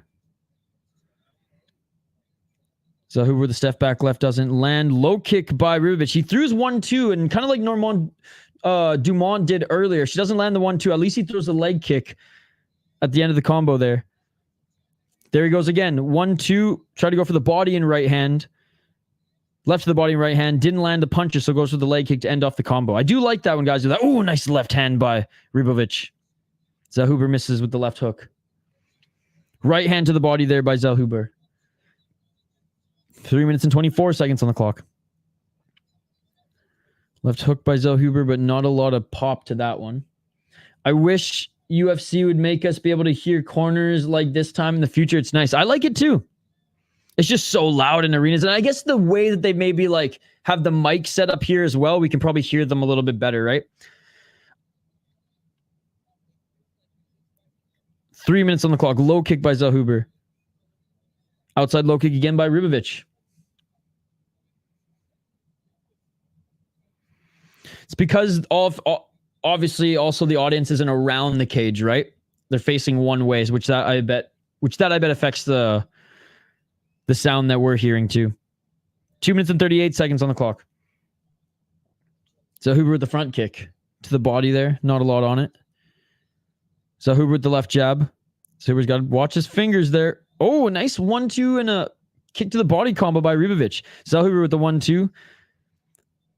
Ribovics definitely with the faster striking, though.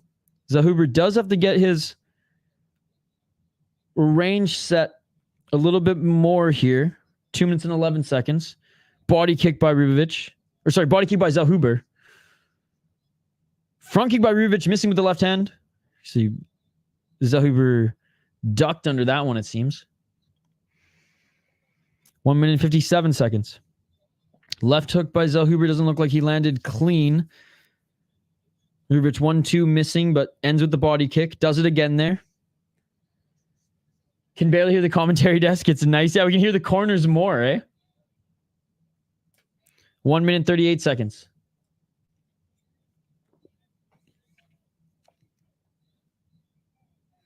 Oh, nice left by Ribovics.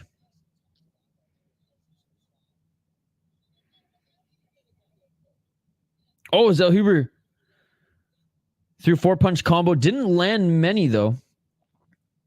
As Ribovics had a nice high guard. Low kick by Zellhuber. 1 minute and 8 seconds on the clock.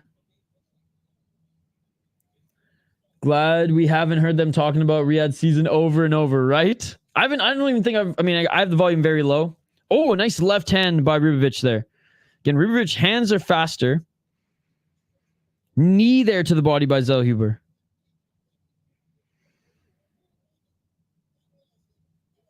$43 seconds on the clock. Fainting with the Superman punch. That's badass by Ribovics, but he didn't end up throwing anything there. 33 seconds on the clock here. Ribovics 27 significant strikes to Zellhuber's 25. But Ribovics definitely more kicks. Body kick again by Ribovics. Zellhuber with the 1-2 in the counter. Front kick by Zellhuber. Oh, they've each landed some big shots in the pocket there. Zellhuber with a nice shot to the body. Ribovics with a high kick, or with a punch up to the face. And that is it for the first round. Good first round. Good first round. 33 significant strikes for Ribovics, 31 for Zellhuber. What's up, Soto? Good to see you. 1-0 Zellhuber. Man, it's close for me. 8 leg kicks for Ribovics. 3 for Zellhuber. 16 shots to the head for Zellhuber. 18 for Ribovics. 7 to the body by Ribovics. 12 to the body by Zellhuber. This is a close one. This is a close one. Good round. Using his hands for the distance control.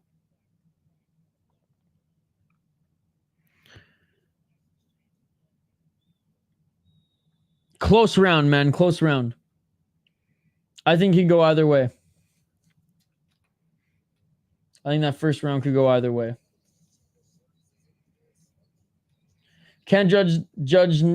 You can't trust judges on a normal night, much less a night where there's a movie playing in the background. I don't think that has anything to do with it. Round 2. Let's get it all. 4 minutes and 53 seconds on the clock. I had Zellhuber, but close for sure. See, I was leaning Ribovics. But again, very, very close.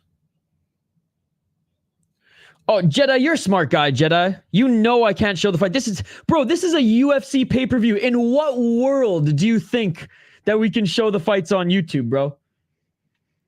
You're a smart guy, Jedi. You're a smart guy. But you can find it. It's on those same sites where you find it every single time. Wink, wink, nudge, nudge. 4 minutes and 23 seconds on the clock. You're a smart guy, Jedi. You're a smart guy. You're a Jedi, for fuck's sakes. Bro, you're whack if you think you can find it on YouTube. But you're a smart guy. You're a smart whack guy. You're a smart whack guy. 4 minutes and 11 seconds on the clock. You could have just asked me nicely where to find it, and I would have given it to you. 4 minutes and 6 seconds on the clock. Well, we agree to disagree then. I don't think it has any effect whatsoever. 3 minutes and 56 seconds on the clock.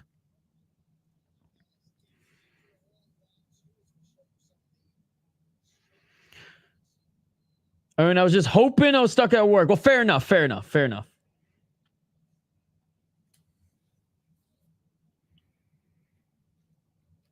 Creative Schmuck. Guys, it's the same sites that you go to every single time. Hit up the meth. All good, Jedi, all good.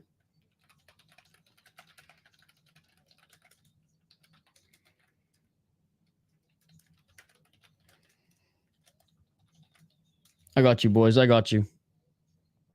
Shout out to Creative, shout out to Jedi. Just, hey, leave me a sub. Leave me a sub if you don't mind. But yeah, Jedi, we do live fight companions every single weekend. We talk about the fights. 3 minutes and 5 seconds on the clock. Creative, there is no luck. Come on, Creative. You're a smart guy, Creative. Or girl. I don't know. UFC would shut down anybody showing the fights on YouTube. And you know this. You know this. 2 minutes and 47 seconds on the clock. 2 minutes 42. Hope you're having a great night at work, Jedi. Maybe, Joey. Maybe. We shall find out. 2 minutes and 32 seconds on the clock. Yeah, and I've spent a lot of hours building this channel. I know it's nothing much, but would rather it not get shut down, especially because we stream all sorts of MMA events every single weekend. Even tonight, we're streaming Deep 121 after UFC, which I'm more excited for Deep, to be perfectly honest. Man, it's going so many people act right so I can watch some sports. Attaboy, Jedi. No worries, Creative. Read my chat, Creative. I just gave you a gift. Oh, a nice knee to the body there by Zellhuber.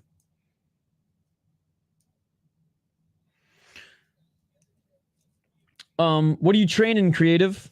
I forget. Are you amateur fighter or you just train for the hell of it? 1 minute 42 seconds. Zellhuber starting to walk down Ribovics a little bit more here in the second round. Thrown here in the pocket. Oh, and a nice shot there. Nice right hand by Ribovics.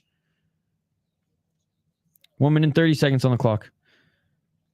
Outside low kick by Ribovics.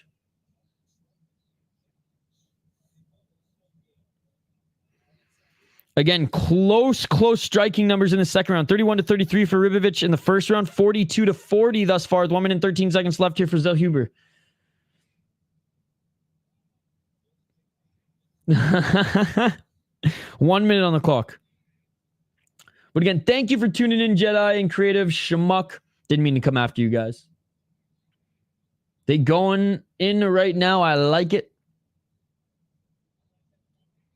It's in Vegas. It's in Vegas. So like there's some crazy concerts there. The NHL draft was there. Vegas. 40 seconds on the clock. Well, rest in peace, Super Lutas. And thank you for taking everyone away from my channel, Hockey From Away. 25 seconds on the clock. Wrestling and boxing, nah, I'm not going to be a fighter, just a regular bloke who works a simple job. I'm not American, I'm across the globe somewhere. Okay, got you. Well, that's cool, man, that's cool. I'm a regular bloke. I do jiu-jitsu now. Used to do kickboxing and kung fu when I was younger, but been knocked out too many times in competitions and kickboxing fights. So I'm sticking with jiu-jitsu now. And that is it for the second round. I got Zellhuber 2-0. See, second round, I'm leaning a little bit more Zellhuber. First round, leaning more Ribovics. Close fight. And Eric Nixick telling Zellhuber as well, this fight is close. Them knees are nice. They're only showing screenshots, one every 45 seconds. Stay here, you'll get commentary and interaction. I got Rebo 2-0, but it's very close and can honestly go either way at this point. He started slow, then picked it up. Another close round, but again, I give it to Zellhuber. Extremely active, close, 2-0 Ribovics. Yeah, the whole chat, we're all split in the chat, which means it's a good fight. And there have been a lot of fights tonight that we've been kind of like, it could be 1-1 going into the third, or it's close going into the third, which is awesome. I want to say it's 1-1. All right, third and final round coming up here, guys. And again, big shout out to everybody hanging out with us here tonight. You guys are awesome. I appreciate you all. Good display of respect by these guys as the third round starts. Let's get it on. So I'm kind of sure I want Merab to pull it off for the Short Kings, man. I'm always trying to get on the inside of the taller dudes in practice. I love it. 4 minutes and 46 seconds on the clock. Right and left by Ribovics. That's cool you train, man. I respect that. We got quite a few actually pro fighters. Oh, a nice 1-2 by Zellhuber. Pro fighters and soon to be amateur fighters, and those who train also martial arts in our live chat. So it's cool to have another one to connect with here. You see Poton met John Jones? I did not. 4 minutes and 18 seconds. Right hand by Ribovics. Ribovics with the 1-2. Zellhuber with the right hand. They took a pick together. Nice. Oh! Zellhuber just dropped Ribovics. But then Ribovics instantly trying to wrestle him back up to their feet here. 4 minutes on the clock. 3 minutes and 58 seconds. Oh, my Great God. job by Zellhuber. Knee to the body again here by Zellhuber. 3 minutes and 50 seconds on the clock.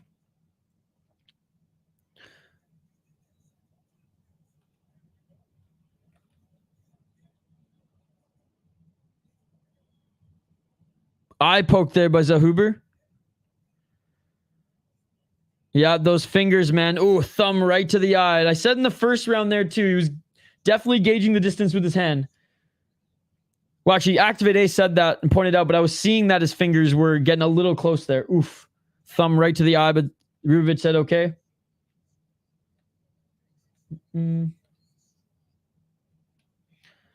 Fuck. First time here. Like it so far. Other ones get a little too obnoxious or there are too many people trying to talk over each other. Hey, well, glad to have you here. Glad to have you here. I am a junkie. Oh, when it comes to mixed martial arts, like, oh, nice right hand by Ribovics. He rocked Zellhuber. Ribovics rocked Zellhuber. Right, left, left.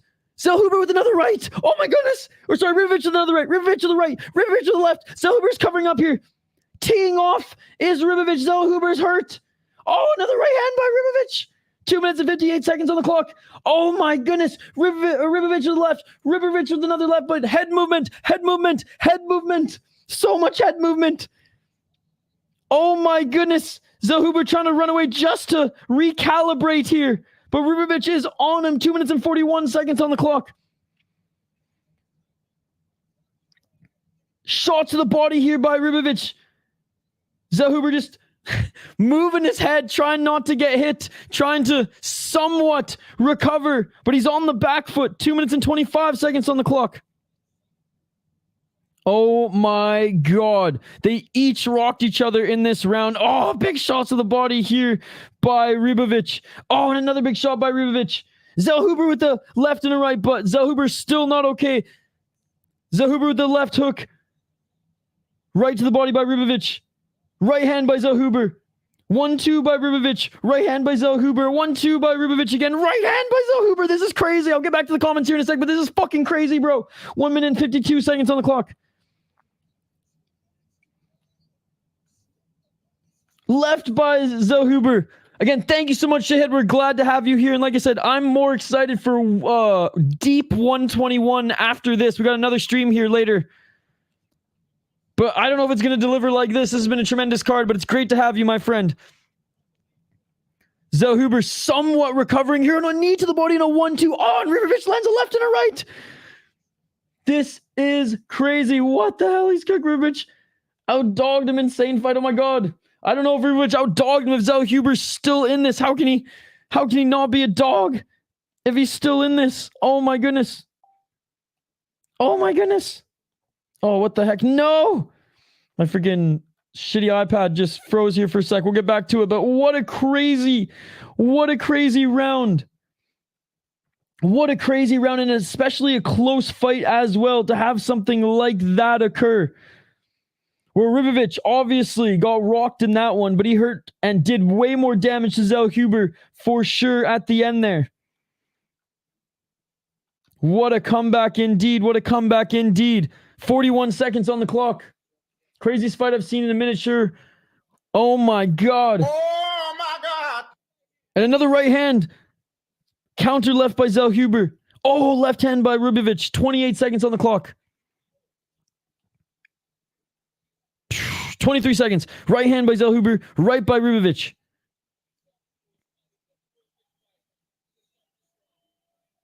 $15 seconds. Front kick attempt there by Zellhuber, but oh, knee by Zellhuber. Left and a right by Ribovics. Right by Zellhuber. More shots by Ribovics, and Zellhuber still lands one. Ribovics with a 4-punch combo there, and it is all over. What a round. Let's go. Let's go. What a round. What a round. Oh my God, what a fight. Bro, it's either 2-1 Ribovics or 2-1 Zellhuber, and I do not know what it is. I do not know what it is. I have no idea, bro. I don't think so because Ribovics was rocked early in the fight. I got a 2-1 Zellhuber, but either of those first two rounds could have gone to Ribovics. Great fight. They better give it to Ribovics. I'm sweating. 3-0 Ribovics. Even a 2020, even a 28-28 draw. Can't be, yeah, that round can't be 10 because Zellhuber dropped him with the elbow earlier, right? He got knocked down. Fight got me going crazy. I still think 300 produced overall. I mean, it's definitely good. It's definitely good. I don't know if it's as good as 300. But it's still not as good as Super Ryzen 3. Let's be perfectly honest. Absolute banger. Zellhuber 100%. I don't think 100%. 28-28 in rebook would be epic. Zellhuber. Yeah, I can understand that. Close-ass fight. That was amazing. Not offended Zellhuber's eye pokes, but that was an amazing fight. It can totally still be a 10-8. People talking shit about this card were so wrong. Absolutely. I honestly thought they were going to call it when Zellhuber was on the run. He was moving his head, and it's not like Ribovics didn't land every single one of those strikes, but damn. This fight of the night for sure. I'd be okay with a draw. I'm okay with it going either way, to be perfectly honest. Could be a draw. It's split draw if Huber was up 2-0 on some of the cards, but damn, craziest fight either way. We all win. Yup. Give them both a bonus. For sure. For sure. Unbelievable. All right, we're waiting the official decision. Jaden win ref. Herzog, let her go there. Let her go. Damn. That was a fun one. That was a fun one.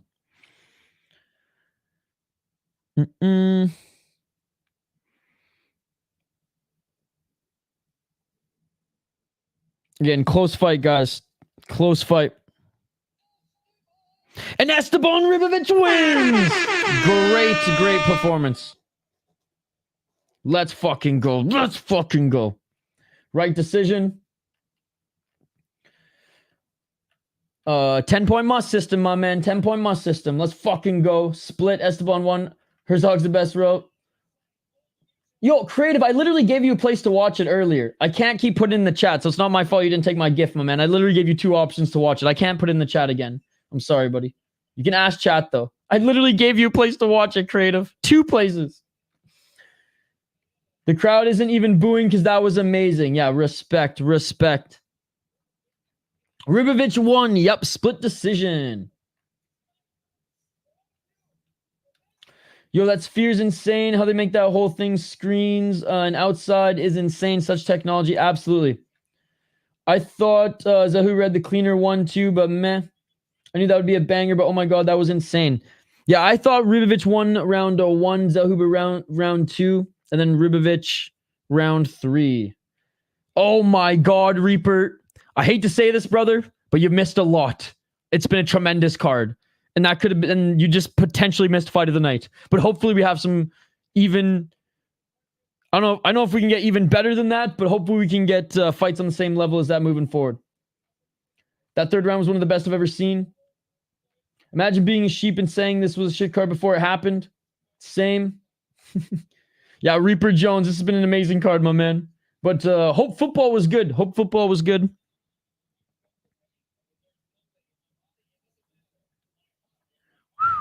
He said, I felt the pain, but it doesn't matter because I fight with my heart. Even Joe Rogan's like, it's one of the best fights I've ever seen in my life, bro. What a fight. What a fight. I know some people have thought there were 3 potentially missed stoppages, but I actually like letting the fighter go out on their shield in such a big event. And he was still using that head movement. It was a slog, but Georgia won. There you go. There you go. We haven't seen Danny. Is he going to walk in with Trump? Maybe. I just think like he's got a lot to worry about backstage and making sure that everything's going well. I need 100 plus significant strikes for the next 2 fights to get my 10-fight parlay. Fight of the night candidate. Is that Souza KO off Jauregui still the best finish? I think so, yeah. Yeah. I think that one that one is still a little bit better than Torres getting finished.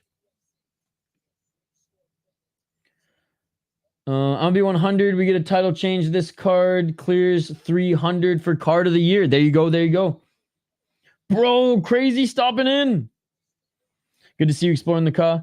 Jenny must be working with Firaz because that head movement was insane. It was wild. That fight, I felt like UFC Noches, possibility someone may actually die. Head movement, head movement, head movement. Souza with decent sized dog there too, pretty sure. Yep. Actually, no, she was. Yazmin was minus 500. Souza was plus 350. God forbid, of course. Herzog the GOAT. Damn, son. Unbelievable. Unbelievable. Yeah, 188 strikes landed for Ribovics. 121 for Zellhuber. All of them significant each. Damn. Unbelievable. Unbelievable.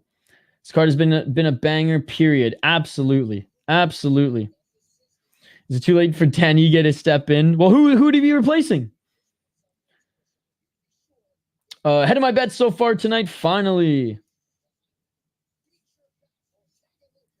Everyone did Exploring the Cob because we all legally stream here. What are you trying to pull, my friend? Trying to get us in trouble. Guest ref. Ortega again. Watch Ortega hurt himself entering the cage. Maybe Ige is there on standby. If Rojas gets 50K, it's only because he's 19. He's not getting 50K, dude. He's not getting 50K. Amazing fight. With all the other fights and finishes that we've seen, there's no way he gets 50K. He didn't even finish his opponent.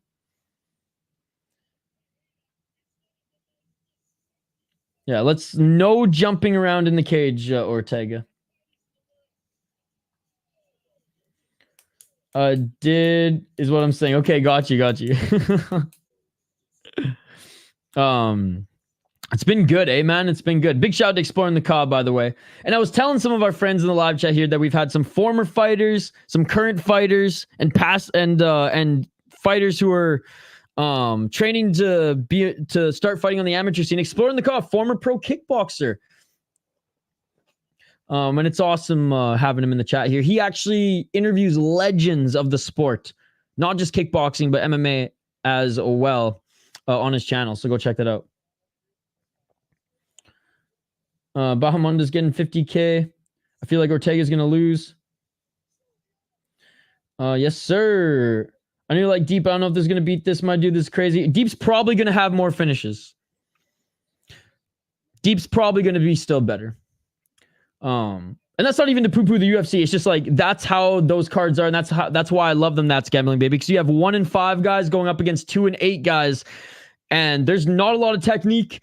They're sloppy ass fights, but someone's getting knocked the fuck out. And because see, the Japanese care more about putting on a show for the fans than winning. I swear to God. And that's why those deep cards are amazing. Chito always looks different every time he appears on UFC. I know. And this one actually has the better of the deep roster, not the last 2 tournament cards. Probably. I'm not a big boxing guy, man. I follow my favorite boxers, but I don't really follow much boxing. I imagine Canelo's going to win. He's the huge favorite. He always wins. Deep is low level, but high entertainment. Did you not just hear what I said? I said, what I love about Deep is you got 1 and 5 guys going up against 2 and 8 guys, and they put on banger fights. It's amazing. It's incredible. Take my money. I'm more excited for Deep, and I'm still more excited for Deep than anything that we've streamed this weekend or watched this weekend. UFC 307, a kind of better card than this. On paper, we haven't seen 307 yet. Prelims are way worse. Canelo's been walking out for an hour. I hate that about boxing. People don't pay attention.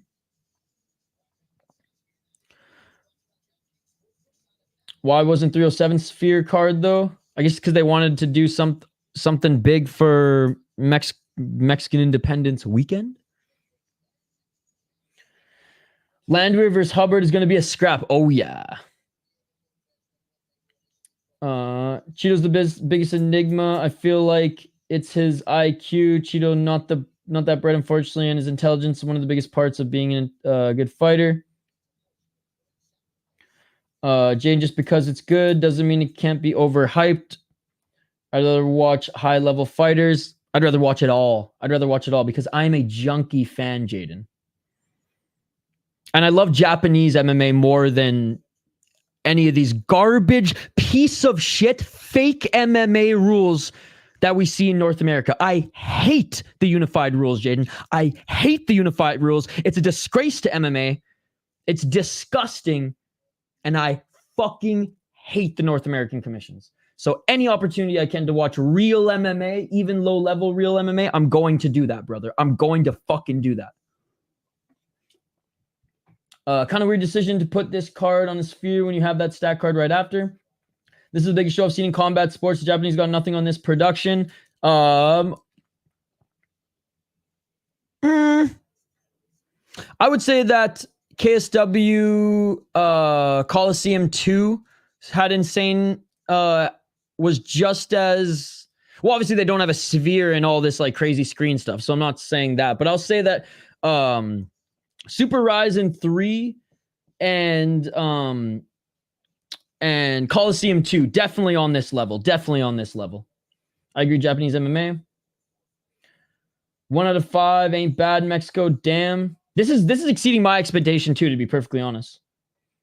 I didn't think it was going to be this good, and this is a pretty cool little film that they got going. But yeah, KSW Coliseum 2, I think to this day is still the biggest MMA and craziest show that I've ever seen. And I don't think they're doing their, and you're a big KSW guy, Jaden. Isn't the next Coliseum show in 2026 or is it in 2027?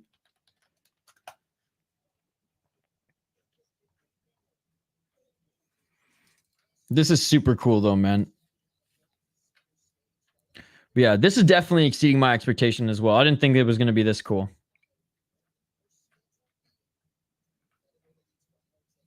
All right, featured fight coming up next, ladies and gentlemen. Brian Ortega against Diego Lopes.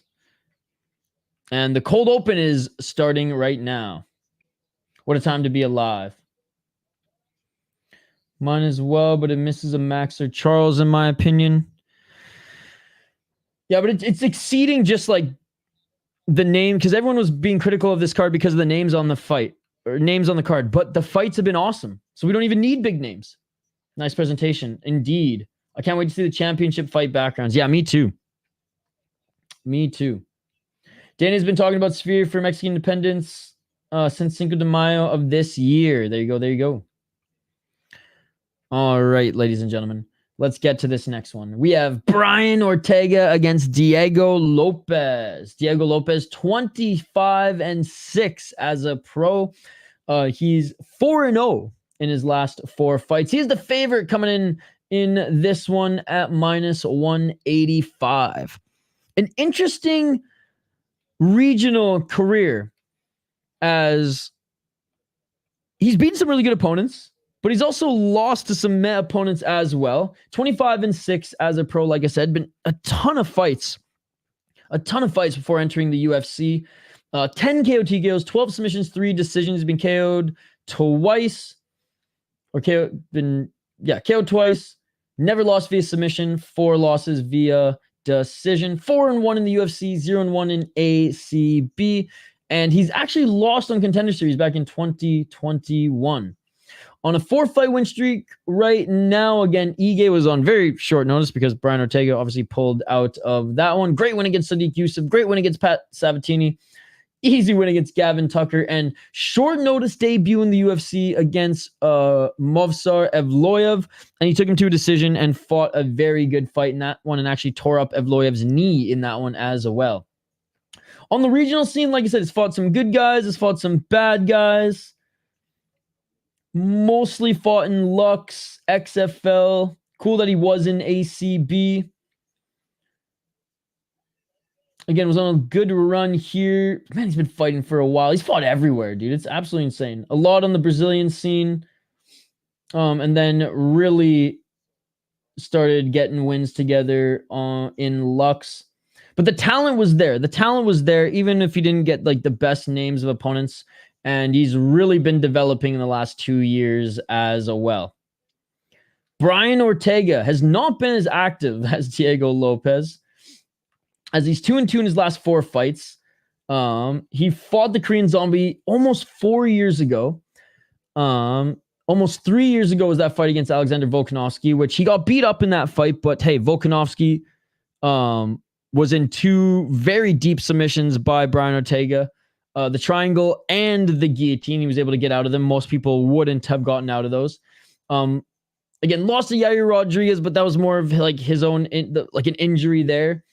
Like what, his shoulder popped or some shit. And then, Rodríguez landed some good strikes in the first part of the fight, but again, Ortega was able to get the submission later. So it's just crazy. He hasn't been that active here. He has been facing injuries. Obviously, he had to pull out of the last fight. But he's solid, man. He's solid. He's a slight underdog at plus 155. Tough as nails. Both of them are tough as nails. His striking isn't bad, but we know what his bread and butter is. His bread and butter is submissions. His bread and butter is jiu-jitsu. But Diego Lopes, damn good grappler as well. Damn good grappler as well. I've been cooked in my picks here tonight, but a lot of close fights. I will say that. A few close fights, I will say that. I'm going with Diego Lopes on this one. Again, Brian Ortega not active. And yes, has only lost to good guys recently. I get that. But, Lopes, he fought 2 months ago. I get it. And yeah, he put his body through a shitstorm with the weight cuts and whatnot. But seemingly injury-free after the Ige fight to be able to take this one. Good grappling. Way better than Yair. Way better than... I don't know if I say way better than Volk, but better, different type of grappling, but really good grappler, okay? It's not like Ortega is going to beat him in that area. I do think overall his boxing is better. He's got a good chin. He's got good power in his shots, and he's scrappy. Tough to finish as well. A little bit bigger, and I would say a little bit stronger than Ortega too. Way more active recently, and he's seemingly getting better and better. But hey, you can't count out T-City. Even due to his inactivity, people might forget that his climb to the top was pretty awesome. Now, did he defeat all the world beaters? No. But his toughness still cannot be overlooked. It's just, will he get injured in this one? Is he 100% in this one? Truly, we shall see. We shall see. But going with Diego Lopes here, and this one should be a good one. It exceeded mine due to how well they're fighting each other, which was my main concern. It's for safety. I know you'd rather see a Japanese fella get soccer kicked. Not necessarily. But I'd rather see fights to another day. No, that's not why. You're twisting my my perspective. I just think it's fighting, so let's watch real fighting, not watered down garbage bullshit. I wonder if they will have a carnival background with clowns for O'Malley. Japanese got the oldest professional footballer active and probably the oldest MMA fighters as well. Bellator cannot do this. UFC's the best. Brian Ortega pull out. Not on this one. He seems like one of the guys who took a while to peak, like Charlie Olives or Bisping. Production-wise, this beats Coliseum. I think Bellator, PFL, MMA are mad that they can't do this. I don't think they're mad. I think they know that they don't have the money to do this. I got to take Lopes on this one. I got Lopes winning. Never know with T-City. He could still trip over a cord and tears it. No, he's good. He's walking out now. And tears ACL. It's a pick'em fight. Ortega can get a sub any day of the week if he's healthy. Security was so fast to stop Diego from shaking hands with someone in the crowd. Lopes seems nervous, breathing heavy already. You just lost $150. Damn, sorry to hear that. Yeah, and it's PFL-ator, I guess now. Some action, the Canelo fight got on the small screen. Nice. Took Lopes KO TKO plus 300. I'm becoming a Mexican after this. Lopes with the heavy hands. Let's go.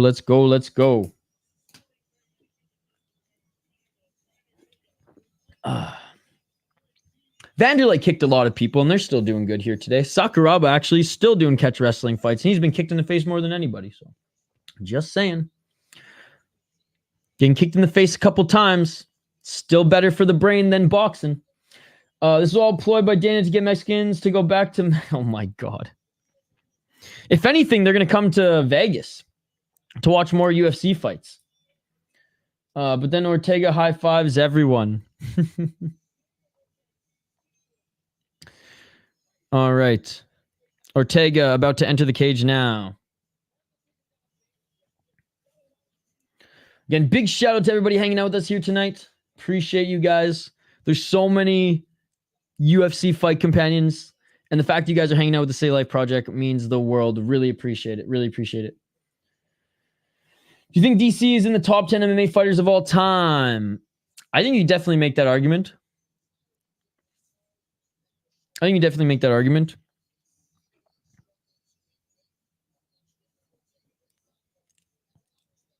Yeah. I'm like going through a lot of them right now in my head, and yeah, I would say so. I think everyone's annoyance with his commentary, especially new fans, is like overshadowing how much of a fucking beast he was when he came into Strikeforce and then the UFC, especially coming in late, right? Thank you, Blizzard. I take that as a compliment. It making me feel weird when they do that drone view. Go, Diego, go. I wish I had some weed. Blizzard, hook me up, bro. Hook me up. All right. Fighters are now being announced in the cage. Again, it's cool to see the tail of the tape on the massive big screen there. And yeah, Diego Lopes is still under 30 with over 30 fights. Unbelievable. I am drinking the last of the summer shandy from my friend. So my friend has a media company here in Minnesota, and his media company, 10K Takes, did a collaboration beer with Elm Creek Brewing called the Captain's Patch. Usually, like, I'm not the biggest summer shandy fan, but they hooked me up with a ton for the summer, and this is the last one. Hook a brother up, Blizzard. They legalized it in Minnesota, but you still can't buy it. It's bullshit. So is it really legal? I mean, technically. I guess you could grow it, but I've just been lazy streaming fights. How you doing tonight, Blizzard? Damn, Diego looking like a welterweight. I literally read your comment about Dana's plan, and I commented on it, Jaden. I'm not going to read it again. Everyone thought it was going to be empty. You're in Tasmania. Nice, dude. I'm rolling me some. Arena full. Yeah, it doesn't seem much better.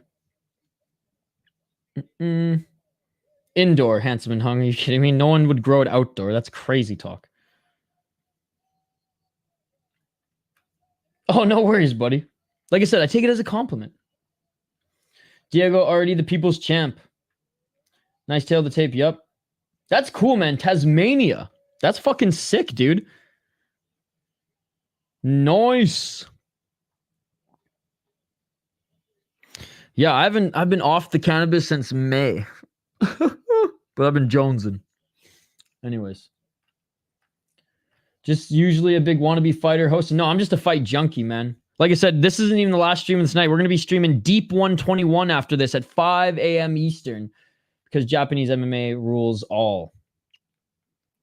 All right. Round one, ladies and gentlemen.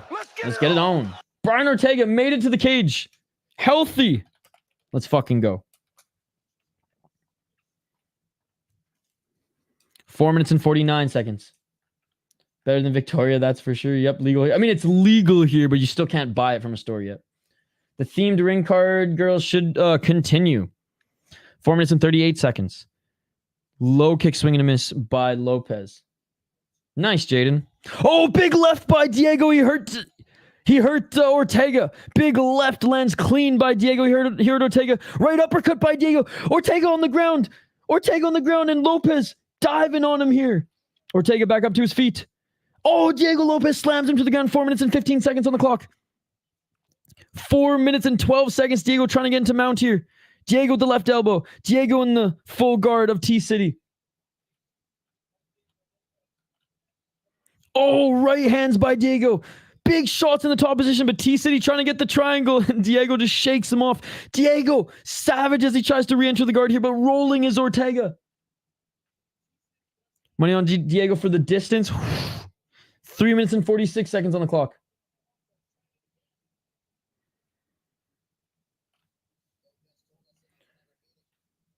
Not just made it to the cage, but first to the bell too. He liked this. Diego is him. Oh, Ortega cut on the left side. Let him up. Let him up. Come on, Diego. Oh, and Diego looking to try to take the back of Ortega. And Ortega trying to turn here. Diego might be able to get mount from this position. More right hands by Diego Lopes. Diego Lopes, big right hands again. Landing some shots on T-City.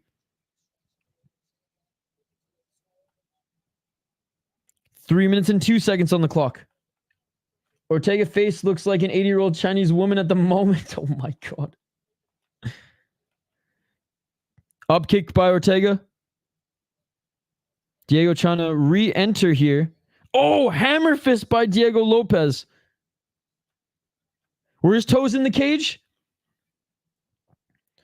He's trying to submit. He wants to get his black belt. Is he not a black belt? Damn.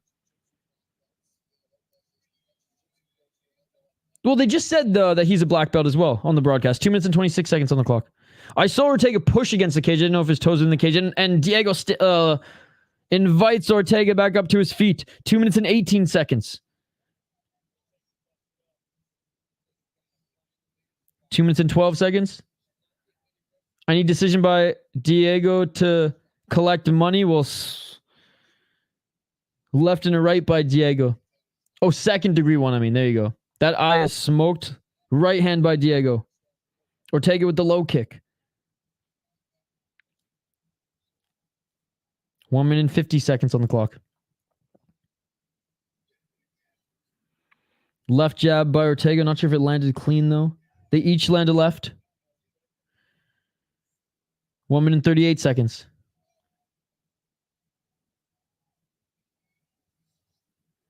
Ortega with the right hand. This is why I didn't go 100 plus significant strikes on this one. Oh, counter left by Lopes. 1 minute and 20. 1 minute and 17. Right hand by Ortega.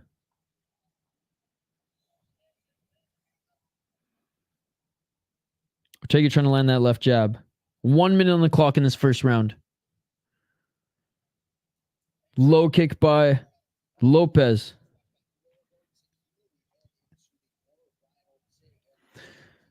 It might go over based on toughness. They're both tough as nails. That is true. 44 seconds on the clock. T-City tough as hell. Yep. 38 seconds. 33. Diego Lopes looking to pick his big shot again here. And Ortega not landing with that right jab. 22 seconds.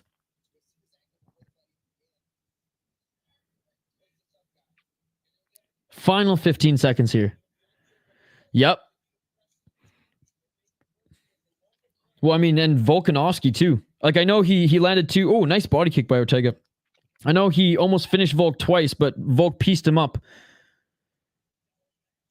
If I miss KO as well. And that is it for the first round. Whew. But Lopes has been dishing out on Ortega. Both love to hurt and bleed. That is true. That is true. This is beat after beat. T-City compensating with the massive cup, though. All right. Round 2, ladies and gentlemen. And again, clear first round for Lopes there.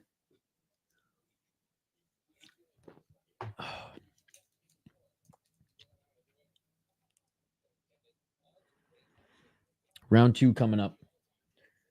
The sphere within the sphere. He was more injured from Volk than Max. He needed multiple surgeries after. Oh, damn. Yeah, his eye was completely fucked after the Volk fight. I'm a Hamzat fan, but Bobby Knuckles is for some trouble. True, that was a war. All right, round 2, ladies and gentlemen. Let's get it all. 4 minutes and 55 seconds on the clock.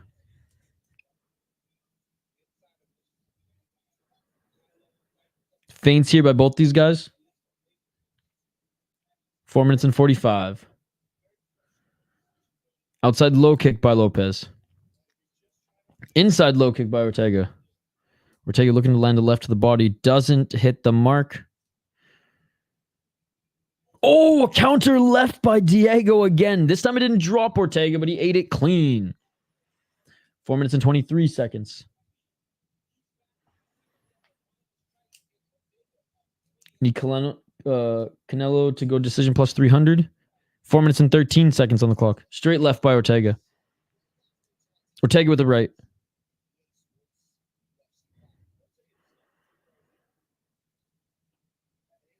Four minutes on the clock. Ooh, a right to the body by Diego on the step back. Don't know if he landed that left clean, though. Low kick by Diego. Fucking Rice. This is another good fight, man. Counter right by Diego. Or sorry, by Ortega as Diego went for the low leg kick. Oh, easily. Easily, dude. 3 minutes and 32 seconds on the clock. Diego dropped him and just kept raining shots in the top position and cut Ortega up as well. 3 minutes and 24 seconds on the clock. Left to the body there by Ortega. Again, Diego won the first round clear, guys. Diego just did that takedown so easy. And so far, he's landed the biggest shot this round, but good. Diego just do that takedown off so easily. Ortega with the low kick. Like, Ortega definitely not out of it just yet, but Diego, when he's landing, are landing the bigger shots. Ortega is landing the jab, though, when it's getting through. Of course, always bleeds. Just bleed. 2 minutes and 47 seconds. Looking for an overhand right there was Diego.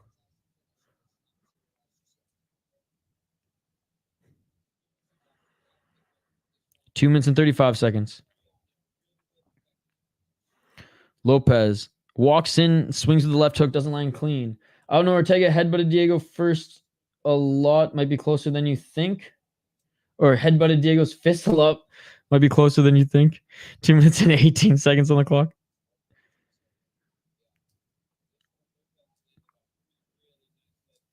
Oh, high kick by Lopes. And Ortega ate that, bro. 2 minutes on the clock. 1 minute and 58 seconds. Oh, right hand by Lopes. Step back there by Ortega. Ortega with the 1-2. I don't think the second one landed, but the first one did. Oh, low kick by Lopes, and he knocks down Ortega with the leg kick. Ortega on his butt right there. Was hoping Diego would follow him to the ground. Diego invites him back up to his feet. Man, Diego's dynamic. What is this commentary glazing Ortega the whole run? I was thinking that too.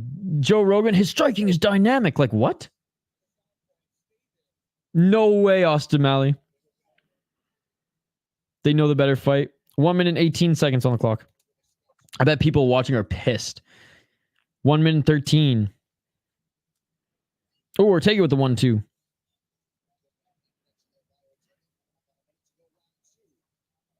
One minute and 3 seconds on the clock. But Diego Lopes outstriking Ortega 50-25.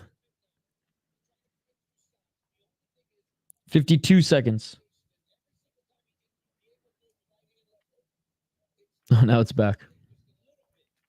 43 seconds on the clock. Is the UFC one working again, Austin Malley? 35 seconds. Oh, nice left there by Ortega. I mean, I've never doubted Ortega's toughness. Lopes versus... Dude, yeah, Lopes. Outside low kick by Lopes. I mean, it would be a fun fight, too. It'd be a fun striking affair as well, but I think Lopes would submit him. Oh, right, Asta, right. 8 seconds on the clock. Worth it this time.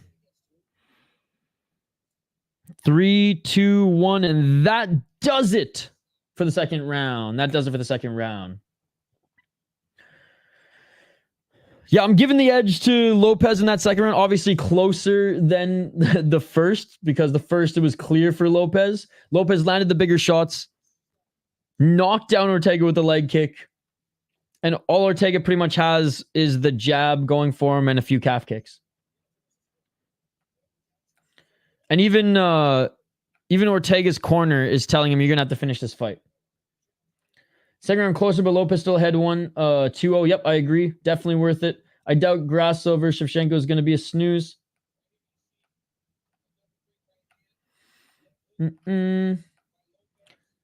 His throat's still affecting him from the Ige fight. I did notice him continuing to grab his throat. Ortega dropped by leg kick. Much better round for Ortega. Rogan. I don't bet on sports, my man. At least his corner telling him facts and not pissing in his pockets about him winning.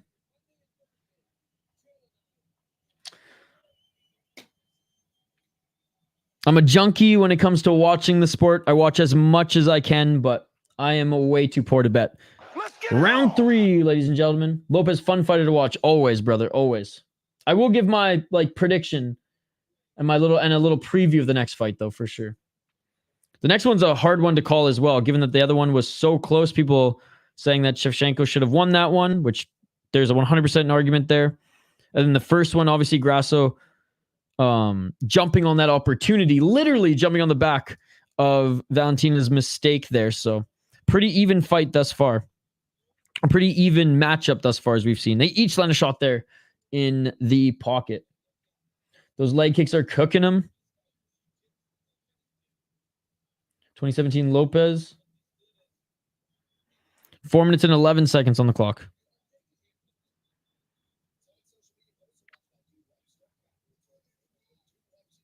Swing and a miss with the low kick by Ortega.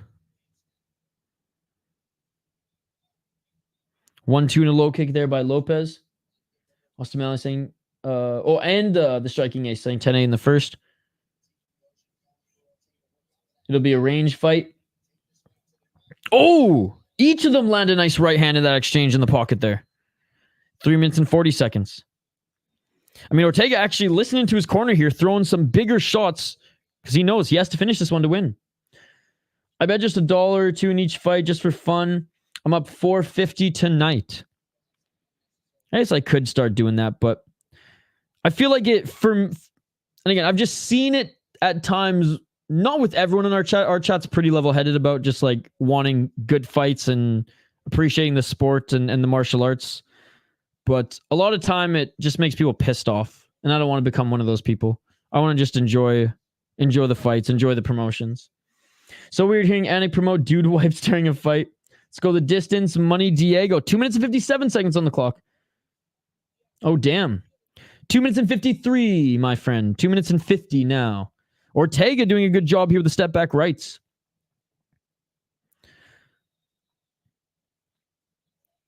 Honestly, I get excited for every single fight card that I watch, low level or high level. So I guess I don't need that. 2 minutes and 35 seconds. But that's just me. Ortega looking for the single leg takedown. Let's see. This is the first takedown thrown by T-City, and he doesn't get a knee to the body there by Diego as he stuffed it.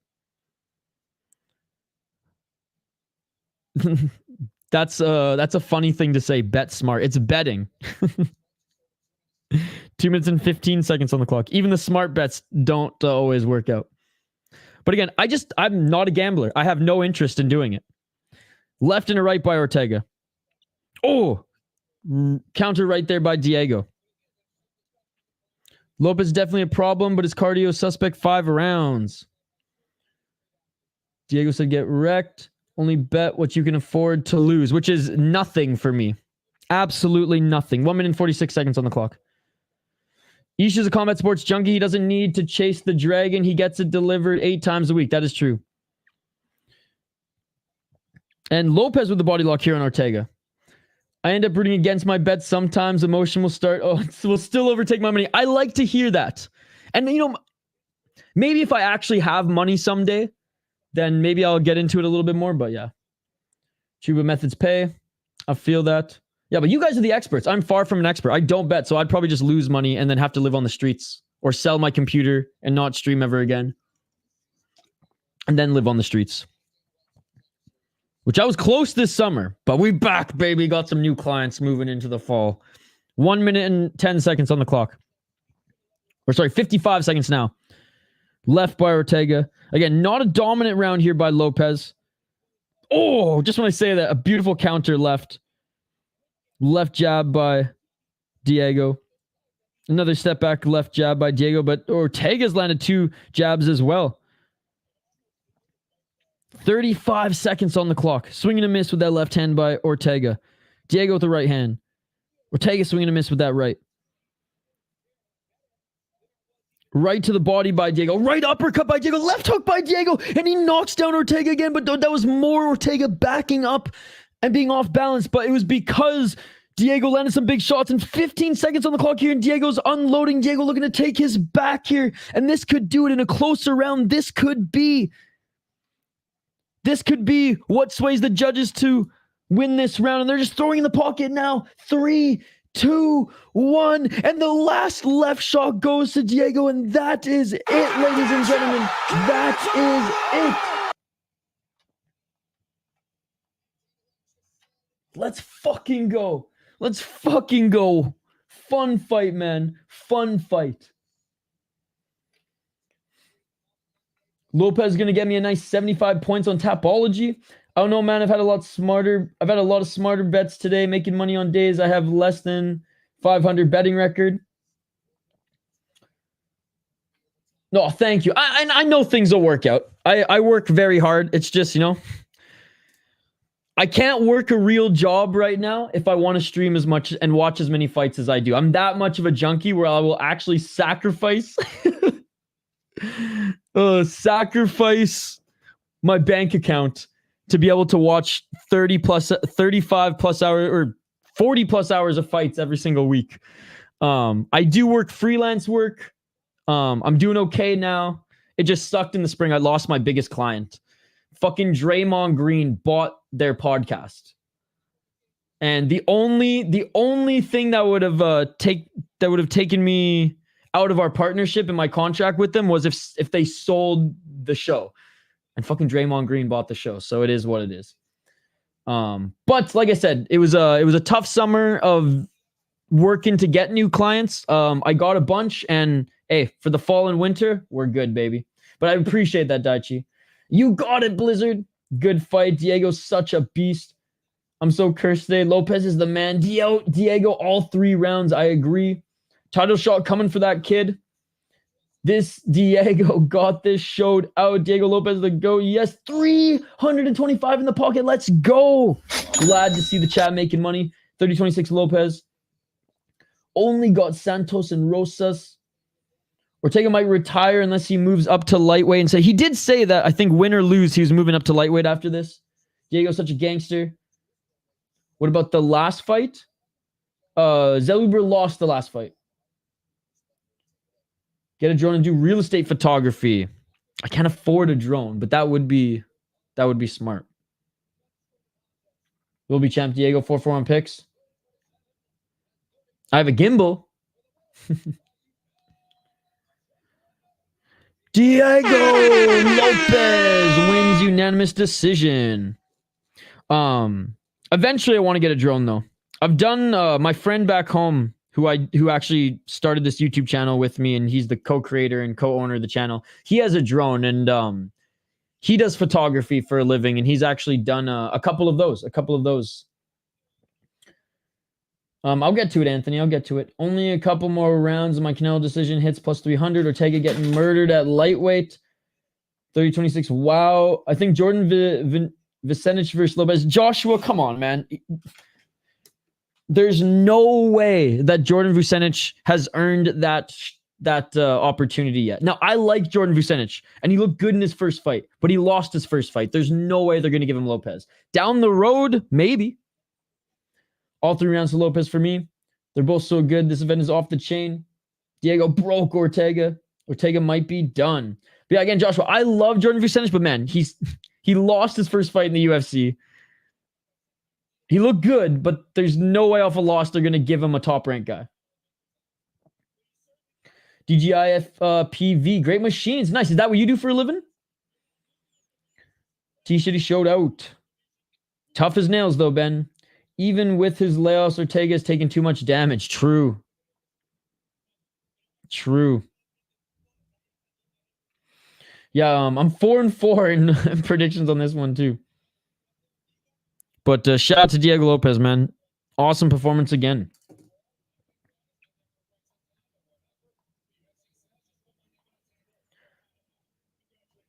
He basically said, whatever the UFC says, put it on the table and I will fight.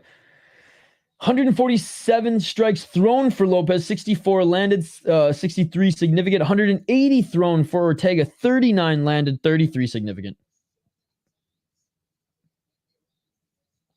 All right, co-main event coming up next. The first of 2 title fights on this card. Nah, bro, just for fun. Nice. That's cool. I'm a retired full-time smoker. Attaboy, attaboy.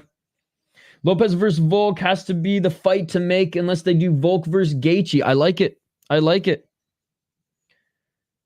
Time for Grasso to get grassed. Lopes versus Topuria. Well, we got Max first. Chester. Bro, shout out to Banana Facts with Banana Dave. It's been a while. How are you? How was your fucking summer? You goddamn beauty, That shit you. beautiful than a motherfucking. Banana Facts with Banana Dave. Did you know that Diego has a diet of rich bananas and banana peel shakes for his fight versus Ige? Well, there you go. There you go. Who else thinks Lopes beat Movsar in a rematch? I mean, on a full camp, probably could. Especially with the rules being adjusted where you can actually knee some guys now in the face. And you can't use that stupid one hand to the ground. Gaethje at the Sphere with his mom. How wholesome. Chandler's creepy ass laugh. Hey, yes, guys, smash that like button if you haven't already. Alexa Grassover's blown apart Wafu. Let's go. Oh, I love that. I love that. You know me well, Reaper. You know me well. Ben. Ro took his mom to a can't miss event. Gotta love that. Bam, drunk with the boys at the bar. Show the fights, please. Hey, glad you're having I guess a fun day. What time is it in Australia right now? Or where you're at in Australia, anyways.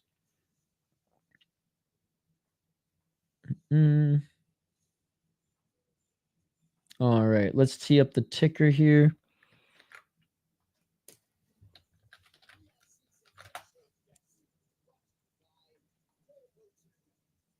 Max will win that one, bro. Lopes versus Topuria for #1 contender spot. Yeah, Chester, let's go. I thought Lopes beat Movsar the first time around. It was close. Yeah, 2 p.m. Attaboy. Oh, let's go, dude. That's awesome.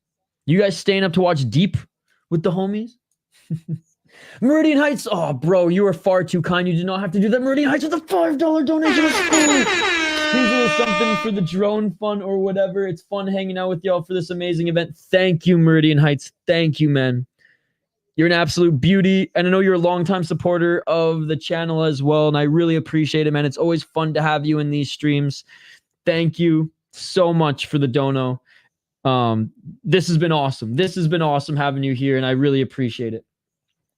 Who really won the fight of Lloyd versus Lopes? If Lopes continued on being active and Movsar needed knee surgery. That is true. He tore up his knee. Shevchenko win, won't go distance, KO, TKO, 10-1 odds, 100 down. Grasso's feet versus Dumont's dumper. Who wins? I'm not a feet guy. So, Dumont, 1,000%. I got Grasso decision. Way more than he had to, Ben. Way more than he had to. Big shout out to Big Red. On his birthday, on a date. Absolute beauty. It's 2:15. Nice, dude. Can I be the drone pilot? I've never piloted one, but I'll learn as I go. So, I'm not going to lie. And there's a vlog on this channel. I think it's even titled, We Lost Our First Drone, where Kyle and I got a cheap drone just so we could learn how to fly it. Cheaper drone. And yeah. We sunk that bitch in his neighbor's river. Oh God, not Grass's feet. I'll get to it, Anthony. We're not at that one yet. Bilal would easily beat O'Malley. Well, he's what, 30 pounds heavier? He should be higher on pound for pound list. It's just because he's a Muslim that he's being censored and blacklisted. That is not the case. That is not the case at all. If my funds clear, I'll chip in, bro, for a drone. Look, you don't have to. I'm never going to ask for donations. I'm never going to ask for you guys to become members. If you do so, though, super appreciative as always, and I'll continue to give you shouts throughout the stream. Gonna go with blown apart's waifu. And no. So the issue is if Val gets it done tonight, they're still 1-1. So we need another fight. Bro, they take some control in acro mode. 0 to 160 kph in 2 seconds. Damn. You know, Jay Blizzard, so I'm from Canada. I'm living in the States now. But on TSM, which is like the ESPN of Canada, late night when I was in college, I used to watch drone racing. I used to straight up watch drone racing like 2-3 a.m. after a night of drinking or a night of studying on like the ESPN of Canada. And that shit was wild, bro. They'd go through like these crazy tracks in like certain parks in big cities, all around the world. It was amazing. That is true. That is true. Oh my God, I should have done that. O'Malley! O'Malley! I've been slacking on the fucking soundboard, guys.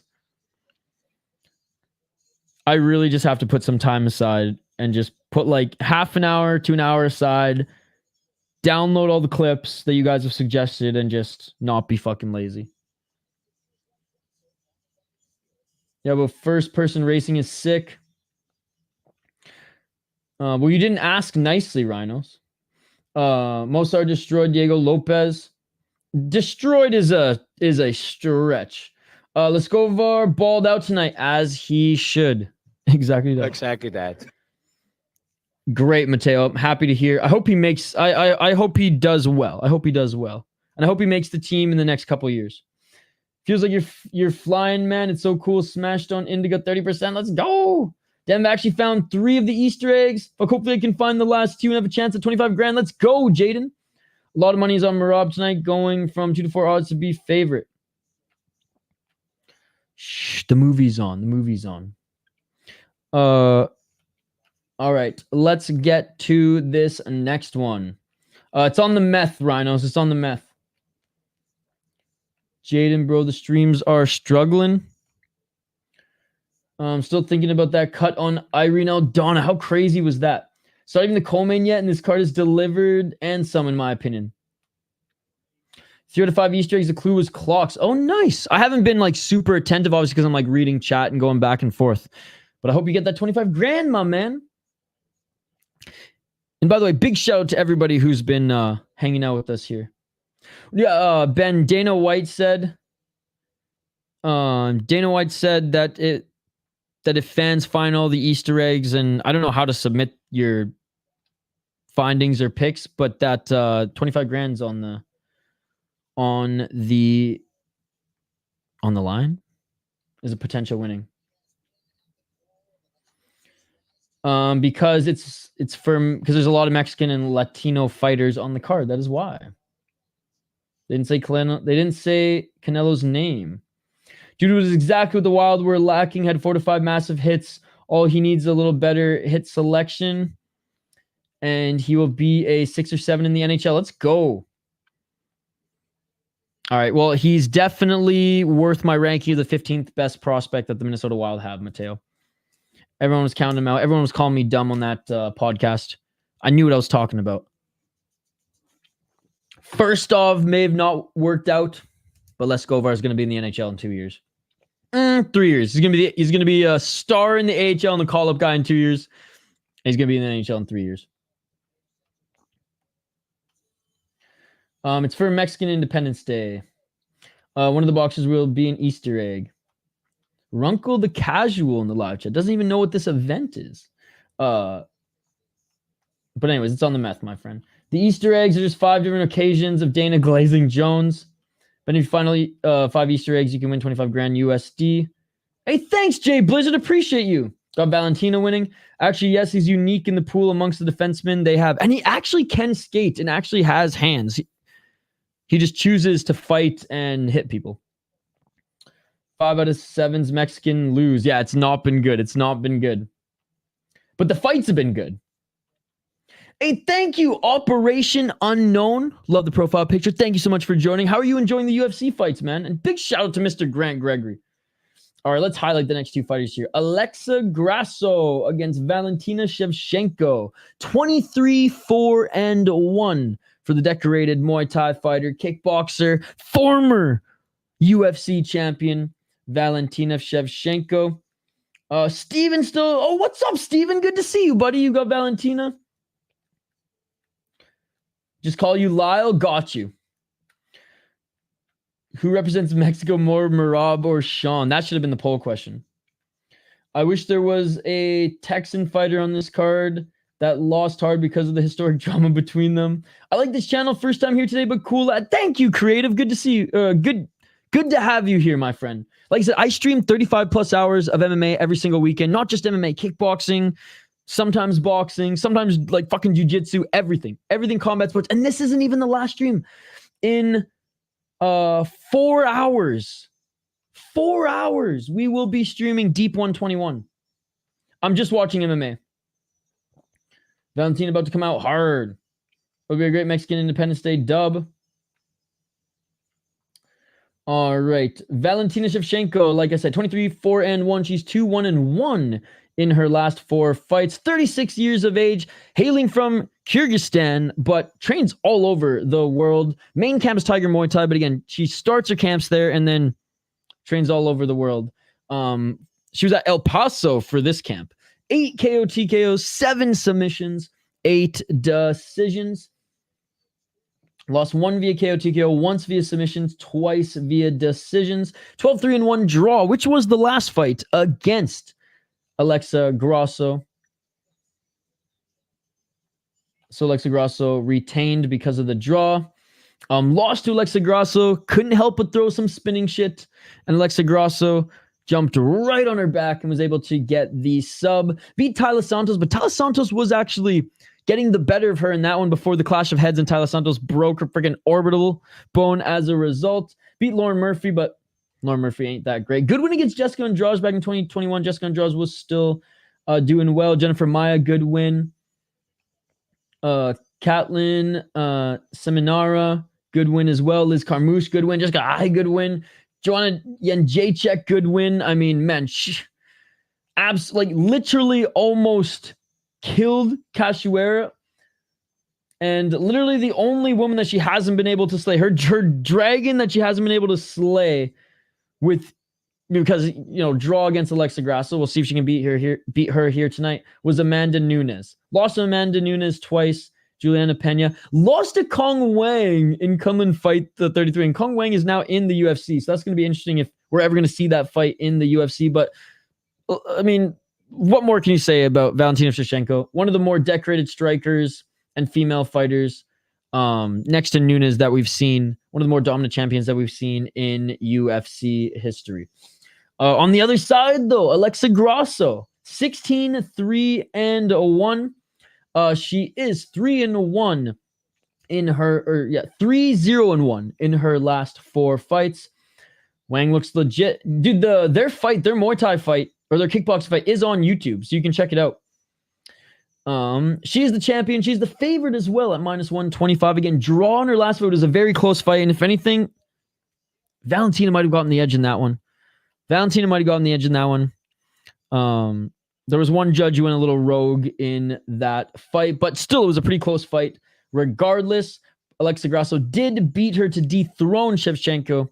When I said Shevchenko did throw that spinning kick, didn't throw it cleanly, and Alexa Grasso jumped right on her back and was able to get the rear naked choke. I was watching that with Mr. Grant Gregory, if I'm not mistaken. But a good run to the title here for Alexa Grasso.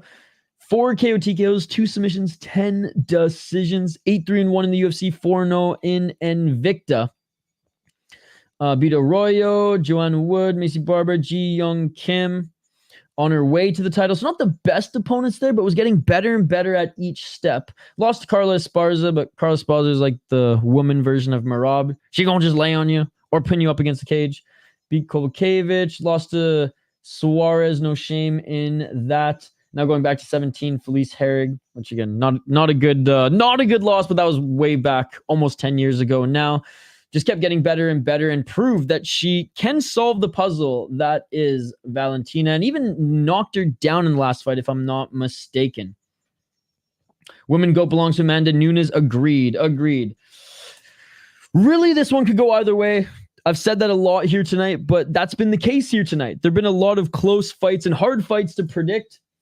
Again, close fight, draw last time, but kind of lean more in Shevchenko.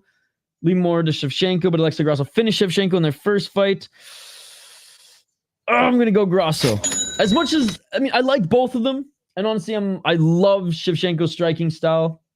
Watched a ton of her kickboxing and Muay Thai fights as well. As many as I could watch free on YouTube. But Alexa Grasso, younger, proved she can beat her before. Good boxing.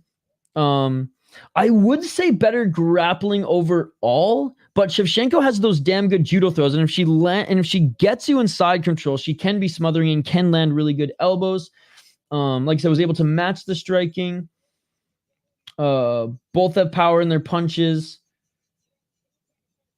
and Grasso's proven she knows how to solve the puzzle. So I am going with Alexa Grasso, but this one really could go either way. What's up, Andrew B? Good to see you. Good to see you, buddy. How you doing tonight, Andrew? All right, let's see. I probably missed a bunch of comments here. What's that hat, bro? Dude, it's my friend's company here in Minnesota called Waggle. And yeah, they make fucking sweet golf, like cool modern golf gear. I don't even golf, but I love their hats. You see Diego in Grasso's corner? Yep. I got a lot of comments to get through. Oh yeah, I'm probably not going to get to them all. Mexican board fighters are 1-5 in the last one. Let's see how Grasso does.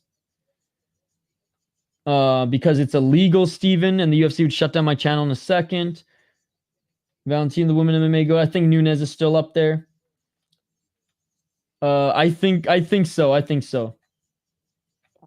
Man, I wish you were around during my full obsession with MMA. Maybe I can bring you back in. Because, again, I don't just stream UFC. Like I said, I'm more excited for the Japanese card tonight than I am for the Deep 121 card. As much as this one has been delivering, as much as KSW was awesome here today, I'm admittedly a Japanese MMA fanatic. KSW, Ryzen are my two favorite promotions. Then UFC's number 3. Canelo working out. I hate boxing for that hour-long walkouts. That's crazy. Hey, thank you, Blizzard. I'm literally half Canadian, half American, which is why I can live in the States with ease.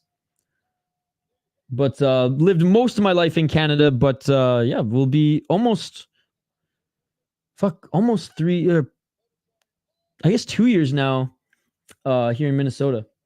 You're a smart guy incoming. You're a smart guy.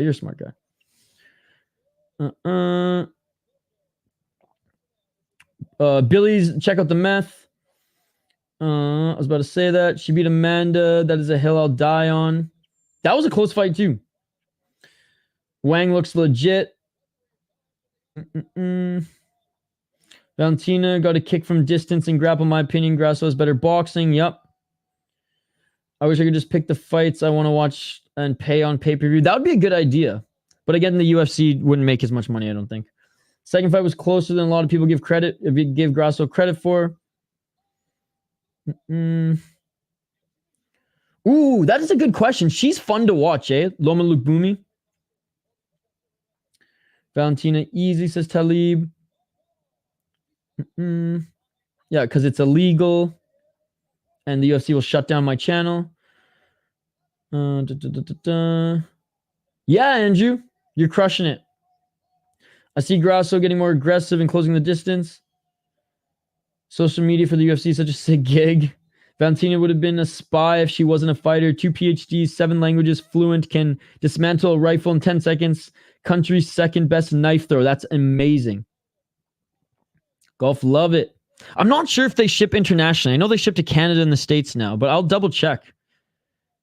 I'm doing good, just buzzing. This is a trilogy. Yep. Grasso won the first fight. Second fight was a draw. Big Val, of course, but she's 36. Had 4 beers and 1 booze. Andrew, let's go. I do like Eternal MMA. I haven't done a live stream for it yet, but I've watched the last few cards. You're a clever guy. Insert name here. You know I can't do that. Isha 2024. Half Persian, half American, half Canadian, which makes sense on Common Core. Well, I mean, born in Canada. I mean, my dad's lived in Canada longer than he fucking, like 80% of his life. My dad's lived in Canada. Or actually 70% of his life. Oh no, not Eric Colton is judging. He's the guy that always gives the last round the challenger, for fuck's sakes. Luma's a beast. I love watching Luma look boomy. Canelo just won. He said he's on his way to UFC 306. What the hell? The Octagon girl's now painted gold. Let's do for the main, Mr. Grant Gregory. Because my connection's been a little wonky here, so it's just been hard to manage. 4 minutes and 54 seconds on the clock.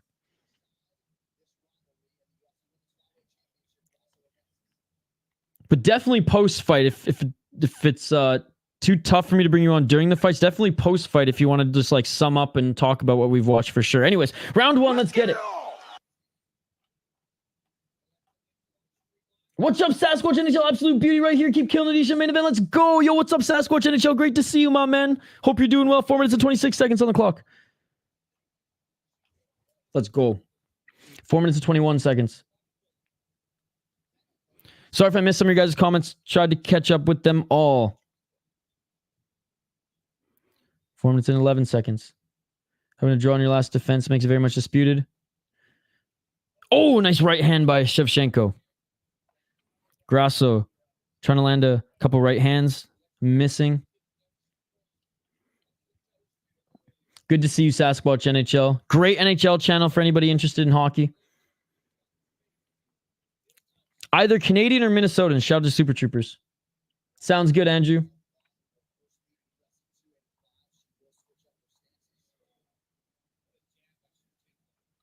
I love it, the striking ace. They've been changing them up all fight. Oh, nice left and right counter shots there by Shevchenko. And Shevchenko with a nice takedown right into the full guard of Grasso. Slow the Billy roll. It's good to see you, Patrick, by the way. 3 minutes and 20 seconds on the clock.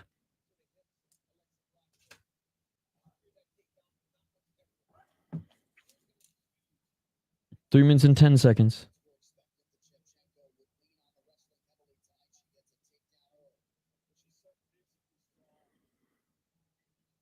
Shevchenko still in the full guard here. Tight guard here of Grasso. Wouldn't be a Val fight without her taking someone down. Sounds good, Andrew. You need to learn hockey for betting purposes. Check out my second channel. 2 minutes and 38 seconds on the clock. 2 minutes 33.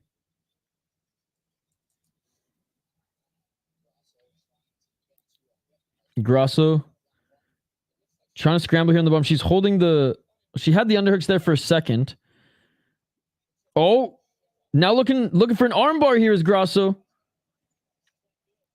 But Shevchenko on her knees here. It's not making it easy for Grasso to just extend that arm. But she is forcing Shevchenko to defend here and grab the wrists of Grasso. Grasso playing jiu-jitsu. Shall do. Only if your tips are good. It's just a hockey channel. 1 minute 49 seconds on the clock. Grasso going for the armbar. Dana going to make the judge disappear if there's another draw. Val so lucky being between the legs. 1 minute 35 seconds on the clock. Back in the full guard. And she was pretty much in the full guard that whole time, but armbar threat is over. 1 minute 24 seconds on the clock.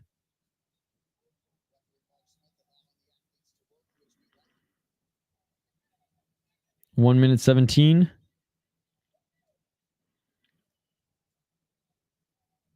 Shevchenko with a couple muffin shots here in the top position. Grasso trying to scramble. 1 minute on the clock. Controlling the neck right now is Grasso.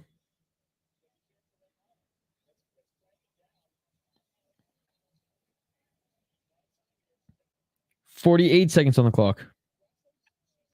I mean, Grasso, trying to throw some threats here from the ground, but Shevchenko doing a good job, like knees planted and just staying in this position. So far, Shevchenko fighting not to lose here thus far. Oh, a nice right elbow.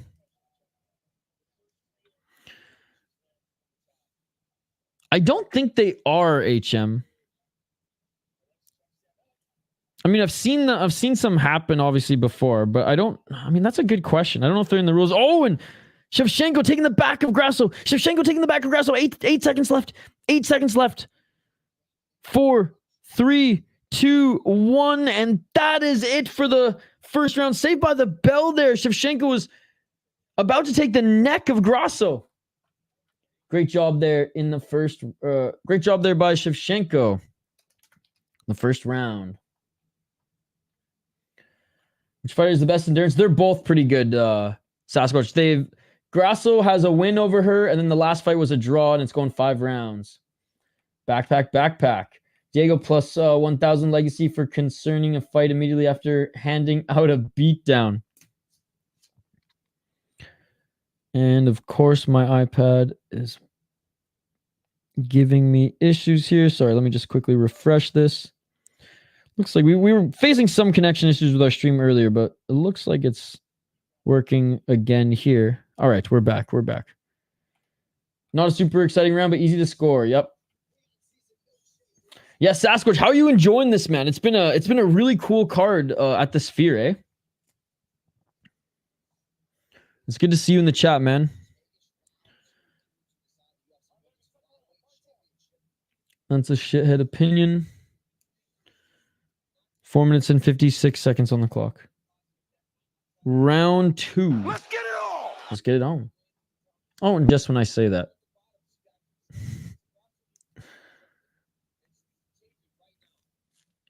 Four minutes and 41 seconds on the clock. 3 minutes and 36 seconds. On their feet here. Well, here come DC, Glaze and Val again. Loving it. The spectacle of the Sphere is amazing. Fight's been great too. Absolutely. I hope Val takes this card better than expected. Yes, sir, Max. Had some good striking and 2 submissions from someone in bottom position. And a last second back take. 4 minutes and 10 seconds. Oh, right hand by Valentina and goes right for the takedown again. And Grasso trying to employ a high guard with that left leg. Grasso off her back. Definitely active here. A couple elbows. As long as Shevchenko doesn't do any spinning shit, right? Rah, Rasputin. Cornering the Russian queen. Kyrgyzstani. Valentina game plan working well. Just avoid the jiu-jitsu. Why doesn't she stop her from taking her down? Because it ain't that easy. 3 minutes and 30 seconds. Big shout out to 100 people watching, by the way. Appreciate you guys. 3 minutes and 25 seconds.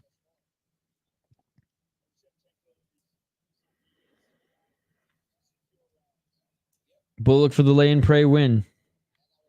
3 minutes and 13 seconds on the clock.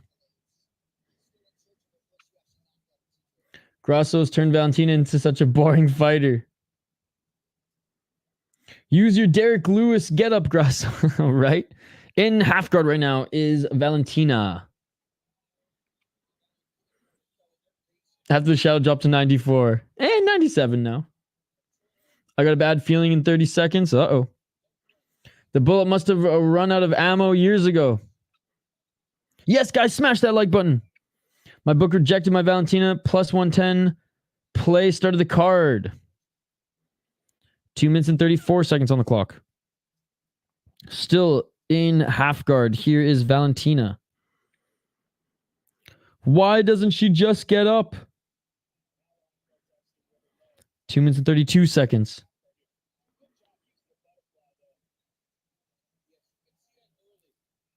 And Valentina again active off the ground here. Not sure if she's going to be able to get that arm, but she's threatening it again. I snagged her even money after the takedown. She looks like she's going for a side control sub. Valentina playing dangerous game. That armbar is close. Yeah, she's going for it here. Oh, Grasso's going for it here. Again, Valentina, nice job there. Strong as she just kind of forces her way, pushing Valentina or pushing Grasso back down, and Valentina is in side control. Come on, Alexa, what are you doing? I'm just bare mace Valentina stand up.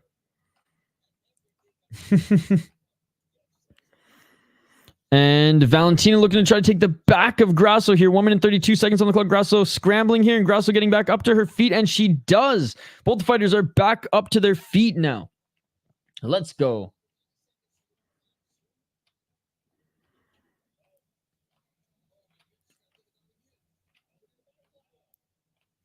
Because she didn't lay down in the last fight. Did you not watch the last fight? And she down again. Because Grasso was getting was landing some good shots on the feet in the last fight, and Valentina clearly. Oh shit. Looking for the armbar here, and maybe Kimura now is Grasso. 36 seconds on the clock, and she's controlling the neck of Shevchenko. 30 seconds on the clock. Grasso again attacking the arms of Shevchenko here. Not going to get it here. I think Shevchenko's out of it. Grasso's BJJ is nasty working with Diego. But yeah, so Shevchenko's game plan, Lyle, is she got a draw in the last fight. Because Grasso's striking is good on the feet, so she just wants to, employ the grappling here to try to leave no doubt and get the control time. But Grasso, some good submissions from the bottom. That is it for the second round. Because it's the best. Round 3, ladies and gentlemen. It's like if Lopes ever felt like using his BJJ. This lane prayer for the bullet is not working out. She's almost getting subbed and doing 0 damage. 2-0 Chevy. Could be 1-1. What did I miss? Grasso going for some submissions there on the bottom. He watches boxing and kickboxing. Oh, nice, nice. I like you watching the K1 World Max coming up in what is it? It's a few weeks or a couple weeks, is it not? The 29th? Shevchenko. Grasso may have stole that round. I need a stoppage 100 on it. Grasso tag Lopes in. Alexa looking deflated. 2-0 Shevchenko. Well, I thought Shevchenko might have been going night-night there for a second. Or at least the armbar. Round 3, ladies and gentlemen.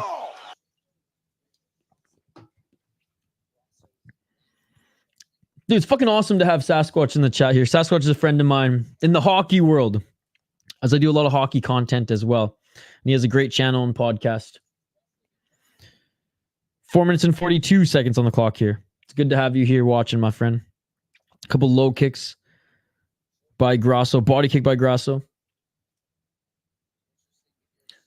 Sort of shocked how easy the takedowns have come for Val. Yeah. 4 minutes and 28 seconds on the clock. Straight right by Grasso. Low kick by Grasso. Inside low kick by Grasso.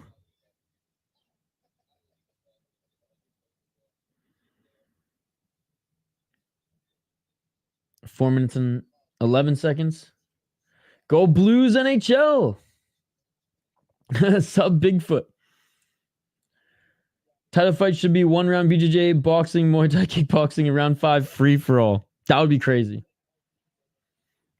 Honestly, I know we're not Shawtree's biggest fans, but I'm sure he would do something like that in one. Maybe not, obviously not for a title fight, but maybe just a crazy 5-rounder.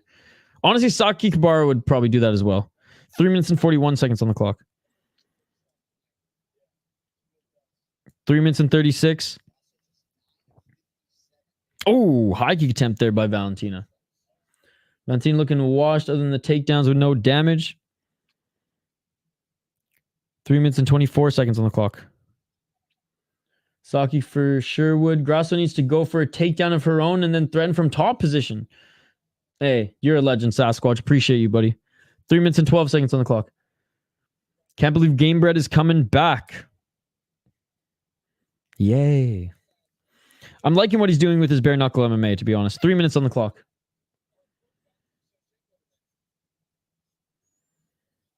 Oh, nice knee by Shevchenko. 2 minutes, 53 seconds. I think so, Lyle. 2 minutes and 48 seconds.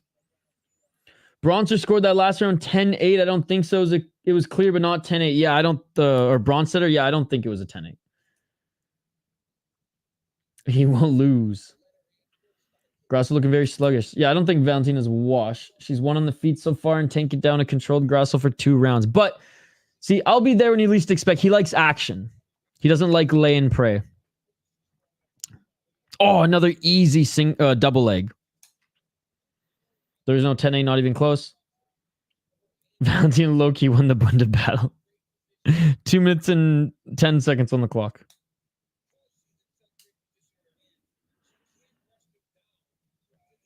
And inside control right now is Valentina. Or sorry, half guard here. She still has that left leg tangled. It's like she's letting the takedowns happen. 1 minute and 50 seconds on the clock.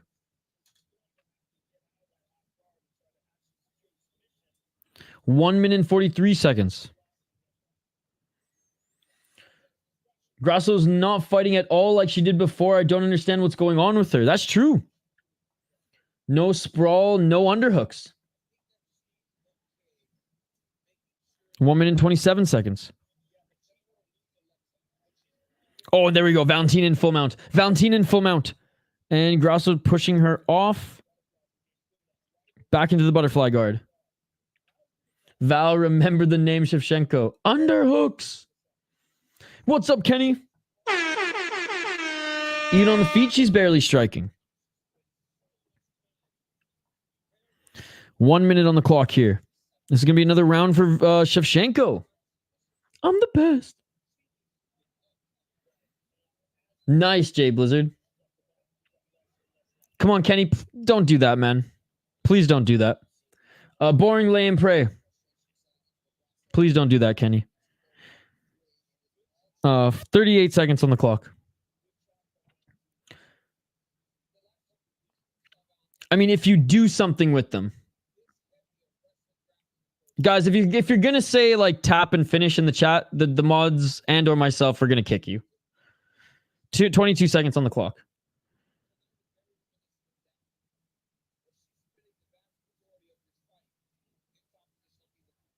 Oh, look for the back take again here by Shevchenko. Oh, Shevchenko again with 6 seconds, just like in the first round, taking the back of Grasso here. Not necessarily threatening for the rear naked choke yet, but that is it. Another round for Shevchenko. Well, I mean, we're all kind of tuned into this one, and we all have different times on the stream we're watching, and I just don't want people to get their hopes up when it's not actually happening. It's just a troll job, right? Hopefully the O'Malley fight don't look like this. Well, I mean, Merab's in it, so it might. Maybe Grasso decided to take the first few rounds off considering how the first fight went, and we'll turn it on the fourth. Yeah, well, I mean, not a good time to turn it on the fourth. I don't think Grasso won. I know. And I know you, Kenny, but like, again, we have a lot of people watching here, and I don't want them to, you know, to be like, all right, fuck this stream. We got people trolling in the live chat who are saying false shit. If she can get that back early in the round, Grasso going to be in trouble. Yes, 5 rounds for the title fight. John Anik needs to say that's not the cloth from which she is cut in the last round. Grasso needs something big. 2 more rounds to go. Decent round by Shevchenko. I think Shevchenko's up 3 rounds. How's your weekend going, by the way, Kenny? You busy? All right, round 4, ladies and gentlemen. 2-1. You guys got the second round going to Grasso. I guess Shevchenko didn't do a lot of damage in the second round, and Grasso did throw up submissions, so there's an argument to be made there. Grasso even standing differently. All right, round 4. We got Shevchenko, the minus 810 favorite in the live odds. Missing with the right hand is Grasso. Slow closes. And Grasso pulling Gilly. Grasso pulling Gilly. But she doesn't have Shevchenko in full guard here. Her left foot is under the leg of Shevchenko. Oh, and now she has guard. Now she has guard. 4 minutes and 2 seconds on the clock. And Shevchenko doesn't seem phased here. She's just landing some muffin shots to the body of Grasso. 3 minutes and 51 seconds. I don't think she's going to get this, guys. I don't think she's going to get this. Look at all those punches were a tap. Oh, and Grasso, reverse guillotine now, trying to get in the top position here. Not quite in the top position. Shevchenko says, no, I'm good. I'm good. 3 minutes and 31 seconds. And now trying to fight the hands here, Shevchenko. I think Grasso's looked way worse on the feet, man. Fuck the stream, damn trolls. I'm looking forward to see the post-fight interviews. I always like those. Yeah, those are fun. Grasso diving for Gillies. I honestly, I always like watching those two, Ken. I usually like go for a run or work out or like do something, stretch or like something to decompress, but while listening to those as well. Fuck, I thought those punches were a tap. Chin is not over. 2 minutes and 58 seconds on the clock. And Shevchenko pops out of it. 2 minutes and 53 seconds on the clock. Probably Joshua. Grasso arms gonna be gassed in the 5th. My heart is pounding. I'm a survivor. 2 minutes and 38 seconds.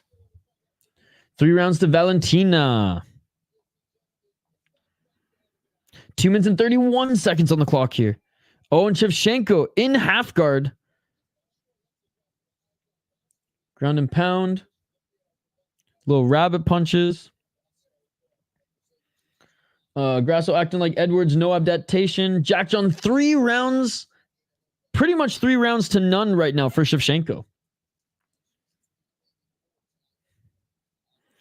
2 minutes and 5 seconds on the clock.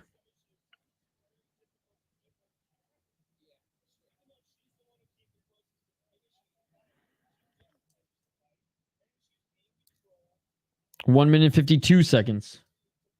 Hell yeah, says Jack Johnson. Again, it's another close one, just like a lot of them here. I think on my notes I have Grasso said close fight. Zellhuber, close fight. Oh! Shevchenko looking for an arm triangle. Shevchenko looking for an arm triangle. She gets into mount. Shevchenko gets into mount. She's going to try to move. She's going to try to move, but Grasso's trying to scramble here back in this half guard. I'm leaning Sean, but it's either going to be Merab decision or Sean cracks him. Bullet in a boring hugging fair. I don't think it's unbelievable at all. I mean, I would rather a stand-up fight from a fan-like perspective, but she really just like, I am not going to let a judge dictate a draw or a loss for this one. She's trying to leave no doubt with this style. So I get it. Again, from a fan perspective, not super entertained. Grasso might lose this round now with the arm triangle. Val just wants the title back. She don't care how she gets it. Exactly that. And now be there when you least expect, punching walls. She's like, fuck that. Damn, I was actually just thinking the same thing. I said aloud to myself, O'Malley KO and Merab damage. Val wants that belt. Time, 30 seconds on the clock. And Valentina's in side control. Very true. 23 seconds on the clock. Because, yeah, Grasso had 1 submission attempt. So did Valentina, but Valentina had top control. Oh, and now looking for the crucifix here. Valentina setting up a crucifix. Valentina keeps getting Grasso in these more dangerous positions at the end of the round. And here Valentina's going to end in the top position. And that is it for the 4th round. Going into the 5th and final round. Bro, trust me. We've gone over this a bunch. I ordered a couple. They both fucking were defective. So I said, fuck that shit. I got a refund on one, the other one, no. So fuck that shit. Agreed, pissed about the draw. Manuel Fiore is going to beat Valentina pretty bad.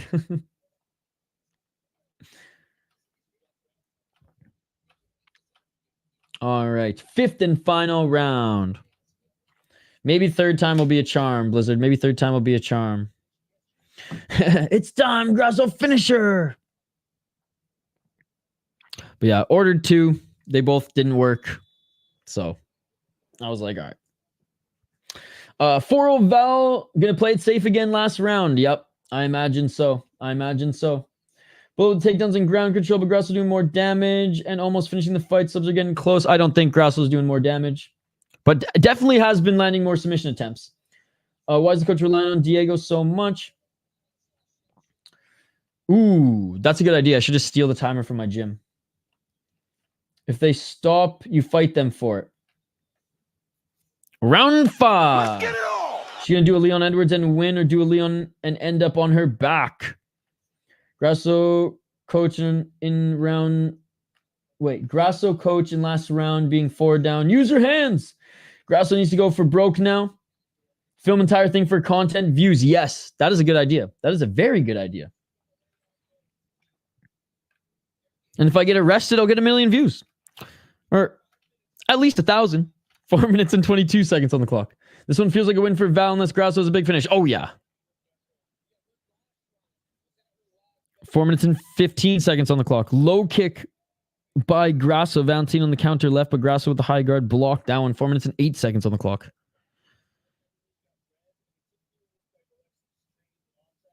4 minutes and 1 seconds.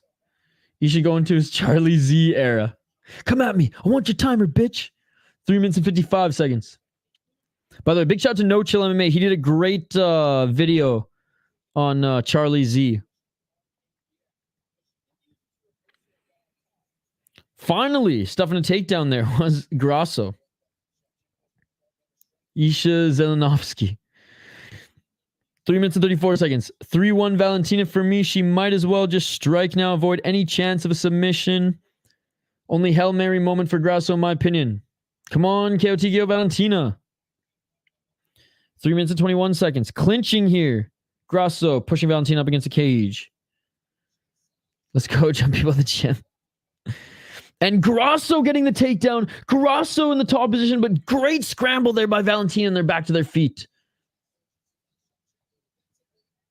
Big shout out to Brandor for re-upping his membership, and Valentina with the body lock trip takedown. Scrambles. Grasso just got reversed with ease. She has leveled down somehow. Val the 6th scramble. Shevchenko really wants this. Back up to their feet. I thought Grasso would look hungrier than this. On a left and a right by Valentina. And Valentina with the easy takedown again. And Grasso back up to her feet here. 2 minutes and 29 seconds on the clock. Underhooks here. Shevchenko. I imagine going to go for the body lock trip takedown again. 2 minutes and 18 seconds. Opshev gets it, but I need Grasso to win for picks. When doing BJJ, if you are being out wrestled, don't simply accept it. Try for submission. It doesn't work. You need to be the aggressor. Knee to the body by Grasso. 1 minute and 56 seconds on the clock. Good last round, at least. Yeah, at least it's a more of an entertaining round. A little bit more scrambly, for sure.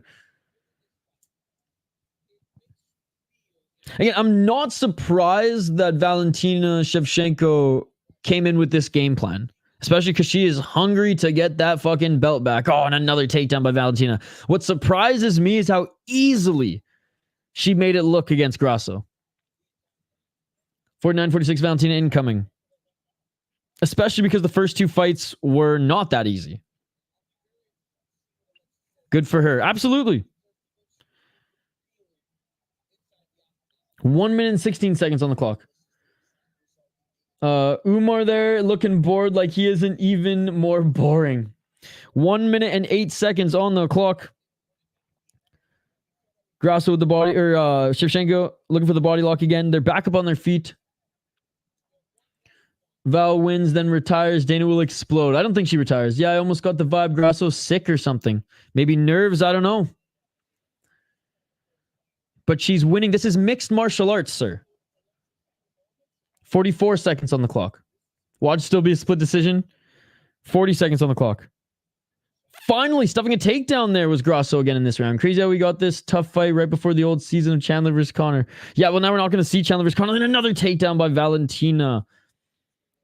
And she's in side control now. Hey, what's up, Nick? Thank you so much. Great stream, good sir. What do you think of Holloway versus O'Malley for the BMF?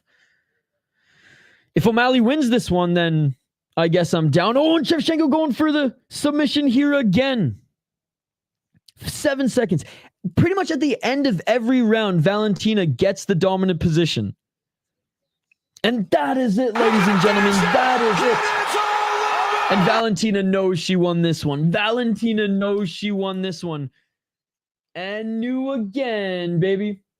If O'Malley wins this one, I wouldn't mind it, but O'Malley would have to move up to 145, right? Because there's no way Max would come down to 130. But I don't hate it. It would be a striker's delight for sure, and I'm sure O'Malley would be like, you know, quote unquote honored to fight someone like Max. Nick, did you hear about? And everyone's probably gonna hate me, like, oh, you should hear bringing up Japanese MMA again, but it's because it's fucking based, bro. Did you hear about what Saki Kabara is going? He's the Dana White of Rise, and what he's planning to do with their version of the BMF. It's called the Last Man Standing belt, and they weren't able to do it in their last event. But what he wants to do is unlimited rounds. Whoever gives up first, or whoever obviously finishes their opponent, gets the belt. That is the real baddest motherfucker. But thank you so much for watching the stream, my man. So no KO. Something has to be wrong with Grasso. This is nothing like the other fights. Valentina seemed a lot stronger than the last fight. Max will eat him. We going to get a new season of tough headliner fight before? Yeah, Connor vs. Chandler. 4-1 bullet either way. It might be boring, but a win is a win and a champion. Imagine Alexa wins unanimous decision. That would be one of the craziest robberies we've ever seen. That'll be 2 seasons before it. And no, they say don't leave it up to the judges, but when you do it like that, you can. Yeah, 50-45. That's a 1-6 for Mexican-born fighters. Damn, right winner, wrong result. Needed the KO, TKO, maybe 49-46. I don't like Valentina because she's a sore loser. She does make a lot of excuses. 2-6, Raul involved. Max is too big and tough for O'Malley. Sean needs to stay at bantamweight. Ryzen is the best. Sick. A guy you cannot accept he has lost on his record and make excuses can never have been considered. The BMF, for fuck's sakes, lost on my significant strikes. Are listening in for the decision. Hope you're proud, Valentina. We were all having such a fun night, and then you put on a stinker for us. Congrats on your belt. And And she has her belt back, ladies and gentlemen. Yo, shit, JC, I'm poor, but here's $2. Thank you. Thank you, brother. God, you are far too kind, man. You did not have to do that. Thank you. Thank you. Thank you so much, my friend. Thank you so much. Draw. So now they're 1 win each and a draw. Shithead, appreciate you, man. Seriously. Wow, 50-45, all 3 judges. She got dominated. Thought they might give Grasso round 2 because of the jiu-jitsu offensiveness. Napoleon blown apart is now a happy man.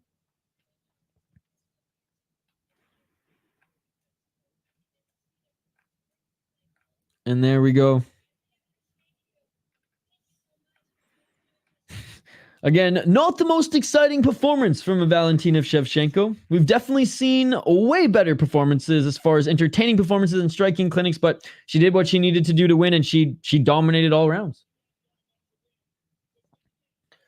Now that's 1-1, 4th fight. Oh my goodness. Whack. What's up, Denial?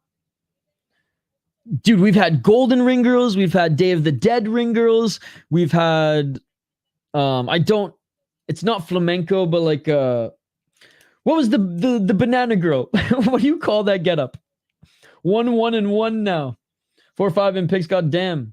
Hey, appreciate you too. We must have picked the same pick, Striking Ace, because that's me as well. But, you know, tough card to predict, man. Tough card to predict, and there's some good underdog wins.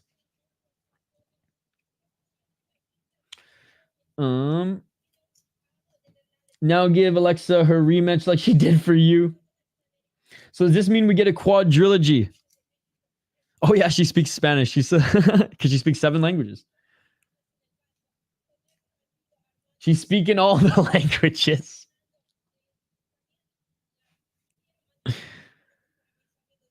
JK, can't watch that again, bro. Because she'll probably do the same thing again. Unless Grasso makes a ton of... I just can't do it. Unless Grasso makes a ton of... Unless Grasso fucking stuffs a takedown. She speaks everything. Yeah, 7 languages. Her Spanish is damn good, too. Dude, she's going through all of them right now. Joe's like, what the fuck is she saying? Joe's like nodding like he knows what the fuck's going on.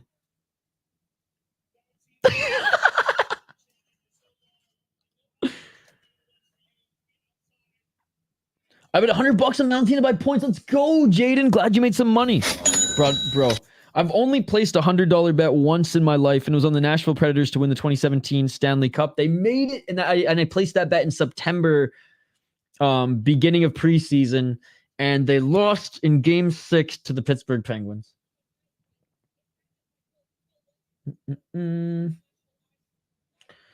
Valentina all 5 rounds. Mexico can get 1/7 of the wins in this one. Who do you got? Merab, O'Malley. I'm getting to it, Jack. I'm getting to it. Manuel's 100% next. She was the backup. She's going to be a lot more physical. We're going to get and new. I take plus money on her. Jay, please just take a look at Jay's stream. You should take a peek over at Jay Streams. What's going on over at Jay Streams? What's going on over at Jay Streams? It was not her title. Alexa earned it. What a dickhead. New over-under unlocked. How many languages is Val use? Post-fight. Ooh, that is good. That is good. I bet 100 she bust out an 8th language. Coming up next, buddy, it is the next fight. All right, let's check out Jay's stream here. What, is he smashing chairs or something? What's going on? Rush hour. Good to see you, by the way, Idaho. How's the rush hour stream going? Imagine Merab wins too. That would be wild.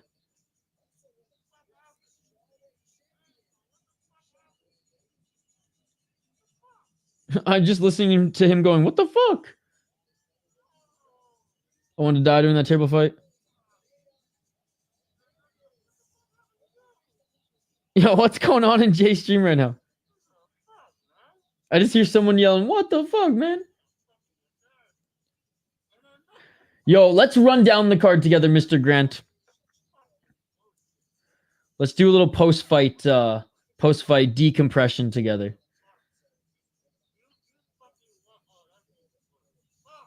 Yo, what is going on Jay's stream right now?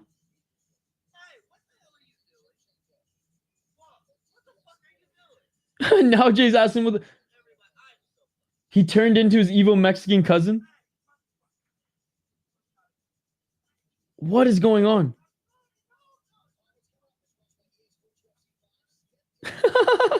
Is this a bit or is he actually fighting his cousin? We'll do it on this one still. I'll send you the link. We'll stay up for a little bit longer.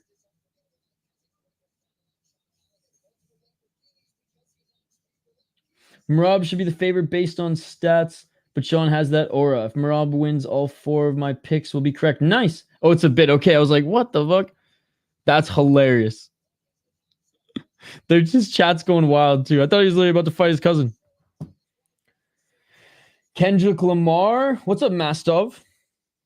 No way. Thigis. Great night of fights. Cheers to you. Bro, 22 years. Are you kidding me? Bro. No way. Dude, you are far too kind. Bro, thank you so much for the 22 euros, my man. It's been a great night of fights. It's been a great day of fights. KSW, UFC, and we're not even done yet. We got Deep 121 in about 4 hours, ladies and gentlemen. Thank you so much. Dude, seriously, appreciate you, man. If Merab wins all 4 of my picks, I read that one. Merab should be the favorite based on stats, but Sean has that aura. Yep.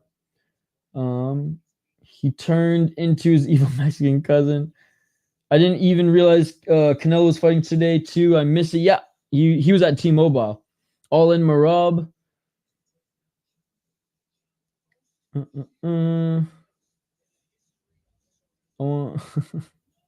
Thank you, buddy. Thank you. Shama's nearly 30 or nearly 40 years old. Yeah, what is he? 38? You're the man, woman, meat popsicle. 37. Dude, thank you so much. That's 33 in Canadian monies. Just as old as Jones is crazy. We had a really long kickboxing career before he transitioned into MMA, right? Full-time into MMA, I should say. Thank you again, buddy. And, big shout out to everybody who donated here tonight. I'll give you all a quick shout out. Classy Nasty with not only the $5 donation, but he also hooked us up with another $2 donation earlier. Mr. Grant re-upped his membership. And after the main event, we're going to bring Mr. Grant on just to do a rundown of the card. Little concluding rundown. And if you're staying up for deep, by all means, I'll bring you on for deep because that one's way more chill, and I don't even care if I have to deal with some connection issues with that one. Oh, John Jones in the audience as well. Meridian Heights with the $5 as well. Thank you so much. Appreciate you. Shithead with the $2 and Thigis with the 22 euros. Man, you guys are beauties. Thank you so much. Thank you so much. I thought they were inducting Jones in the Hall of Fame for a second. I'm pretty sure it was just wasn't it just a fight that was inducted?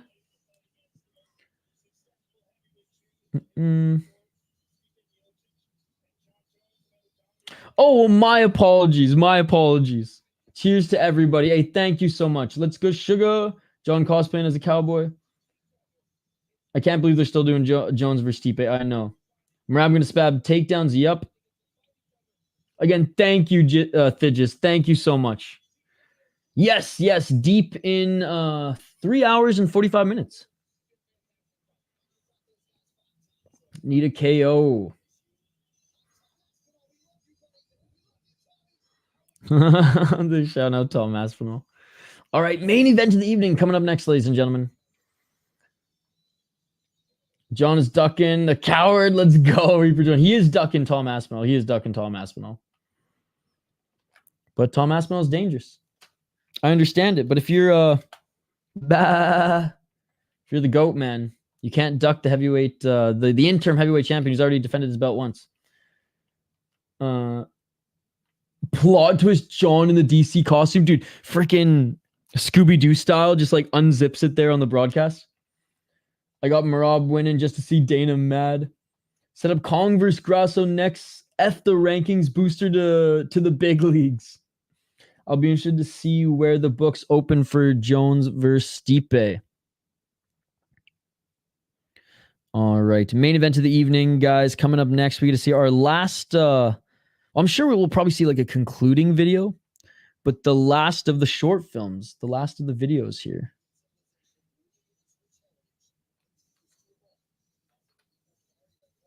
Oh my God, Idaho Skatesman. Just sent me a picture of what's going on in Jay's stream. That shit's wild.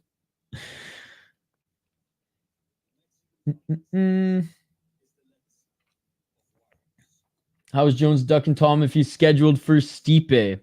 Because that fucking should have never been scheduled. He asked for Stipe because he's scared to fight Aspinall. He's been wanting Stipe because he's like, oh shit, I don't want to fight Aspinall. I don't want to fight this guy who's taking out Pavlovich, taking out Blades with ease. He's taking out everybody. I guess literally right now he's not, but you know what I mean, Michael. You know what I mean. Honestly, Umar is probably the best in that division. I don't see anyone there stopping him. Jones versus Aspinall. Just says Umar's name in front of Merab and he gets mad. DC seething. Jones versus Stipe. Is this the new Temple run? He refused to unify the title then he should be stripped. Again, he can still fight Stipe. Just take away the belt. I don't think he ducked Francis. Francis left the UFC. Stipe is one of the best, but he isn't one of the best right now. 4 years off, man. Like, come on. I respect John Jones as a fighter. I think he's one of the greatest of all time, if not the greatest of all time. Now, I think Anderson Silva is, but you guys are going to roast me for that, so we won't even get into that conversation. The fact that again, if you have an interim heavyweight title and you're making the guy defend the interim heavyweight title not against the actual champion, that's crazy, man. That's crazy. Tom could have waited for Jones to be healthy. The fact that Jones wants to have the easier fight because they are advertising it as, I want to go against the best heavyweight of all time, when he's far from his prime, incredibly inactive, literally fighting fires instead of training mixed martial arts hardcore. Like, bro, I'm sorry. That rubs me the wrong way. And that honestly, for me, makes me roll my eyes at John Jones at heavyweight. And if John Jones retires after that, insane, dude. Insane. They just released it a few hours ago, -400 John Jones against Stipe. No way. Aspinall is a bum. Aspinall is not a bum. I feel like they lost their way with the movies. I just think, like, if you're gonna have someone as the interim title, you can't make him keep, like, if you have an interim champ, you have to unify it. That's why you do it.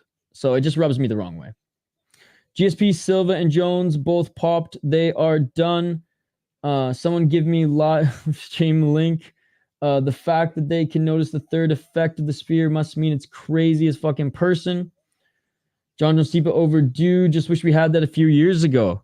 Yeah, Stipe's basically retired. Like, they're giving him the bag to basically come out of retirement. Like, Stipe is coming out of retirement and I hope he puts on a good fight. And I'll eat crow if he knocks out Jones. That would be absolutely insane. I don't think it's going to happen. John Jones, pound for pound, #1 fighter. John Jones is a terrible fighter, terrible human, but Isha, I need you to admit he's the GOAT. Didn't I just say he's one of the greatest of all time, if not the greatest? But Anderson Silva, in my opinion, is the greatest fighter of all time. Jones is the GOAT of steroids combat. Jones is a genius psychopath, of course. He ain't going to take a risk with Tom off the bat. Genius psychopath. That's a good way to describe him. All right. Last, like, film here that they're showing, and then the cold open. Well, I guess the cold open is on right now. Anyways, let's get to it, ladies and gentlemen. Merab Dvalishvili. Silva in his prime was peak UFC. Oh, man, it was so good. It was so good. I don't believe in magic. I ain't a religious guy. But what Anderson Silva was doing was the closest thing to magic I will ever see in my lifetime. Being a piece of shit doesn't matter in the GOAT conversation. UFC is for psychopath. I don't necessarily think you have to be a psychopath to fight. The odds on Valentina were insane. Glad I bet on her. Let's go. I'm glad you made some money. All right, Merab Dvalishvili, 17-4 as a pro. He is 4-0 in his last 4 fights, but he's on a 10-fight win streak, ladies and gentlemen. 17, like I said, and 4 in his pro MMA career, 33 years of age. Primary gym is obviously in New York, but he does live and train out of Vegas now, too. 3 KO TKOs, 1 submission, 13 decisions. Never been knocked out. Only been submitted once. His other 3 losses have been via decision. 10-2 in the UFC, 5-1 in Ring of Combat. Beat Cejudo, beat Petr Yan, beat Jose Aldo. All in similar fashions. Beat Marlon Moraes, Esteban, whatever, but beat John Dodson, beat Gustavo Lopez. I mean, not the best. Beat Casey Kenny. Excuse me. Which, see the video on my channel about Casey Kenny to see what he's up to these days. I mean, he's fought legit guys at the top, man. Petr Yan, Jose Aldo, and yeah, old man Cejudo, but still. Marlon Moraes, when Marlon Moraes still was buzzing. He's earned his title shot. His style is just not the most exciting, especially what he did to Aldo, just holding him up against the cage. That was tough to watch. He's got a smothering style. He does leave his chin open at times. He has been wobbled in a lot of his fights. Even Cejudo cracked him at one point. But yeah, this is either going to be smother all rounds and win via decision, or smother, but O'Malley actually does some damage in between the smothering, and O'Malley maybe squeaks out the decision, or O'Malley's going to crack him and finish the fight. It's an interesting matchup here. It's a true grappler and pressure wrestler versus a guy who's honestly well-rounded, but his biggest asset is his striking and his power at this division. 18-1 for Sugar Sean O'Malley. He is 3-1 no contests in his last 4 fights.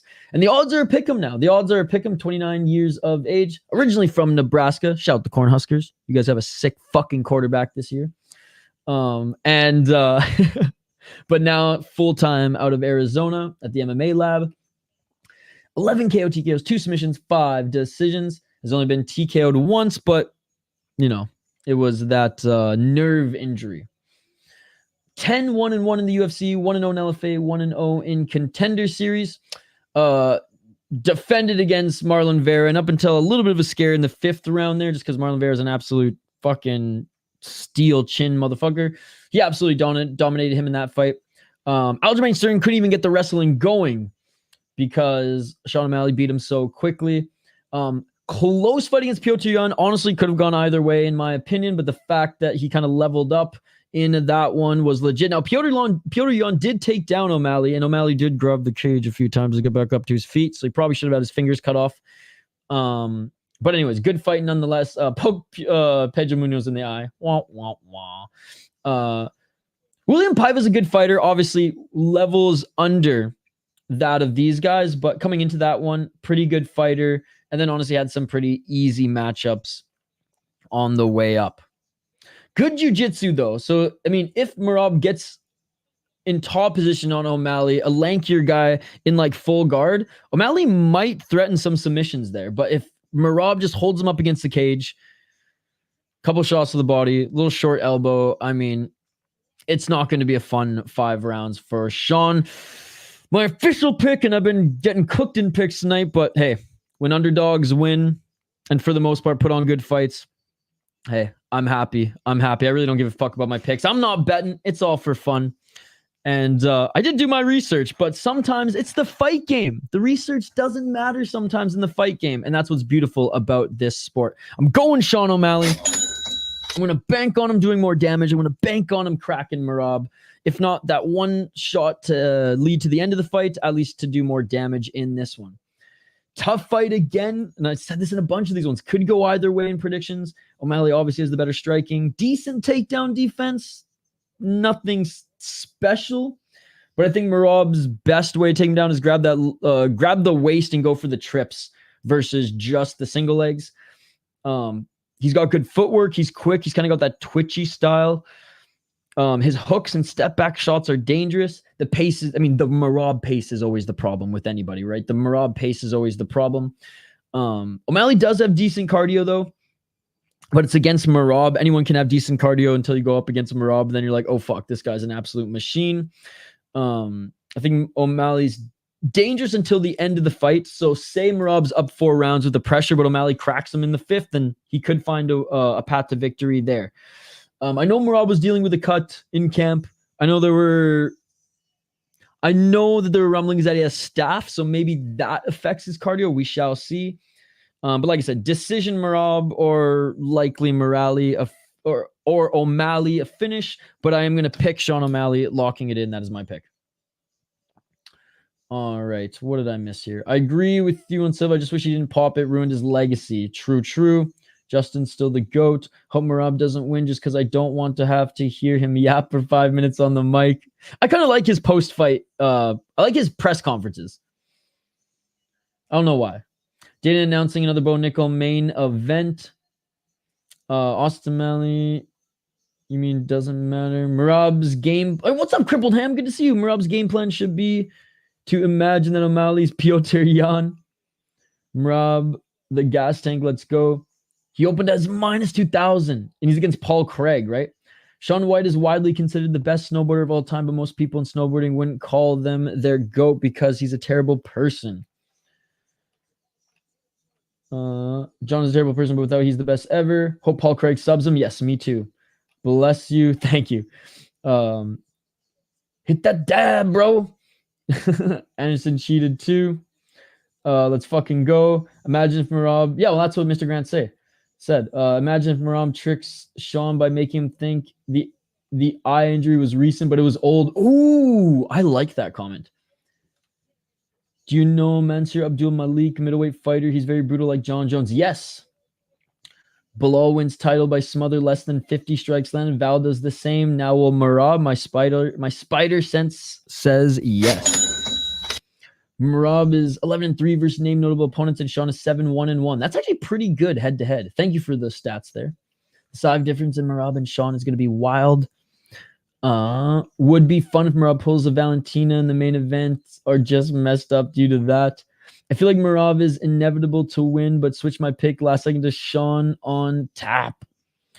Hope the midget gets chinned, but my small brain telling me otherwise. I got Shaun KOTGO round 1. Like this walkout song. I imagine it did, Kenny. I imagine it did. My friend said the same thing when he had it. Sorry, bud. I won't name drop for his sake. She was such a skank. If anyone knows that reference, you're goated. Not yet, buddy. Not yet. Imagine thinking Shaun is a worthy favorite. Shaun by brutality. Shaun's body language looks way off. Not liking the vibe I'm getting from Shaun. I mean, he just did a cartwheel for whatever that's worth. Why is the champ walking out first? Cheeky. If you guys understand that reference too, you're also goated. Although Mike Ribeiro is a piece of shit. And far from the GOAT. But he was a pretty decent hockey player. What's wrong with Shaun? He's acting different. Shaun isn't the favorite anymore. All right, ladies and gentlemen. Because when you don't have money to buy the stuff, you literally cannot buy the stuff. That is why, Handsome Hung. Shaun is very low energy. Aljo in the corner looking mad. You want to fight. Thank you so much for joining, by the way. Plus 100 sugar. Let's go, Merab. And here we go, ladies and gentlemen. Main event of the evening. And Bruce Buffer going to go ham, man.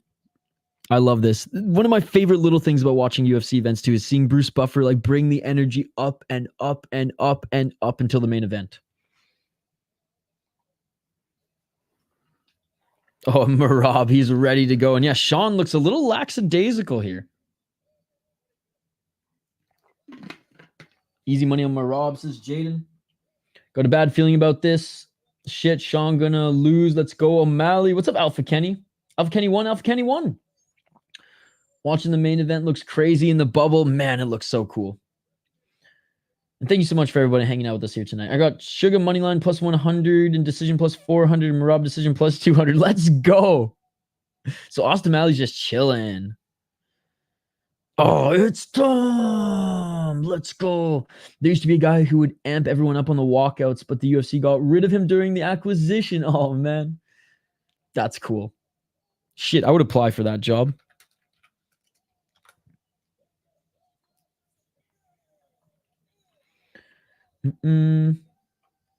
Well, that doesn't make sense, Handsome and Hung, because if you don't have money, you literally can't get it.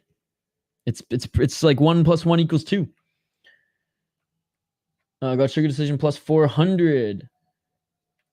Just don't want to watch Embracing Sally for 25 minutes. Well, gear up for it, King James. Good to see you, man. All rounds will be completed. Again, I don't know. We'll see. That's generally how Merab gets it done. Dictor O'Malley could just be relaxed knowing that Merab is going to come out swinging. And Merab is like looking way more pumped. That is true. I wonder if they will do more events in the sphere. Feels like Karate Combat. I mean, Dana White said it was a one-off, but he also said women will never fight in the UFC. So we'll see. We'll see. My man. Imagine betting on Sean as the massive favorite. You said that a few times. 7:30 a.m. must be one of the latest starts to a main event ever. Well, it's 1:30 a.m. Eastern. And this is on Pacific time. That's where they're holding it. Mike Bell's the judge. That gave Grasso the 10-8 in the fifth of the second fight to make it a draw. O'Malley used that distance, hopefully. Merab is like a bulldog who's just seen a squirrel and now has his back turned. Dana 100% lied about the one-off. Look at what Merab did to Cejudo in Olympic gold wrestler. That is true, but Cejudo, again, not what he used to be. But again, like I literally gave a pretty fair breakdown, I feel like, Jaden. People are so delusional.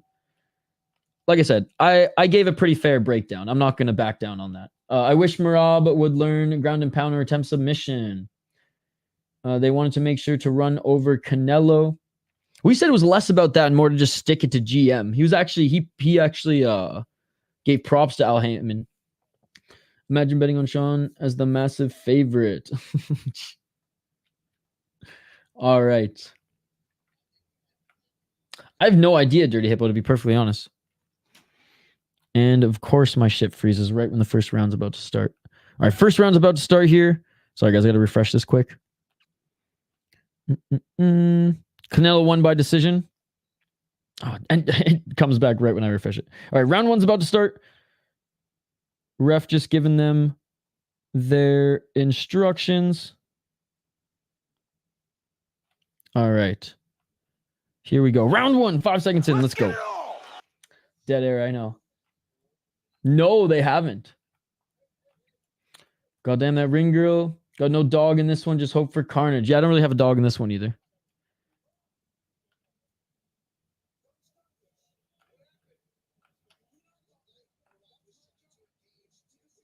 Oh, Merab was talking shit to O'Malley's coach in the corner. That's hilarious. Herb Dean means business here in this main event. All right, Herb.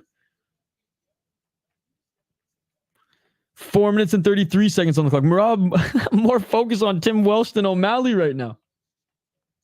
Jaden Osta's not acting like, oh yeah, the ring girl. Jaden, you missed the Dumont fight. And Jaden, you also missed Osta's chat. No Herb tonight, for fuck's sakes. Whoa. 4 minutes and 6 seconds on the clock.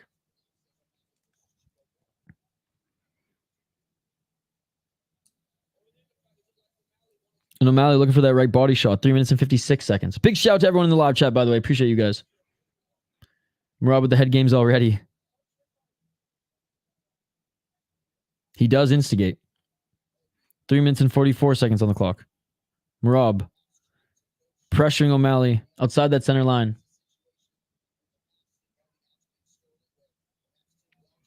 And feint there by O'Malley. 3 minutes and 31 seconds. Book it. 3 minutes and 23 seconds.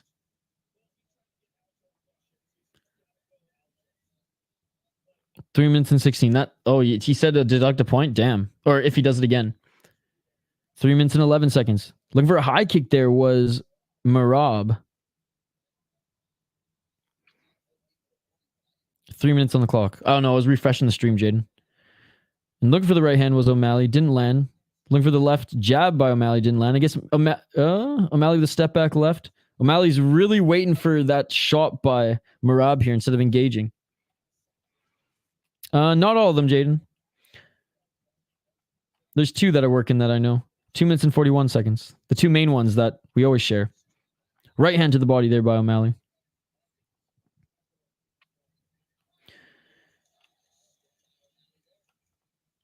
Yeah, Tim has been his long-time training partner for sure. Not a lot of action here, guys. 2 minutes and 21 seconds. It's in the rule book that a coach can't do that and can lose their fighter a point. Oh, shit. And Merab looking for the takedown. Body lock here, and he drags O'Malley to the ground. No single leg, just body lock.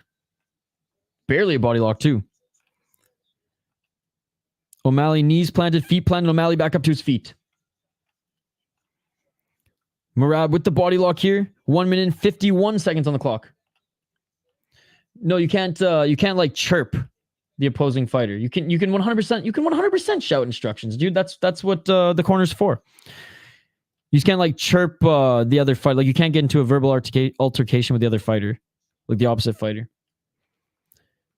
Knees by Merab here. And Merab looking for that right hook, and Merab with a couple right hands. Merab pushing O'Malley up against the cage. O'Malley separates. Sean, great get up work. 1 minute and 14 seconds on the clock. Light on his feet here is Merab. Kick to the body there by Sean.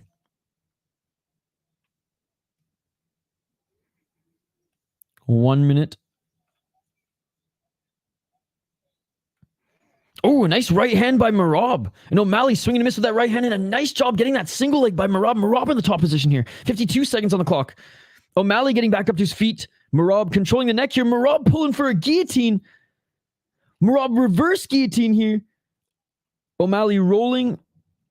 Don't think Merab's going to get it here. O'Malley ass to the mat, back to the cage.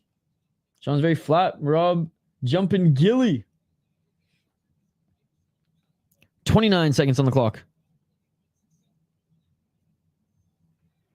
24 seconds on the clock, and O'Malley back up to his feet. Oh, and a nice left by Merab on the break. And Merab's pointing at him, dude. Merab's just having so much fun right now. Merab looks like a problem tonight. Powerful Merab. Well, I don't think O'Malley's really landed anything clean, so I think it has to be 1-0 Merab. And that is it for the first round. Yep. I mean, O'Malley didn't land anything clean, so it has to be 1-0 Merab. Even though he's landed some muffin shots there, he landed a good right. And he's got more control time.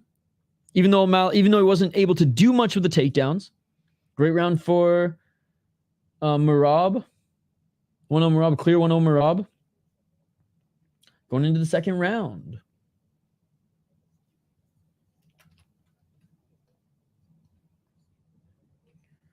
He made Merab's nose bleed. With what shot? Was it one of the jabs? Oh, yeah, he did. Damn.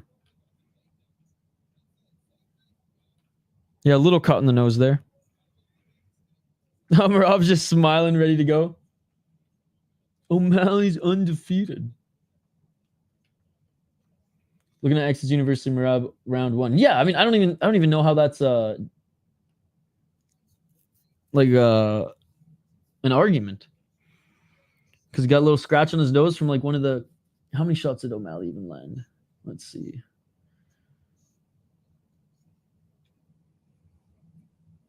I guess he landed 11 shots to 18. 18 by Merab anyways. Round 2. Let's get it all. Better grappling and ground fight from Merab. Again, you can't chirp. He did do that, but you can't you can't get into a verbal altercation where they were like chirping back and forth at each other. I won't say anything about, I was just saying Twitter has it all from Merab. No, I know. 4 minutes and 33 seconds on the clock. Like Tim didn't say like, fuck you, Aljo. Right? 4 minutes and 25 seconds. And honestly, like, I didn't really like that Tim did that. You know what I mean? I don't know. I guess it's teetering the rules there. Teetering the line. And you're going to do anything you can to win. But I don't know. I didn't necessarily like that. 4 minutes on the clock.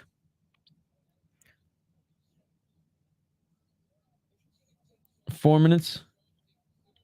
Glad you got a connection to watch some of this, King James. Good to have you in the chat here. 3 minutes and 51 seconds. Right to the body there by O'Malley. O'Malley swinging a miss with that right hand. 3 minutes and 41 seconds.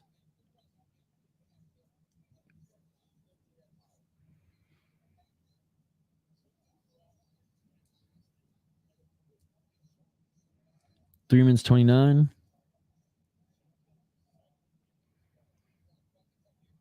And Merab again pressuring O'Malley outside the center line, and O'Malley can't get any shots in on Merab. Merab in and out of the pocket with ease. There's a right hand by O'Malley. And swing with the overhand by O'Malley, and Merab gets the takedown in deep water here. No cage walking. Tim been practicing hypnosis. Merab pulled the Khabib. Big takedown by Merab. Merab should do more damage when he mounts opponents. About to jump discount Canelo after fight. 2 minutes and 51 seconds on the clock. 2 minutes and 47 seconds. This is not a good look from O'Malley early. No, not at all. O'Malley trying to push Merab off of him here. Merab feet planted. And again, not the most devastating shots by Merab here, but he is throwing some shots in top position. Oh, and O'Malley with the up kick. Merab re-enters the guard, feet planted. Smothering game plan by Merab Dvalishvili. 2 minutes and 18 seconds on the clock.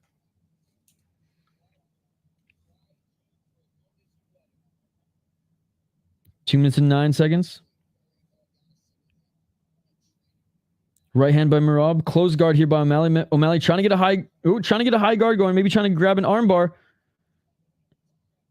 And O'Malley grabbed the glove of Merab there. Getting warned by Herb Dean. No nonsense Herb Dean tonight. O'Malley with the glove grab, clear. Expected to put up a fight early defensively. I figured Osai would struggle with Merab, held him down. O'Malley gonna get tired if he doesn't get up. It's Herb Dean's fault. It's Herb Dean's fault. Herb Dean. Merab is angry dwarf. Yeah, he's such a jolly-go-lucky guy. Merab making Sean look slow. Yep. 1 minute and 24 seconds on the clock. O'Malley trying to throw submissions up from his back here. Scrambling here is O'Malley. And Merab looking to take his back. O'Malley falls back to his back here, but looking for triangle, looking for an arm. O'Malley rolling, trying to be active here, blocking these right hands of Merab. He's rolling. O'Malley tries to get back up to his feet here. And Merab again smothering here. Ass to the mat, back to the cage for O'Malley. He's going to fall back to his back here. 55 seconds on the clock. Merab ain't easy for anyone. Sean making Sean look slow. I said he looked flat before the fight. What's up, Ron? Poke Ron. Sheesh. What's going on, buddy? Remember when that guy said we won't get the same in the main event after the co-main cursed us? Yep. 34 seconds on the clock. But I mean, this is typical UFC. Usually the title fights, especially with the 5-rounders, they're just different than hungry guys, especially like early on the fight, who just come to fucking scrap, right? Now, obviously it depends on matchup. Oh, Merab maybe looking for a guillotine here. 10 seconds left on the clock. 6 seconds. Oh! What the fuck is going on? Okay, so Merab had O'Malley in a guillotine. Merab starts taunting him. Herb Dean said something to Merab. Merab lets it go. There's still time on the clock. And then O'Malley runs there and tries to friggin' throw a punch at Merab. He kissed him. Oh my God, dude. So dumb from Merab. Yeah, title fights are more reserved. O'Malley swung at him. This is actually a crazy title fight. Yo, what's up, Waleed? Merab winning the first 2 rounds. Bro. Totally Merab's fault if he got KO'd on that. Sal will get going at some point, and Merab has a habit of getting caught. Merab's having too much fun in there.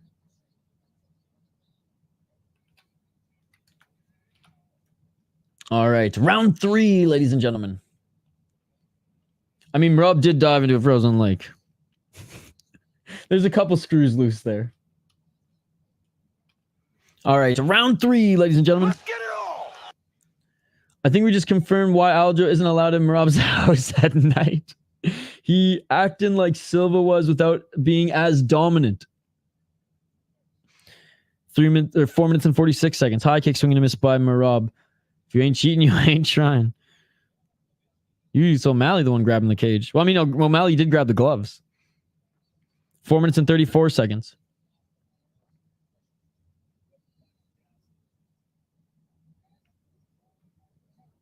O'Malley swinging a miss to the body. Both these guys are excessively confident. 4 minutes and 19.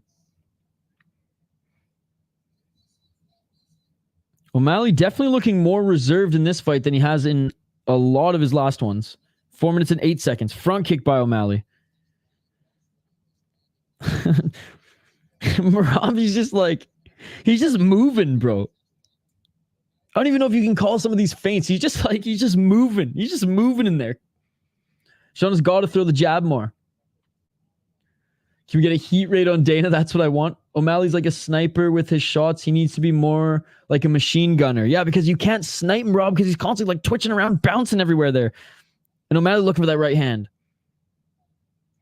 No, but that's a good point. Step back left by O'Malley. Good job defending the single leg, but then Merab just literally bum rushes him and pushes him up against the cage. Nice knee to the head there by Merab. See, if we were allowed real MMA rules, Merab could knee O'Malley in the face right now, but it is what it is. Dana's probably fuming right now. No, King James. A lot of people in the chat did. I'll show you a machine gun forever. Oh no, 3 minutes and 8 seconds on the clock. Merab, knee to the body here. 3 minutes and 2 seconds on the clock.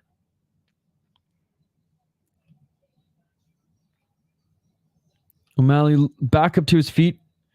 Oh, knee to the head. 2 minutes and 46. That second one might have been grounded, but you know what? I'm okay with it. It's legal in my books, baby. 2 minutes and 36 seconds on the clock. Hey, that second one might have been illegal, but it should be legal, so give me more of them. 2 minutes and 27 seconds on the clock. Merab's wearing on him. Still think it's one of those flip a coin fights. There was a lot of ones that could have gone either way. He was grounded. Attaboy, Merab. Attaboy. Merab actually likes to fight. Merab absorb Jan's the worst attribute. Best attribute. 2 minutes and 5 seconds on the clock. What's up, Ashish? Merab up thus far. Come on, Merab, win this. 1 minute and 55 seconds on the clock. Oh, and Sterling looking for a knee there. Merab tried to land the single leg, and O'Malley, again, good job defending it. Merab fighter confirmed. Jan Bear O'Malley point blank. What the fuck is going on tonight? Now O'Malley not throwing anything. Did I say Sterling? I meant O'Malley looking for a knee. Sorry. It's funny because I didn't even have Aljamain Sterling on my mind. I must be just getting tired. Low blood sugar. Need to eat. I don't even think I'll have enough time to go work out between this and the deep stream. At this rate, two champs lay and pray. Merab better not let judges determine the outcome. Looks like he's going to have a short title reign. Young Eagles, terrible style matchup for Merab. Coffee deprived. That is true. I haven't had any coffee during this stream at all. I'm saving it for the deep stream in, I guess now 2 hours? 42 seconds on the clock. Nice right hand there by Merab on the break there. He's trying to get the single leg for O'Malley. Single leg on O'Malley.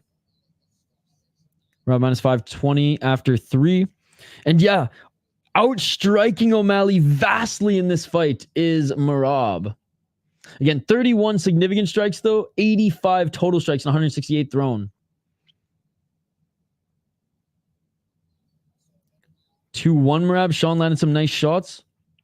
Merab is way too content with embracing opponents. Well, I mean, that's his style. That's what got him here, and it is mixed martial arts. Oh, a nice knee by O'Malley there. 5 seconds on the clock. Fuck 6 O'Malley way hesitating when you can pepper him.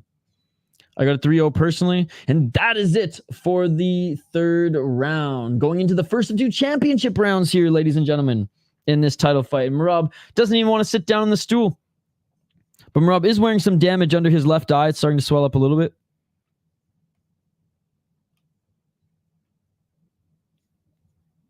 But not too much. Not too much. I got Merab 3-0. That was Sean's only round. Merab actually winning. Oh, yeah. Say what you will about Bisping. He knew how to put a fist on a face and chest. Come on, Merab. Bring this home. Cooks aren't supposed to be champions. He's not. Is he also a cook?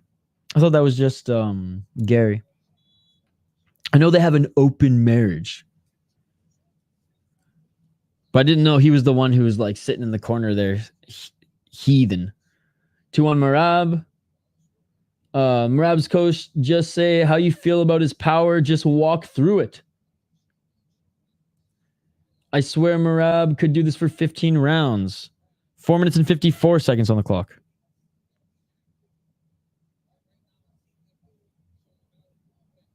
He's like a Craig Jonzi. Merab, what's up, Cena? I swear Merab could do this for 15 rounds, right? 4 minutes and 38 seconds on the clock. Right to the body by Sean. Low kick by Merab. Merab again pressuring O'Malley outside that center line. O'Malley switching stances here. Sean going to the body again, doesn't land clean. I need Merab's conditioning routine, right? Sean is allowing him to dictate the pace. Apparently he doesn't do a lot of like weightlifting or anything. He just like trains. Merab dropped to minus 270. I'm seeing demons. Merab has his nose turned to the right. At this rate, Colby was outlanding him in the last fight. Oh, right hand by O'Malley. 3 minutes and 51 seconds. And Merab looking for the takedown, and he gets it. Beautiful, beautiful. Takedown there by Merab. O'Malley with the elbow from the bottom. 3 minutes and 38 seconds on the clock. Fight smart, Merab. Fight smart. Maybe the nose to the right is the secret. My nose is pretty fucked, so maybe I just need to further break it a little bit more. Merab, 2 rounds to Sean 1. So reluctant to release his hands for fear of takedown. It's not even that. He's just looking for the big sniper shot. And he's trying to land shots to the body. But maybe it's fear for the takedown. Cut Merab. Did he cut his eye? We'll talk to the bat. 3 minutes and 4 seconds on the clock. Seems like O'Malley has taken a few steps back in terms of skill set. I don't even think it's skill set. It's just hesitancy. 2 minutes and 54 seconds. Like he's been good at getting back up to his feet. He has defended a few takedowns, right? A few single legs. Even in deep water, he was able to get back up to his feet in the last round. And he threw, say like here, push it. Didn't get back up to his feet there, but not like super complacent just off his back. But Merab landing some elbows here. And this is the most damage Merab has done in the top position this entire fight. So this is huge. Big right elbows by Merab. 2 minutes and 28 seconds on the clock. Yes. I think he cut his eye and his ear. By the way, big shout out to Habbo. He's been in the stream a lot, like a bunch of you guys throughout this entire stream. So I appreciate you. Sean just looks like you don't give a shit. My best history of getting rocked before waking up. It's just hard for O'Malley to get away from Merab. Merab is great at overwhelming him right now, and he's constantly moving. So it's hard for O'Malley, again, when they're on their feet, to land that snipe shot or to land those combos. Whereas like Chito Vera was like standing right in front of him, right? And Piotr Jan was willing to fight right in the pocket. Taking the title to make me smile. Yeah, bro. This is why fighters are just looking more and more sus in the UFC. 1 minute and 41 seconds on the clock. When it comes in waves, this isn't kickboxing, right? So it's part of the game. 1 minute and 31 seconds. And credit to Merab, he has landed some good ground and pound in this round. O'Malley back up to his feet here. Body lock still employed here by Merab. 1 minute and 22 seconds on the clock. Nice knees by Merab.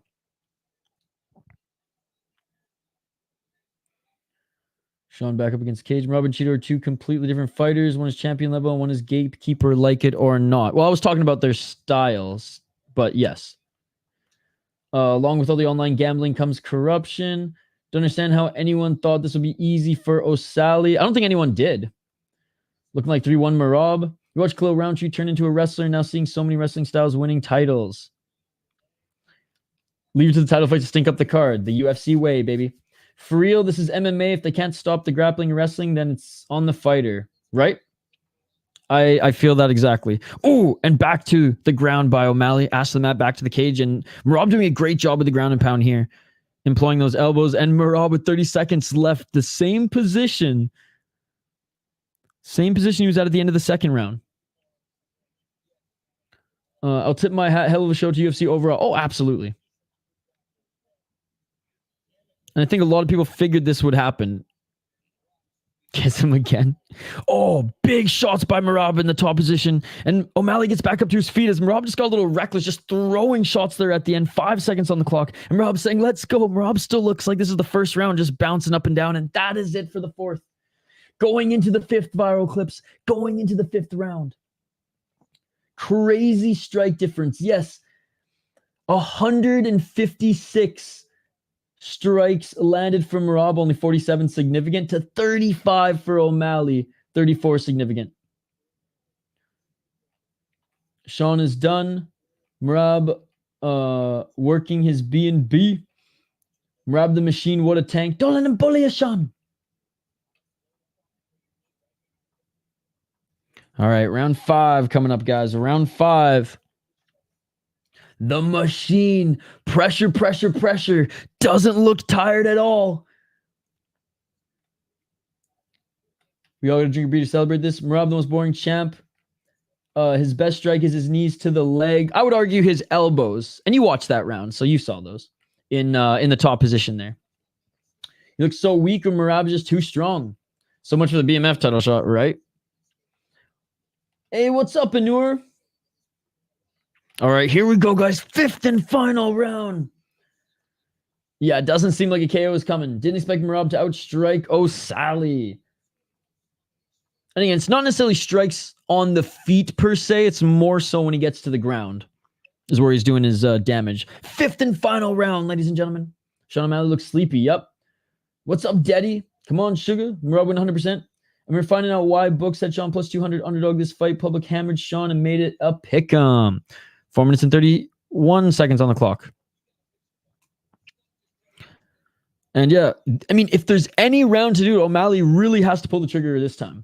Thought O'Malley was going to be quicker and sharper, though. Yeah, that's true. Even if Merab was going to do this all 5 rounds, it just seems like, yeah, O'Malley doesn't have that, like, fast twitch movement that he showed in his last fights. But again, Merab maybe making him look slow here because he's fucking buzzing around.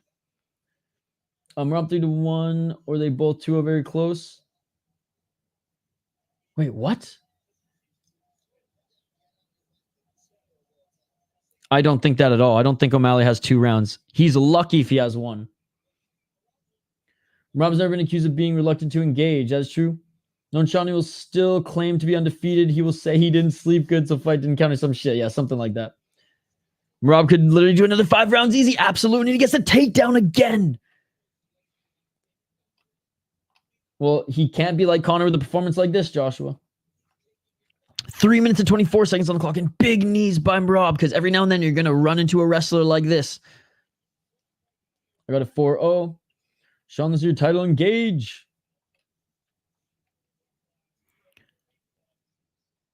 And in this round, again, 38 significant strikes for Merab, only 2 for O'Malley. Fat lady singing.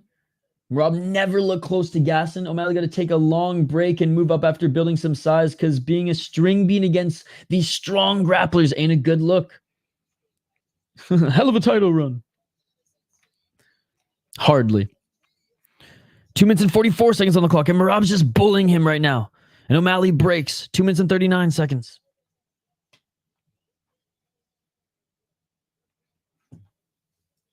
Two minutes and 32. And O'Malley with the left. 2 minutes and 26.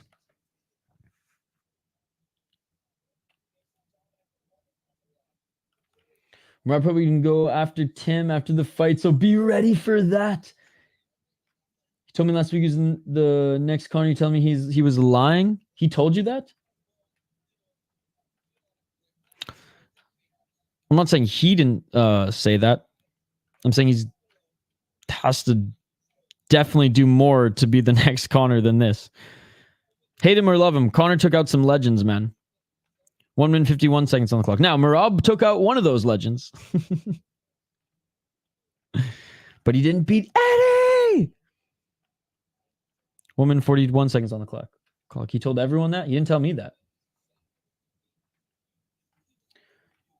You had him against the cage and then you walk away. Merab just slipped and Sean didn't even throw a punch to capitalize on it. He looks defeated, man. He said if he won the fight, he was bigger than Conor. Ha! O'Malley doesn't want to win. Doesn't look like it, man. 1 minute 22 seconds on the clock. This is where you got to show urgency. And O'Malley's not showing any right now with 1 minute and 18 seconds left. And it is an amazing weapon. Oh, and O'Malley hurt him. Uppercut by O'Malley on the way in. And a kick to the body there by O'Malley. I think that's what hurt him. 1 minute on the clock here. Merab looking for the single leg. If he gets this, it is all over. O'Malley has done a good job defending the single legs tonight. Merab has had better... Oh, another knee by Sean. Merab has had better success with the body lock takedowns and the double legs. Merab looks up at the clock here. 43 seconds left. What the fuck was that? Relax. 37 seconds on the clock.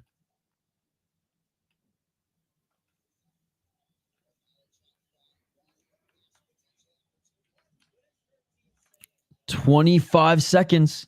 Herb Dean's calling for action here in the final 23 seconds. That is hilarious. Merab started 0-2 in the UFC. What a story so far. Absolutely. 11 fights and he's going to be champ. 12 seconds. Left hand by O'Malley. 9 seconds. Right hand by Merab and he gets the final takedown. Dude, it is fucking over here. We got a new champion. We got a new champion. My guess about Sean versus Merab being like Valentina versus Grasso was right, and that is it, ladies and gentlemen. That is it. And already on the cage here, Merab knows. Merab knows. Oh, he wants to... Who does he want to shake? He wants to shake someone's hand. Hope the judges rob him. I don't think they can, man. I don't think they can with... no, Mally is ass. Terrible for the sport of champ like this. I mean, Habib was champ for a while. Wasn't terrible for the sport. Again, it's part of the sport, and he looked amazing. He employed his game plan to a T. He outstruck O'Malley. What if I told you? What if I told you, sir, who doesn't like grappling, clearly, that he landed 174 strikes and threw 304? Would you believe me? Ty O'Sally just didn't have an answer for Merab's aggression. It's one thing to be dominant. Sean let that happen completely. That is true. He landed elbows too. It's like you're not even watching the fight, my man.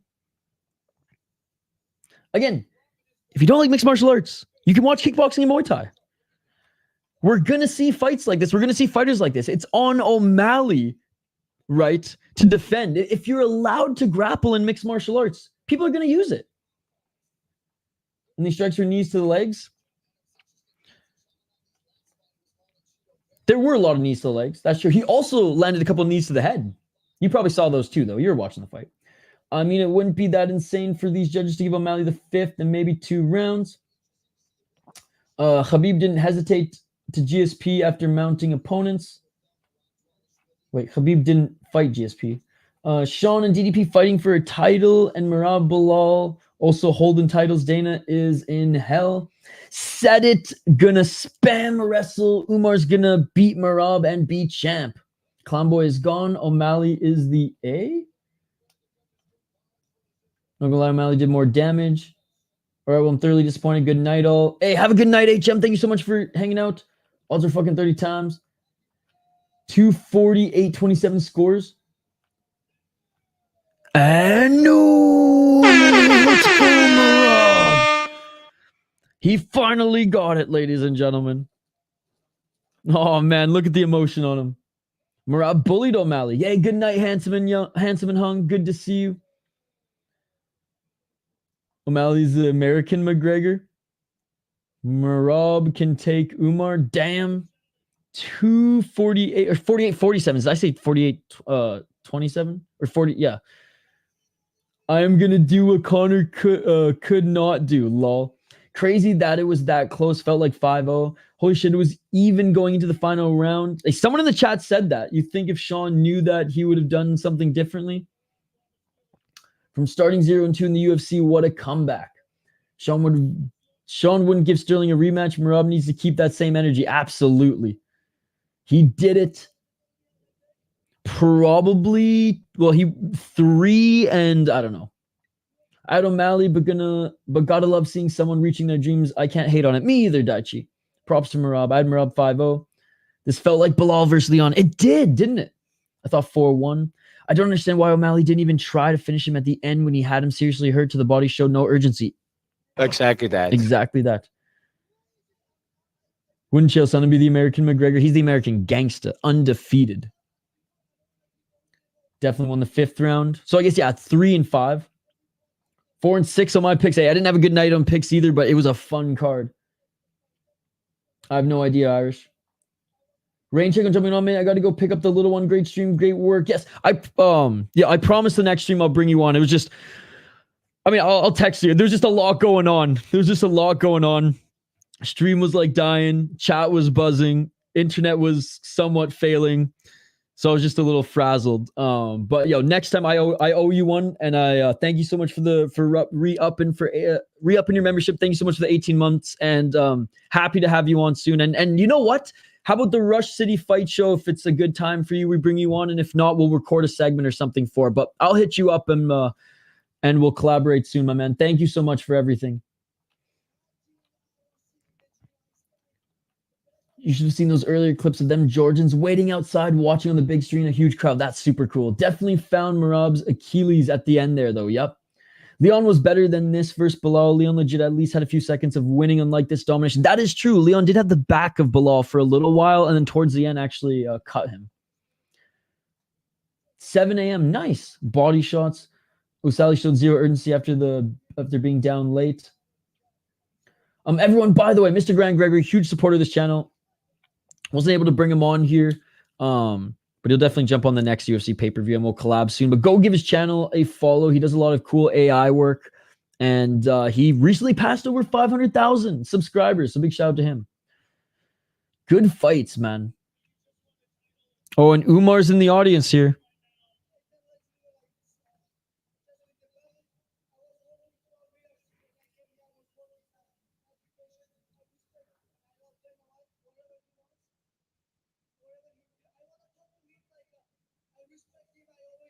Rob saying he's respects Dana White.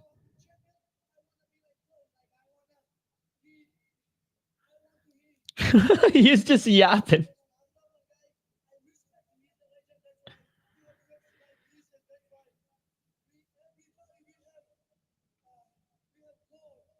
I don't know what he's trying to spit out here, but he's really trying to let us know something. See you later, handsome and hung. Peace, boys, before I turn into hockey from home. Okay, I think what he was trying to say was how I respect Dana White. He found me on Dana White's looking for a fight. He brought me into the UFC, and look at all of this. See you later, King James. Ellen My O'Malley decision plus 400. He looked a lot worse than expected. O'Malley's the next Conor McGregor. Lol. Had him Merab 3-2. Sean. A la Mexico. Merab versus Usman now, likely. No point to going to sleep now. He shook off Umar. Got 4 of my picks correct. I'd love it if Merab tries to fight Figgy instead. That would be hilarious. Be like, well, O'Malley got to fight Cheeto. It's the Machine Show. He won't even say Usman's name. That's hilarious. He's scared to death of Umar. Any rational fight fan had to know a wrestler was going to dethrone O'Sally. Young Eagle, about to see why he's my number 1. Dude shit right up when asked about Umar. He's scared to even talk about Umar.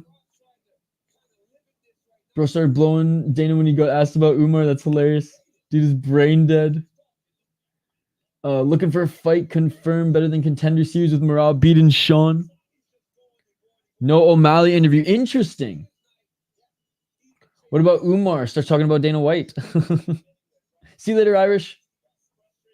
He's not out wrestling Umar. Pantoja, Merab, Mosvar, Islam, Bilal, Hamza, and Jelton Almeida double champ is coming.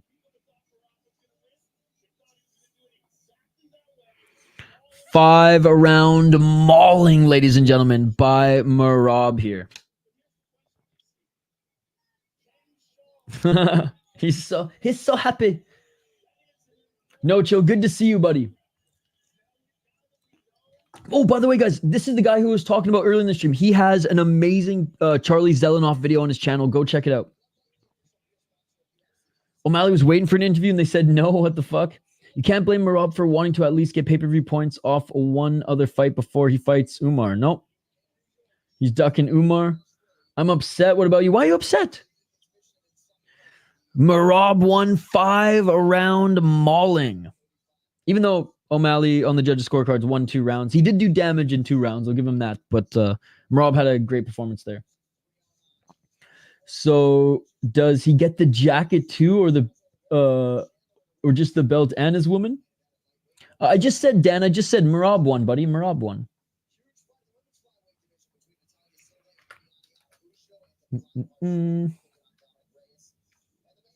Oh, yeah. Anthony Smith's fighting Dominic Reyes coming up. Oh, I wholeheartedly just... You didn't like the Sphere stuff? I thought it was super cool. It definitely exceeded my expectation. Now, I set expectations low, or I don't even want to say low. I set my expectations realistic, while a lot of MMA fans set UFC expectations too high. It definitely exceeded my expectation. Merab loses to Umar, but he has the best chance in that division, if anything. Glad he won, but Joe, Dana, Umar, and the fans will force him to fight Umar. Chris Wyman, Bo Nickel vs. Paul Craig. Really? Geez, that's a layup. I don't know, Brandor. Are you still... I mean, Bo Nick. I mean, I do think Bo Nickel's gonna win, like early prediction. But if Bo Nickel's gonna try to take him down. And what does Paul Craig do best? Submissions off his back, baby. The Sphere was badass. People are haters. Yeah, I thought it was great. Gotta hate Sean. The Tomb Raiders was BS. Dumb. 25 mil. I think you set your expectations way too high, dude. Honestly. Sean is a clown after making fun of Bilal height. He got humbled. I mean, Bilal's height or Merab's height, you mean? I mean, triangle choke after the double leg. I thought it was awesome tonight. Maybe, bro. Like I said, I'm picking Bo Nickel to win, but I thought it was a good night too. Most of the fights delivered. Obviously, it's UFC, so the co-main and main weren't super entertaining, but for the most part, the fight was good. Yeah, Bo opens -200. Paul Craig line was +1,000. I've never seen a line open at that ever. I had low expectations for the Sphere, and it was insanely good. Dude, Fidges with another donation with the 6 euros. Thank you so much. What is that now? 30 fucking... I don't even know. He had 22 bucks. Bro, 28 euros. Thank you so much. Fidges. Appreciate you. God, thank you so much. Wow. You've gone above and beyond this stream, and I really appreciate that. Thank you so much for the donation. Seriously, you did not have to do that. Appreciate all you guys hanging out with us here. Shithead with the donation as well. Meridian Heights with the $5. Classy Nasty with the $7. There's another one up here by Classy Nasty. Mr. Grant, 18 months. I'm renewing his membership. Thank you so much. There's the other one by Classy Nasty. Thank you, guys. Thank you. Surprised to see Dana wanting Umar to take over since they already got one champ from Khabib's camp.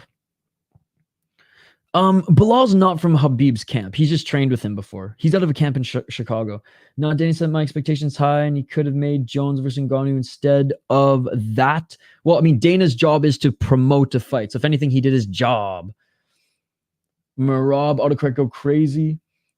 And I bet every fight, every promotion.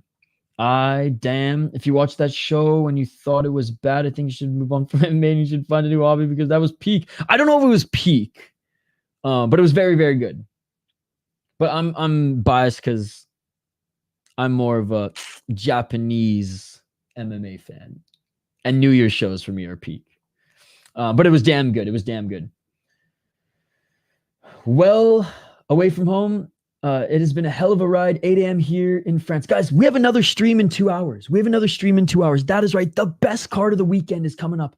The best card of the weekend is coming up here.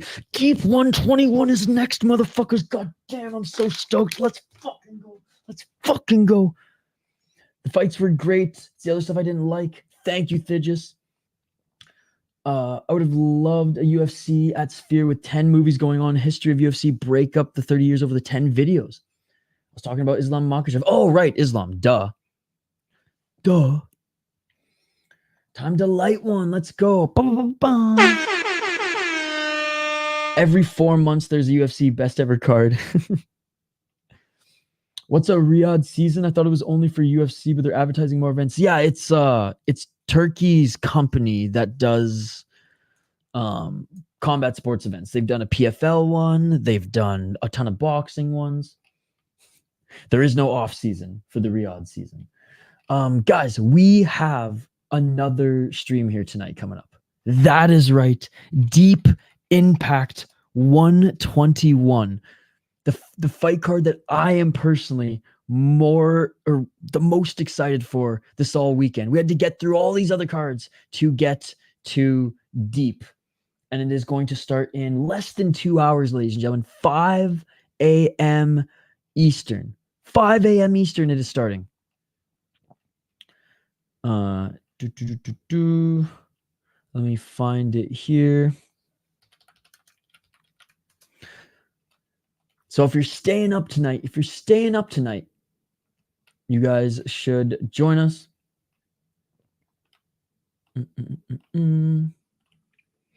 Wait, is it tomorrow? Oh my goodness.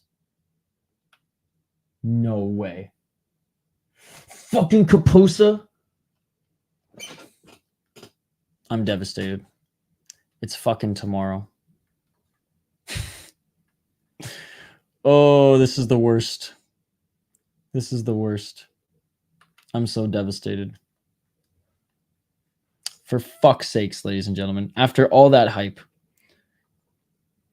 Literally, Tapology and Kaposa had it listed tonight. Or I guess right now. Oh, I'm literally going to fucking blow my brains out. This is the worst thing ever. Well, at least I get to go to sleep and we have more fights tomorrow. I'm literally gonna fucking cry, boys. Oh, I'm so fucking sad. Well, I guess join me tomorrow for Deep, for fuck's sakes. Oh my god, I'm so fucking pissed right now. At least I get some sleep, right? That was just UFC with average WWE pay-per-view production. I don't think it was I think it was way better than WWE pay-per-view production. You hating No Chill. Again, I feel like you set your expectations way too high, brother. But glad you enjoyed the fights. What's up, Brandon? Oh, I'm so sad the striking is. Diego Lopes is fighter of the year. What's up, Marta? Anything good on Sunday? Yeah, fucking Deep, bro. Fuck. Well, I guess it's Monday, so there's not really anything Sunday. Oh, I'm so pissed. What time tomorrow? Well, I guess technically Monday at 3:35 a.m. my time, so 4:35 Eastern. Oh, Brendan, by the way, thank you so much for hanging out, brother. Yeah, what do we got tomorrow? Dude, honestly, guys, I double-checked. Tapology and Kaposa had it for tonight. That's annoying. All right, what's coming up tomorrow? Let's see what's coming up tomorrow. Or I guess today. I swear, boys, I fucking double and triple check this. O'Malley 2, 4, and 5. What's up, doctor? Good to see you. JK. Oh my goodness.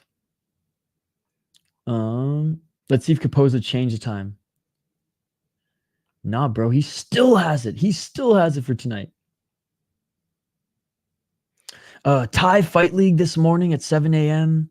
And then there's IUR Fighting Championship as well, which is Northern Ireland Fighting Championship, and that's at 1 p.m. Eastern.